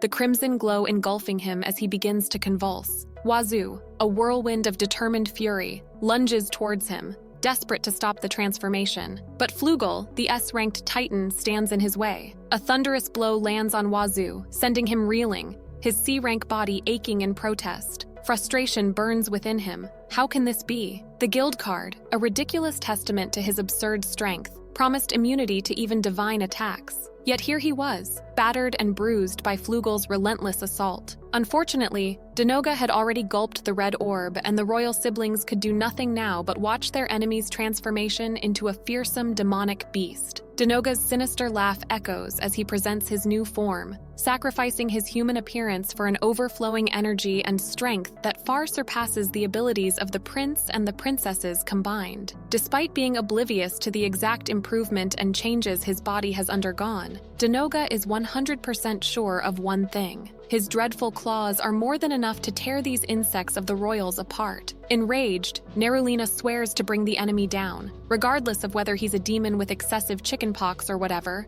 and swings her sword toward Denoga's large hand. hand, ultimately shattering the blade instead of inflicting a fatal wound. While the first princess gets close to being devastated, Denoga maintains his devilish smile and mocks Nerulina for showing the opposite effect of what she has confidently declared. Immediately after seeing Denoga's claws, Namunisa puts up a defensive barrier to protect herself and her sister from the demon's attack, all while telling Nerulina to get a new weapon. Unfortunately, Denoga is already on his way to destroy the barrier, but Rilia luckily makes it in time to hinder his movements with her whip and prevent the demon from landing a fierce blow to their only reliable defense. Meanwhile, Navirio helps Wazoo to get up, ignoring his apologies for not being able to dodge the S-rank adventurer's punches, and instead asks if he can rely on his strength to keep Flugel occupied while they defeat Denoga and settle the royal family's problem. But rather than buying time, Wazoo assures the prince he will bring Flugel down, so the two wish for one another's success before continuing the fight. To Wazoo's surprise, Mi flies toward him and is strangely panicking as she informs the adventurer of her terrifying encounter with Shiro near the castle. Wazoo's ears are filled with Meru's frantic squeaks and cries, but the little dragon's message goes over his head. He's still processing the chaos around him,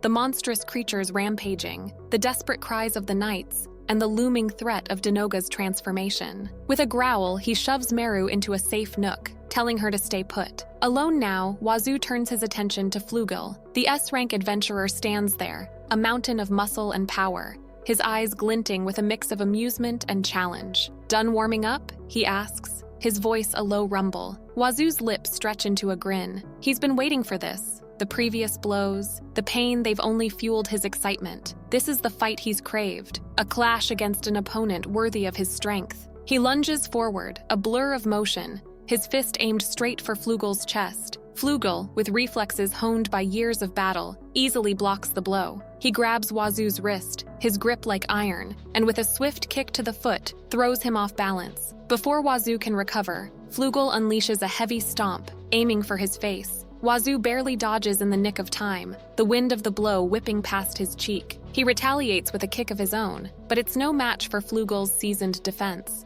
The S-rank adventurer, bored by the predictable move, lets out a hollow laugh. He unleashes a spiral of magical energy, a shockwave that sends Wazoo crashing to the ground. Flugel raises an eyebrow, his gaze filled with a hint of disappointment. "Who are you, boy?" he asks. "You have the strength of an ancient oak, yet your movements are like a wild beast. All brawn, no finesse." Wazoo, bruised and battered but undeterred, scrambles to his feet. His eyes burn with defiance, his grin widening. "Fuger, the S-rank titan," he says, his voice raspy. "I'm Wazoo, and I'm just getting started." In the end, a monster will remain a mindless creature no matter how much they hone themselves, which is disappointing for Flugel as he concludes that Wazoo is not a worthwhile opponent, and joining Denoga's battle is more meaningful. Needless to say, Wazoo refuses to let him go, so he attempts to strike his usual one punch at his opponent, but Flugel swiftly dodges it again, devastating the C-rank adventurer as he simply listens to the enemy acknowledging his strength, yet emphasizing how weak his skills are, demonstrating the power of a real S-ranker. Flugel charges a ball of immense magic power and sends the life-ending wave directly to the S-rank adventurer, ultimately inflicting a critical hit that leaves Wazoo screaming in excruciating pain.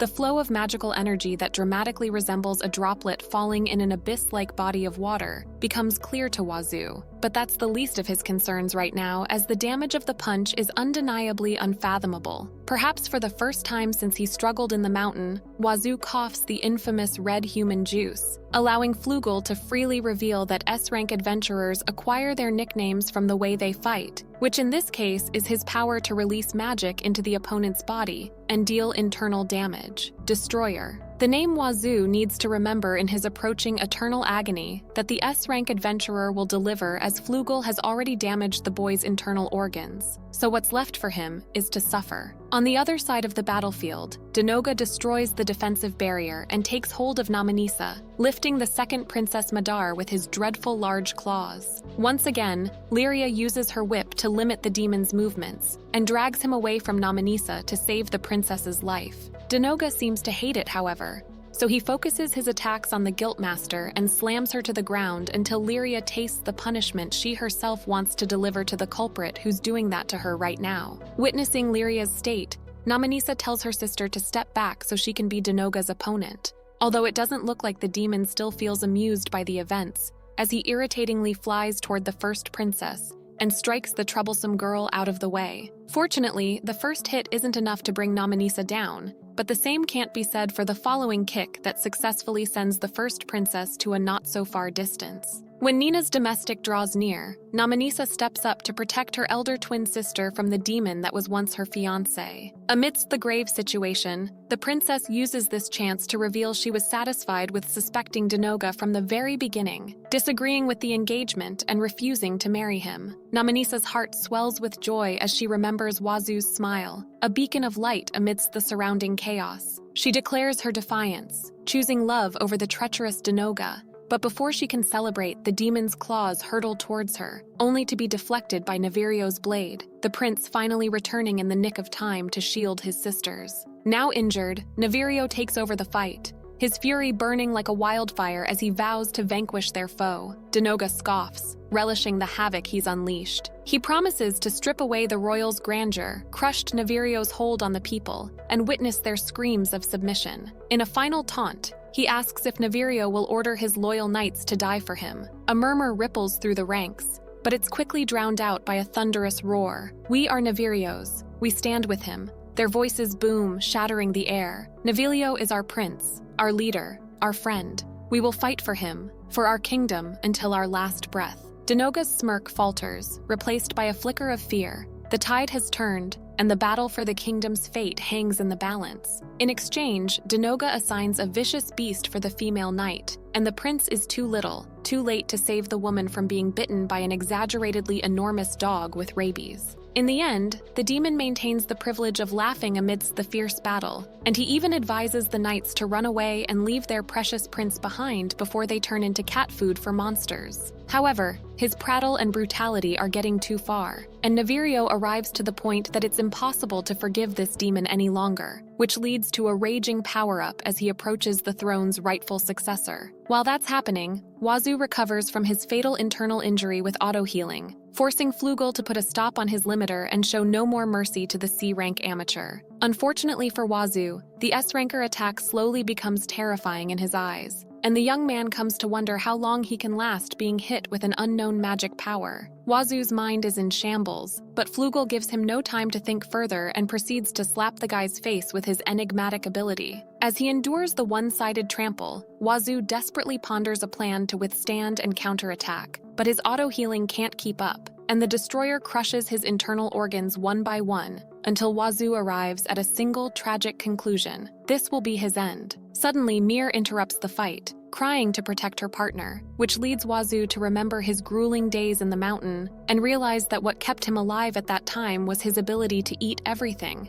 Despite the wounds and internal injuries, Wazu gets up to thank me and assures the dragon princess he'll be fine because of a good idea that enters his mind. Thus, Wazu tells Miru to go to a safe place. Now that his counterattack commences, he then finishes it off with a thumbs up, reminding Miru of his superhuman strength, which the dragon princess also approves with the same gesture as her partner. Now Wazu is brimming with motivation to take on everything that comes his way, confusing Flugel a little bit, because this cheerful boy was just a useless sandbag a minute ago. Still, the destroyer has no intentions of holding back, and he releases a more massive wave of magical energy that instantly becomes a direct critical hit. The rock cliff slams into Wazu, but fear has fled, replaced by a defiant roar. Still alive, he shouts. Even as Flugel's relentless fists pound the ground, each blow explodes with terrifying power, a stark reminder of the chasm between them. Wazu grits his teeth, face pressed against the earth, scrambling back as Flugel advances, his eyes cold and unforgiving. "No tricks, boy," Flugel boons, "you can't win."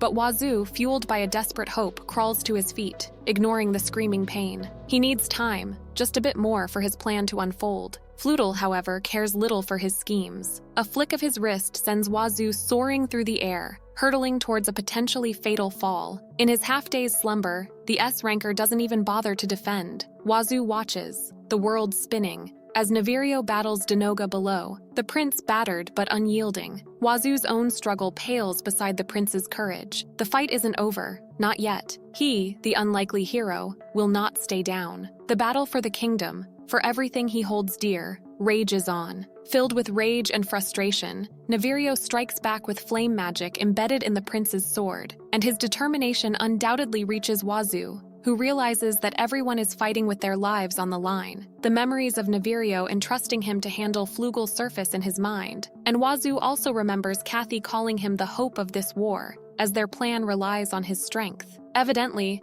frustration paints Wazoo's face because he's fully aware that his allies are counting on his power, resulting in deep reminiscing about his past since he lost to the hero, robbed of Aria's love, and almost perishing in the mountains. In those times when Wazoo can only depend on the power within him and his guild card, the C-rank adventurer gains growth, and this unquestionable realization triggers Wazoo to have an encounter with waves similar to those Fludel uses to subdue him. Using his pawns, Wazoo gathers the representation of magical power and slowly gulps the whole thing, devouring every drop possible. Eat before he feels the pain. This becomes the C-ranker's new plan as he once again eats the infamous internal organ ending smash from the destroyer and eats the magical energy in a split-second chance before the excruciating pain befalls him. To Flugel's surprise, Wazoo is completely fine, and he looks better despite the absolutely overwhelming power of his punch. Then top it off with a thanks for the meal, and the S-ranker is 100% dumbfounded as to what in the world is happening. After all, Wazoo is standing like nothing happened, and this guy is clearly sparkling more than ever as he credits his fortunate survival to his days eating weird things in the mountain. Nonetheless, Flugel's reaction is gold when he hears Wazoo revealing his gluttony skill and presenting himself as a gluttonous adventurer who can eat magic power. Oh, and you're right, commenter. Wazoo can give Ruto a run for his money, at least in that anime's first season. On the other hand, Shiro's excitement skyrockets each second he watches the battle from afar, especially after seeing Wazoo becoming more and more interesting, leading the peddler to wonder who come on top between the C-rank adventurer and a certain girl he knows residing in the north. Putting that aside, Flugel is having difficulty processing what his opponent says, so Wazoo repeats it for him. Confusion clouds Flugel's eyes as Wazoo gulps down the Destroyer Smash's magic, this kid who feasts on power like a starving beast. Convinced Wazoo's no human, the S-ranker throws another punch, his leg muscles rippling as he aims for the boy's gut. But Wazoo's quicker than he looks, slipping past the blow and catching Flugel off guard. A swift counter sends the destroyer crashing to the ground. Sorry for the payback, Wazoo smirks, his voice dripping with playful sarcasm. Flugel roars with laughter, a wild sound that echoes across the battlefield. The boredom's gone, replaced by a thrill he hasn't felt in years. He rips off his shirt, his chest bare and muscles gleaming. Not bad, kid, he bellows, a grin splitting his face. He spiced things up. Wazoo, let's turn this up a notch. And like a switch flipped, they're at it again. Fueled by the goddess's shield and his bottomless hunger for magic, Wazoo stands firm. He dances around Flugel's blows, devouring the energy that spills from each strike, his own fists infused with stolen power shaking the very ground. The air crackles with raw energy, a brutal ballet of iron and magic. The tide has turned, the amateur's no longer so amateur, fighting like a man possessed, his eyes blazing with defiance and newfound confidence. Even Flugel, the S-rank destroyer, feels a flicker of doubt. The answer echoes in the clash of steel and the roar of defiance, a melody played on the strings of fate. As the brawl continues, Wazoo slowly grabs the upper hand and strikes Flugel upward with his clenched hand, while proudly declaring himself as the strongest of all.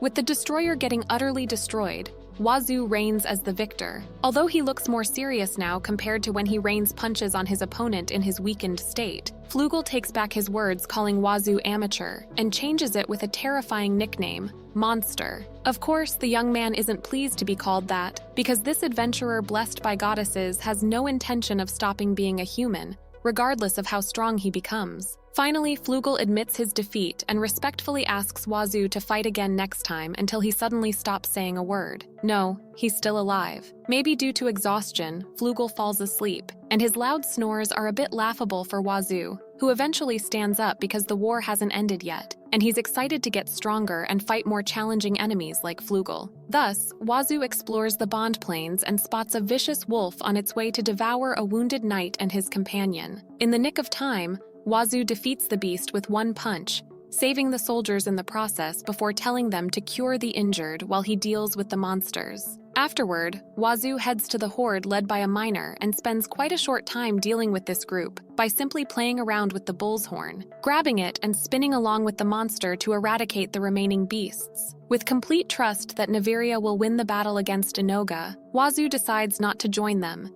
and instead enjoys a not-so-peaceful game of tossing, smashing, and wrestling. The list goes on with the ferocious monsters from the ball to top it off. Wazoo warns the enemies to return to the mountains with those guys' tails between their legs, or else they will pass through the violent road filled with monster juices of various colors, mainly red. Speaking of red, the enemy forces wearing the same color in their uniform are engaging in a We Are Stronger presentation to show the Kingdom Knights how weak they are. Tensions rise as Orlando and Kathy bristle at the carrot sneers, ready to prove them wrong. A brawl seems imminent, but out of nowhere, Wazoo disrupts the scene, knocking the red-armored knight out cold with a playful knee to hand. Orlando, initially annoyed, sees the wisdom in Wazoo's move. Kathy and him can handle these goons, and Wazoo's intervention prevents their escape. Meanwhile, celebration turns to despair for Navirio, who stumbles to his knees, gasping for air. Inoga, the towering demon, mocks him, wise but powerless general. Let's settle this. With a savage roar, Inoga lunges, claws bared, but Namanisa's shimmering barrier flickers to life, deflecting the blow. "Narina!" she shouts, her voice a rallying cry. Niralina, the braver second princess, seizes the moment. In a swift, unexpected strike, her blade sings through the air, severing Denoga's hand in a clean sweep. The demon's scream echoes across the battlefield, but it's music to Niralina's ears. She stands tall, her eyes blazing with defiance, a warrior queen filling the void left by her brother's weakness. But now that Denoga has acquired a fatal injury, Niralina happily declares the beginning of their counterattack, which unfortunately triggers the demon to fly up to a distance where they won't reach him. So as not to give Denoga the time to commence his plan, Relia ties his foot with her whip, allowing Niralina to eliminate the devil's wings and finally get that hindrance out of their way. Unable to fly, the pitiful true successor of the throne desperately runs away, unaware that the prince's flames will not let him escape as they surround Denoga on all sides, ensuring there's no place to run for the devil. As in the Vireo as the lead, Namanisa and Niralina claim this moment as the victory of the Mobanda family, enabling the first princess to raise her weapon engulfed in magical flames, as she then swears to protect the kingdom from the malevolent creatures threatening their country. There's no such thing as the rightful successor to the throne the next moment, as Niralina successfully eradicates the previous king's son from this world, and ultimately destroys the ominous orb along with the existence that was once known as Denoga. Nevertheless, the war ends with his departure toward the nether regions, the underworld kind of place, and not the human body meaning.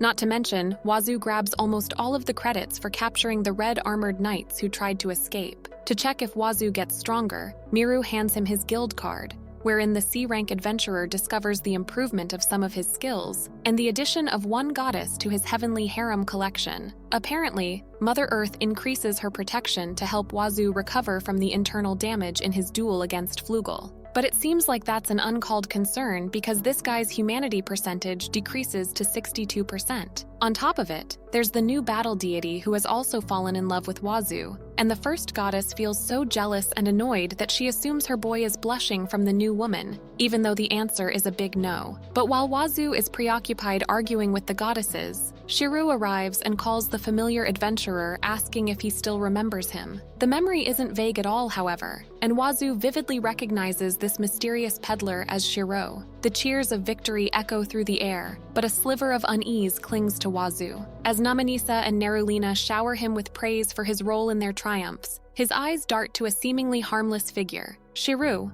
a merchant he vaguely remembers. Shiru, ever the gleeful peddler, congratulates Wazoo for slaying the trash of a demon king, Denoga, casually mentioning the ominous ball that fueled the terror. This sparks a memory, a hushed conversation with Orlando and Reagan about a suspicious merchant in Link, the possible source of the orb's power. The pieces click into place. Shiro, the unassuming peddler, is the true mastermind behind the demonic chaos. The culprit is you. Wazoo's voice cuts through the jubilant crowd, silencing the celebration. Navirio, the princesses, and the knights stare at Shiro, their faces etched with disbelief. Why? Wazoo presses, determination hardening his voice. What are these orbs? What is your game? Shiro, ever enigmatic, offers a cryptic response. Follow me, boy. You'll find out everything you want to know. And so, Wazoo, the reluctant detective, accepts. The trail of darkness leads to a showdown, and Wazoo, with a steely resolve, embarks on a new quest to unravel the mysteries Shiro has woven, to expose the true mastermind behind the demonic plague that threatens their world. Shiro thinks he'll still be the one who will go where Wazoo is, though, revealing his desire to learn more about the adventurer's abilities and determine if it's stronger than the one he's longing for, just like with Flugel. Shiro wants to see who will emerge victorious between Wazoo and the girl who possesses the sin of sloth. Apparently, the C-rank adventurer needs to face her next because he has already defeated envy and lust. But Wazoo, of course, refuses to grant the peddler's wish, as he has more important things to do at Mbando.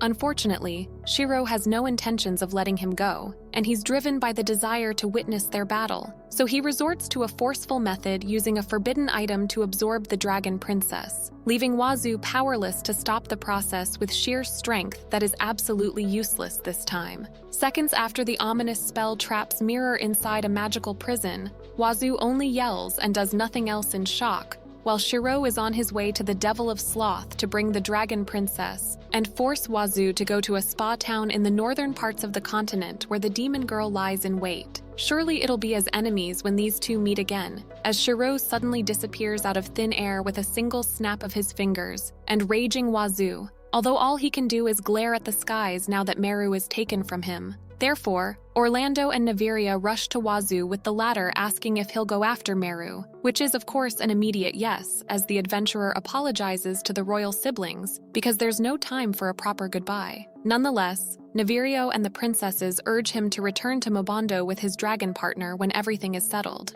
After all, Namanista and Neralina are planning to give Wazoo his promised reward as soon as they get permission from the king and queen. Reward. Clearly, Wazoo forgets that Namanista and her sister will join his harem, not to mention Kathy's plans to escort the princesses. Putting that aside, Lyria hands the adventurer a badge and advises him to show it to the guild masters and meet around the continent to enable his rank up, as she can't issue it herself right now because Wazoo is in a hurry. It turns out that Lyria initially thought that Reagan was exaggerating when he mentioned Wazoo, but now her opinion toward the young man changes for the better. The guild master, his voice booming with gratitude, thanks Wazoo for saving Mobando. With a wave and a smile, Wazoo dashes north, Meru's rescue a beacon in his eyes. The royal siblings, the knights, everyone cheers him on, their faces etched with admiration and relief. Namanista, tears welling up, can't help but recall her love at first sight, the memory lingering even after a tearful reunion with her parents. Back in the palace, amidst the warmth of family, Namanista's thoughts drift to Kimia's chest, Wazoo's hut with Nerulina, a jumble of small moments that solidify her desire. With newfound resolve, she decides to become his reward, her heart set on joining his adventures as his bride. Nerulina, too, grapples with her own love at first sight. The traveler, a ray of light in her darkest hour, the hero who pulled her from the curse's grip with a gentle embrace. It was her first touch, the source of a peace she found only after their battles. Her heart, a tangled mess of gratitude and yearning,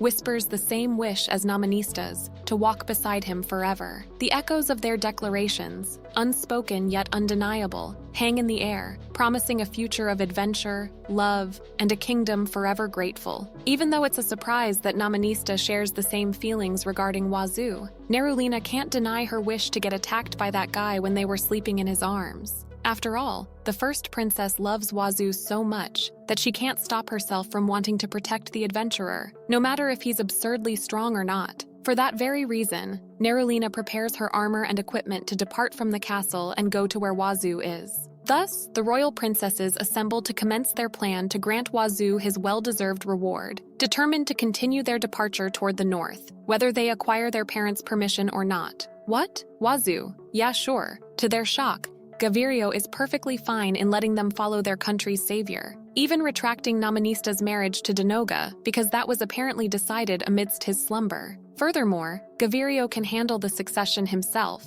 and choose his marriage partner while the king deals with the free bond prime minister and unseats him from his position. They're all serious matters to control, but it seems like Nerulina's wish is so simple and devoid of politics and such. She simply wants to see her grandchildren. Thanks to that, These maidens in love's excitement soars, contrary to their brother who's clearly troubled about who to choose as a wife. Before Namanista and Nerulina leave the castle, Kumiya suddenly tells the two that Lyria is looking for them, so they hurriedly head to the guildmaster's office, where Lyria reveals that the princesses received a message from someone. To everyone's surprise, the person the guildmaster talks about is the Saint Arya, who came to Mabando just a few hours ago. Apparently, Arya is traveling to look for someone, but the council assigns her a mission to investigate some incidents in the Southwest Kingdom and leaves this morning. Regrettably, the saint can't at least enjoy some tea with the princesses like the old days this time, but she leaves an important warning: stay away from the Southwest Kingdom. Speechless, Namanista and Nerulina wish that Wazoo is fine, although it's highly possible he'll save someone again and increase the number of girls whom he doesn't know like him.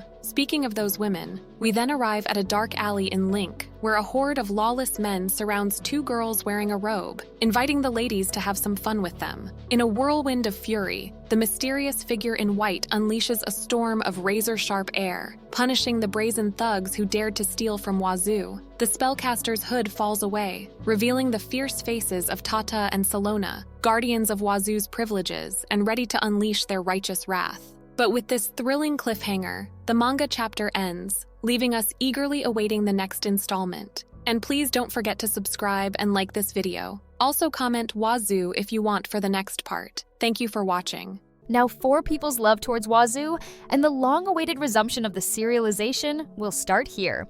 At Linnick Fortress, Salona asks if the men before them are related to the lord who tormented Tata. Tata hesitates before answering that she doesn't know.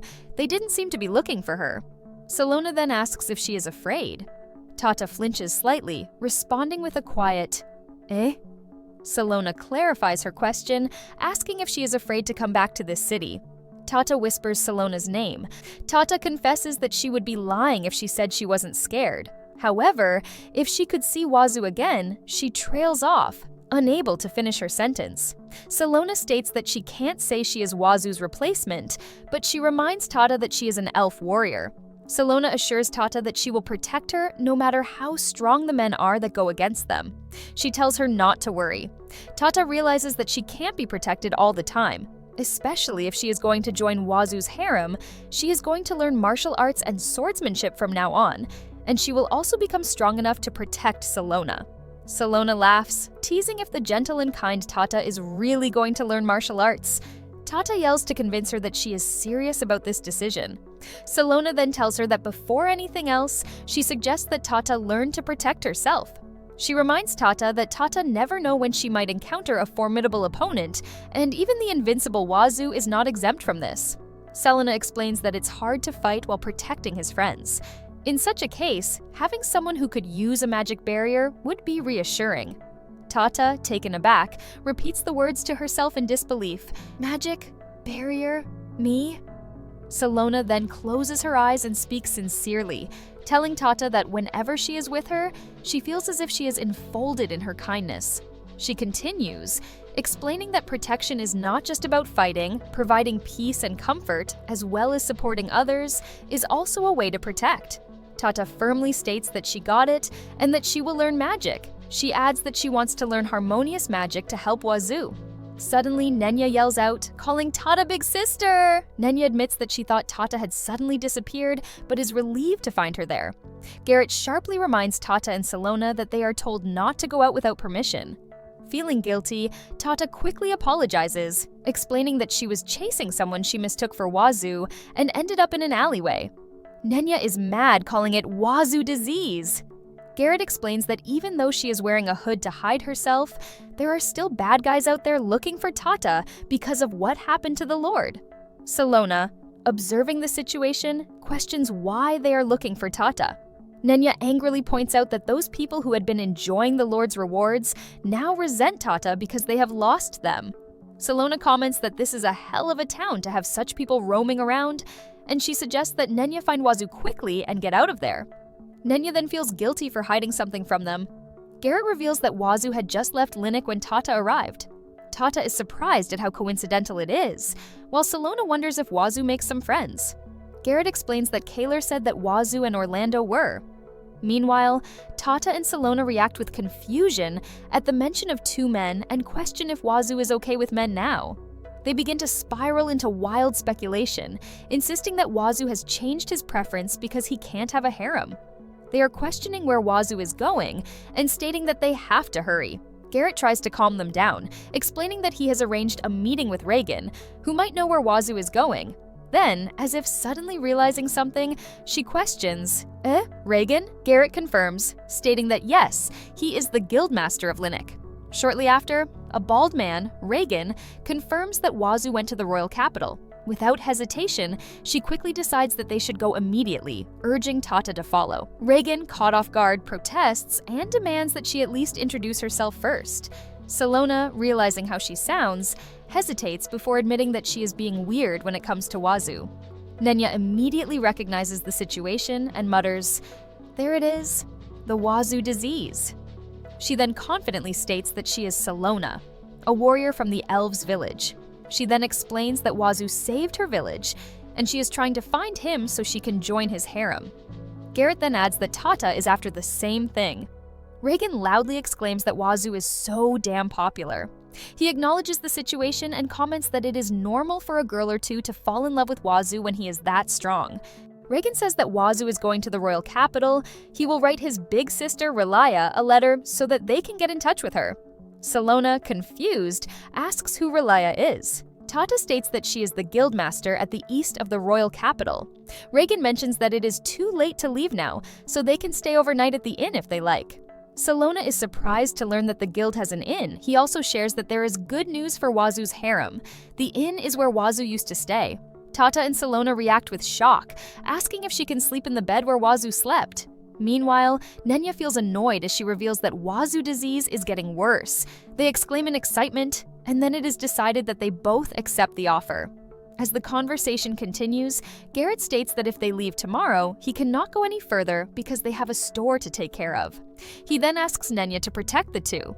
Nenya agrees and reassures him that this is why she is escorting him. Salona thanks Garrett for helping them get there. Garrett responds in kind and expresses that relief that they now know where Wazoo is heading and looks forward to the day ahead. He states that Wazoo stops by Linux with his harem of beauties, just like them. As they part ways, Garrett prepares to guide them to Wind of Light Inn and bids them farewell. Salona praises the name Wind of Light, saying it's a good name. Then, Tata explains that the name is well received among elves. However, someone calls out to Garrett from afar. He realizes that if he is there, one of them must be Tata. A group of men approaches with confident smirks, assuring that they won't hurt Tata if she is simply handed over to them. Garrett, recognizing them, realizes that they are the Lord's men. Salona steps forward, reassuring Tata that she doesn't need to worry because she is with her. Garrett questions them with suspicion, demanding to know what they plan to do if he gives Tata to them. Reagan, watching the scene, seems confused by the situation. One of the men dismisses Garrett's concern and declares that they will have some fun with Tata before showing her to that son of a. Another man, trying to recall something, mutters about a certain person, struggling to remember his name. He refers to him as a son of a but insists that he is not scum. Suddenly, one of them remembers and exclaims that it was Wazoo. With a manic grin, he declares that he is going to beat the shit out of that stupid face and make him regret what he did. One of the men sneers at Salona, questioning who she is. He asks if she is Tata, and mocks her for having the nerve to come out on her own. Salona states that the only one who will regret what he did will be them.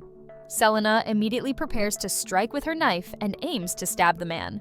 However, just before she can follow through with her attack, Reagan suddenly steps in, grabbing her arm and stopping her in her tracks. Reagan smirks slightly and reminds everyone that they are still in the guild. He acknowledges that they can fight all they want, but he questions whether it is really safe to fight in such a small place. Realizing the situation, the enemies hesitate as Reagan suggests that they all head outside. Once they are outside, Reagan, without hesitation, delivers a powerful blow, sending one of them flying.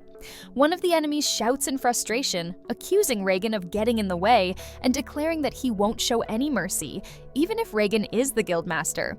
Reagan, unfazed by the threat, responds casually, saying that then he will do the same thing However, before he can land an attack, Reagan counters with a powerful strike, knocking him back.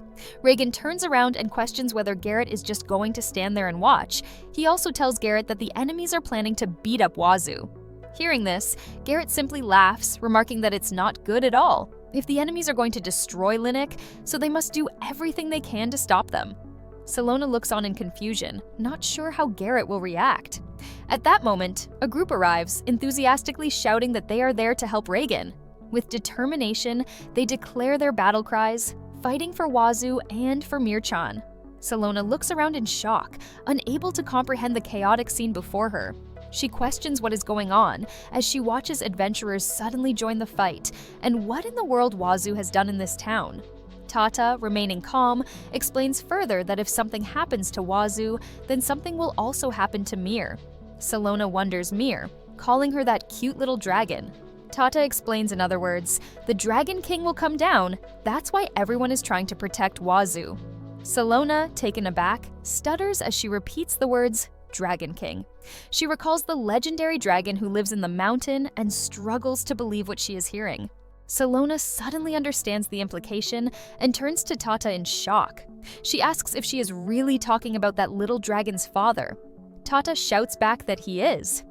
Later that night, Salona and Tata lie in bed together, reacting in happiness as they share a moment of laughter and excitement in the same bed where Wazoo once slept at the inn. Salona and Tata kneel on the bed, touching the sheets as they realize that this is where Wazoo slept. Lula enthusiastically confirms that he did sleep on it, but she reassures them that she has washed all the sheets, covers, and pillows. Meanwhile, Tata asks if Salona and Lula had met before. Lula happily laughs and nods. They met in a port town when she went shopping. However, Salona tries to brush it off, telling her that they shouldn't talk about that. Lula says that when Salona saw Wazoo, she suddenly got in a bad mood and disappeared. Salona stammers shyly, admitting that she thought Wazoo had made a new friend. Lula continues, explaining that those people were the humanized Dragon King family. Tata, watching the scene, giggles and teases Salona, commenting that she must have felt awkward because Wazoo had new friends and ended up running away from him. She laughs further, playfully adding that Salona's jealousy is so cute. Salona, embarrassed, yells at Tata to stop it and admits that she knows she is immature. Later, Salona reminds Lula that she promised to tell her about Wazoo's heroic actions in Linux. Lula sighs, agreeing, but mentioning that she has something she'd like to discuss with them in return. When Lula returns to her father, Reagan's expression drops, and he hesitantly asks what exactly she means. Reagan wonders if she agreed to it, and Lula admits that she did, because it was what she wanted. Lula comments that Reagan always says to let the cute girl go on her journey, reminding him that she has traveling companions with her and will eventually meet Wazoo again, so everything will be fine. Reagan, exasperated, covers his face, realizing that this is bad.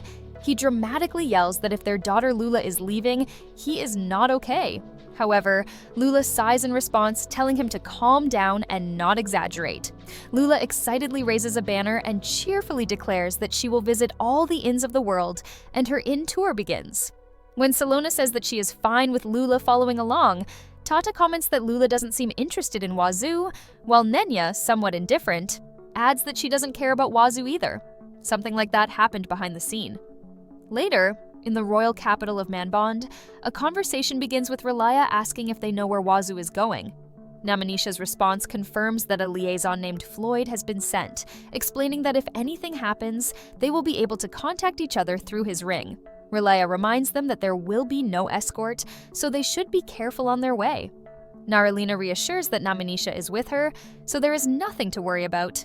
They are the shield and pike of Manbond. Namanisha happily declares that with her big sister, she has nothing to fear. As they depart, Namanisha expresses relief that a particular person didn't see them off at Kumiya. When Relaya says goodbye to them, suddenly someone calls her. It's Salona. She states that she has a few questions, starting with whether the gate ahead is the entrance to the kingdom of Manbond. Meanwhile, Namanisha and Naralina glance at her and mutter about a beauty from the elves. Tata continues questioning whether they need anything to enter the kingdom. They are not some bad people. Namanisha and Naralina notice Tata, realizing that she is a beauty too. Namanisha happily welcomes them, gesturing toward Relaya. However, Relaya quickly asks them to wait and provide proof of identity. Salona states that she has a letter of introduction from the Guildmaster of Linux. While observing it, Relaya realizes that the letter is indeed from Linux. At that moment, Relaya grins mischievously, clearly enjoying the situation, and quietly expresses her excitement, remarking that this is going to be interesting. Namanisha and Naralina glance at her in confusion and alarm, questioning what that smile on her face means. On the other hand, as Wazoo moves forward, he pauses, sensing something. He glances over his shoulder, eyes narrowing in suspicion. He notes that he doesn't know who that is, but he has been following him the whole time. A shadowy figure continues trailing behind him, keeping a distance but not losing sight. Wazoo, feeling the presence growing closer, finally turns around and asks who it is. A voice responds playfully, expressing surprise that Wazoo noticed him, as expected of him. Wazoo reacts with disbelief, exclaiming, "Ooh, Floyd!" Wazoo demands to know why Floyd has been following him. He emphasizes that he ran quite fast, yet Floyd still managed to keep up. Floyd simply laughs and says that he has to hurry for Mir. Frustrated, Wazoo points out that his response isn't an answer. Floyd reveals that the reason he is here is simple. He is here to cooperate with Wazoo under Namanisha's orders. This response doesn't satisfy Wazoo, who quickly retorts that he doesn't need any help. Floyd remains calm and replies that Wazoo doesn't need detailed directions to where Mir may have been sent. Floyd asks Wazoo if he has any idea where the hot spring town that the black hooded man mentioned is. Wazoo quickly responds that he doesn't know, but he'll just run and find it.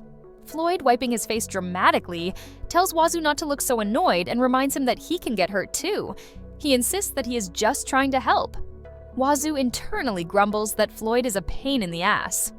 Wazoo immediately reacts with an awkward laugh and apologizes, stating that if Floyd says Namanisha is doing him a favor, he will accept it gratefully. He also wonders if Floyd was the reward that Namanisha mentioned. Floyd mentions a hot spring town in the north, where the black-hooded guy said and he mentioned that Wazoo, who is supposedly on the verge of quitting the human race, would fight her. Wazoo reacts in shock and questions who is quitting the human race. Floyd thinks she is the hero of the north, Hao Sui. Wazoo, still processing what he has heard, repeats the name Hao Sui. Floyd asks if Wazoo knows her, but Wazoo replies that he does not know her at all. Floyd states that Hao Sui lives in the northern hot spring town. After they ride a boat to the port town on the other continent, it will take about 5 days on foot to reach the hot spring town. Wazoo processes the information and repeats the idea of crossing the sea. He then wonders aloud, noting that Hao Sui is a hero, yet she is friends with Shiro. Floyd states that Hao Sui does not care about right or wrong. Instead, he shares his impression of her, saying that she just wants to fight someone strong. Also, he speculates that Hao Sui may have been taken advantage of. Floyd considers this and admits that he has no idea whether Hao Sui is a friend of the hooded guy or not. Wazoo, contemplating, mutters about strength before coming to a realization. As Wazoo listens, a thought crosses his mind and he quietly utters Shiro's name. His expression turns serious as he hopes that this is not another case involving that weird ball. Meanwhile, the scene shifts to a large, crowded arena within the hot spring town, signaling that something significant is about to happen. The crowd erupts with excitement as they cheer for Hao Sui, calling her amazing. Many voices in the audience chant that she is the strongest hero. A large opponent stands before her, smirking. He acknowledges that he heard she was strong, yet she is just a little girl. Hao Sui remains calm, her eyes narrowing as she stares him down. Hao Sui declares that she is sorry, but she will be the first one to beat him. As the battle begins, Hao Sui's piercing gaze sharpens. With unwavering confidence, she states that he will lose. Somewhere else, a conversation takes place. Floyd asks Wazoo if he knows what Hao Sui is called. The response comes immediately, no. Floyd then reveals that people call her the world's strongest. The scene intensifies as the weight of those words settles, marking the arrival of the world's strongest warrior. And that's where the manga ends for now. If you enjoyed this video, please give it a thumbs up and subscribe to the channel for more exciting manga like this. Want the next part? Comment Wazoo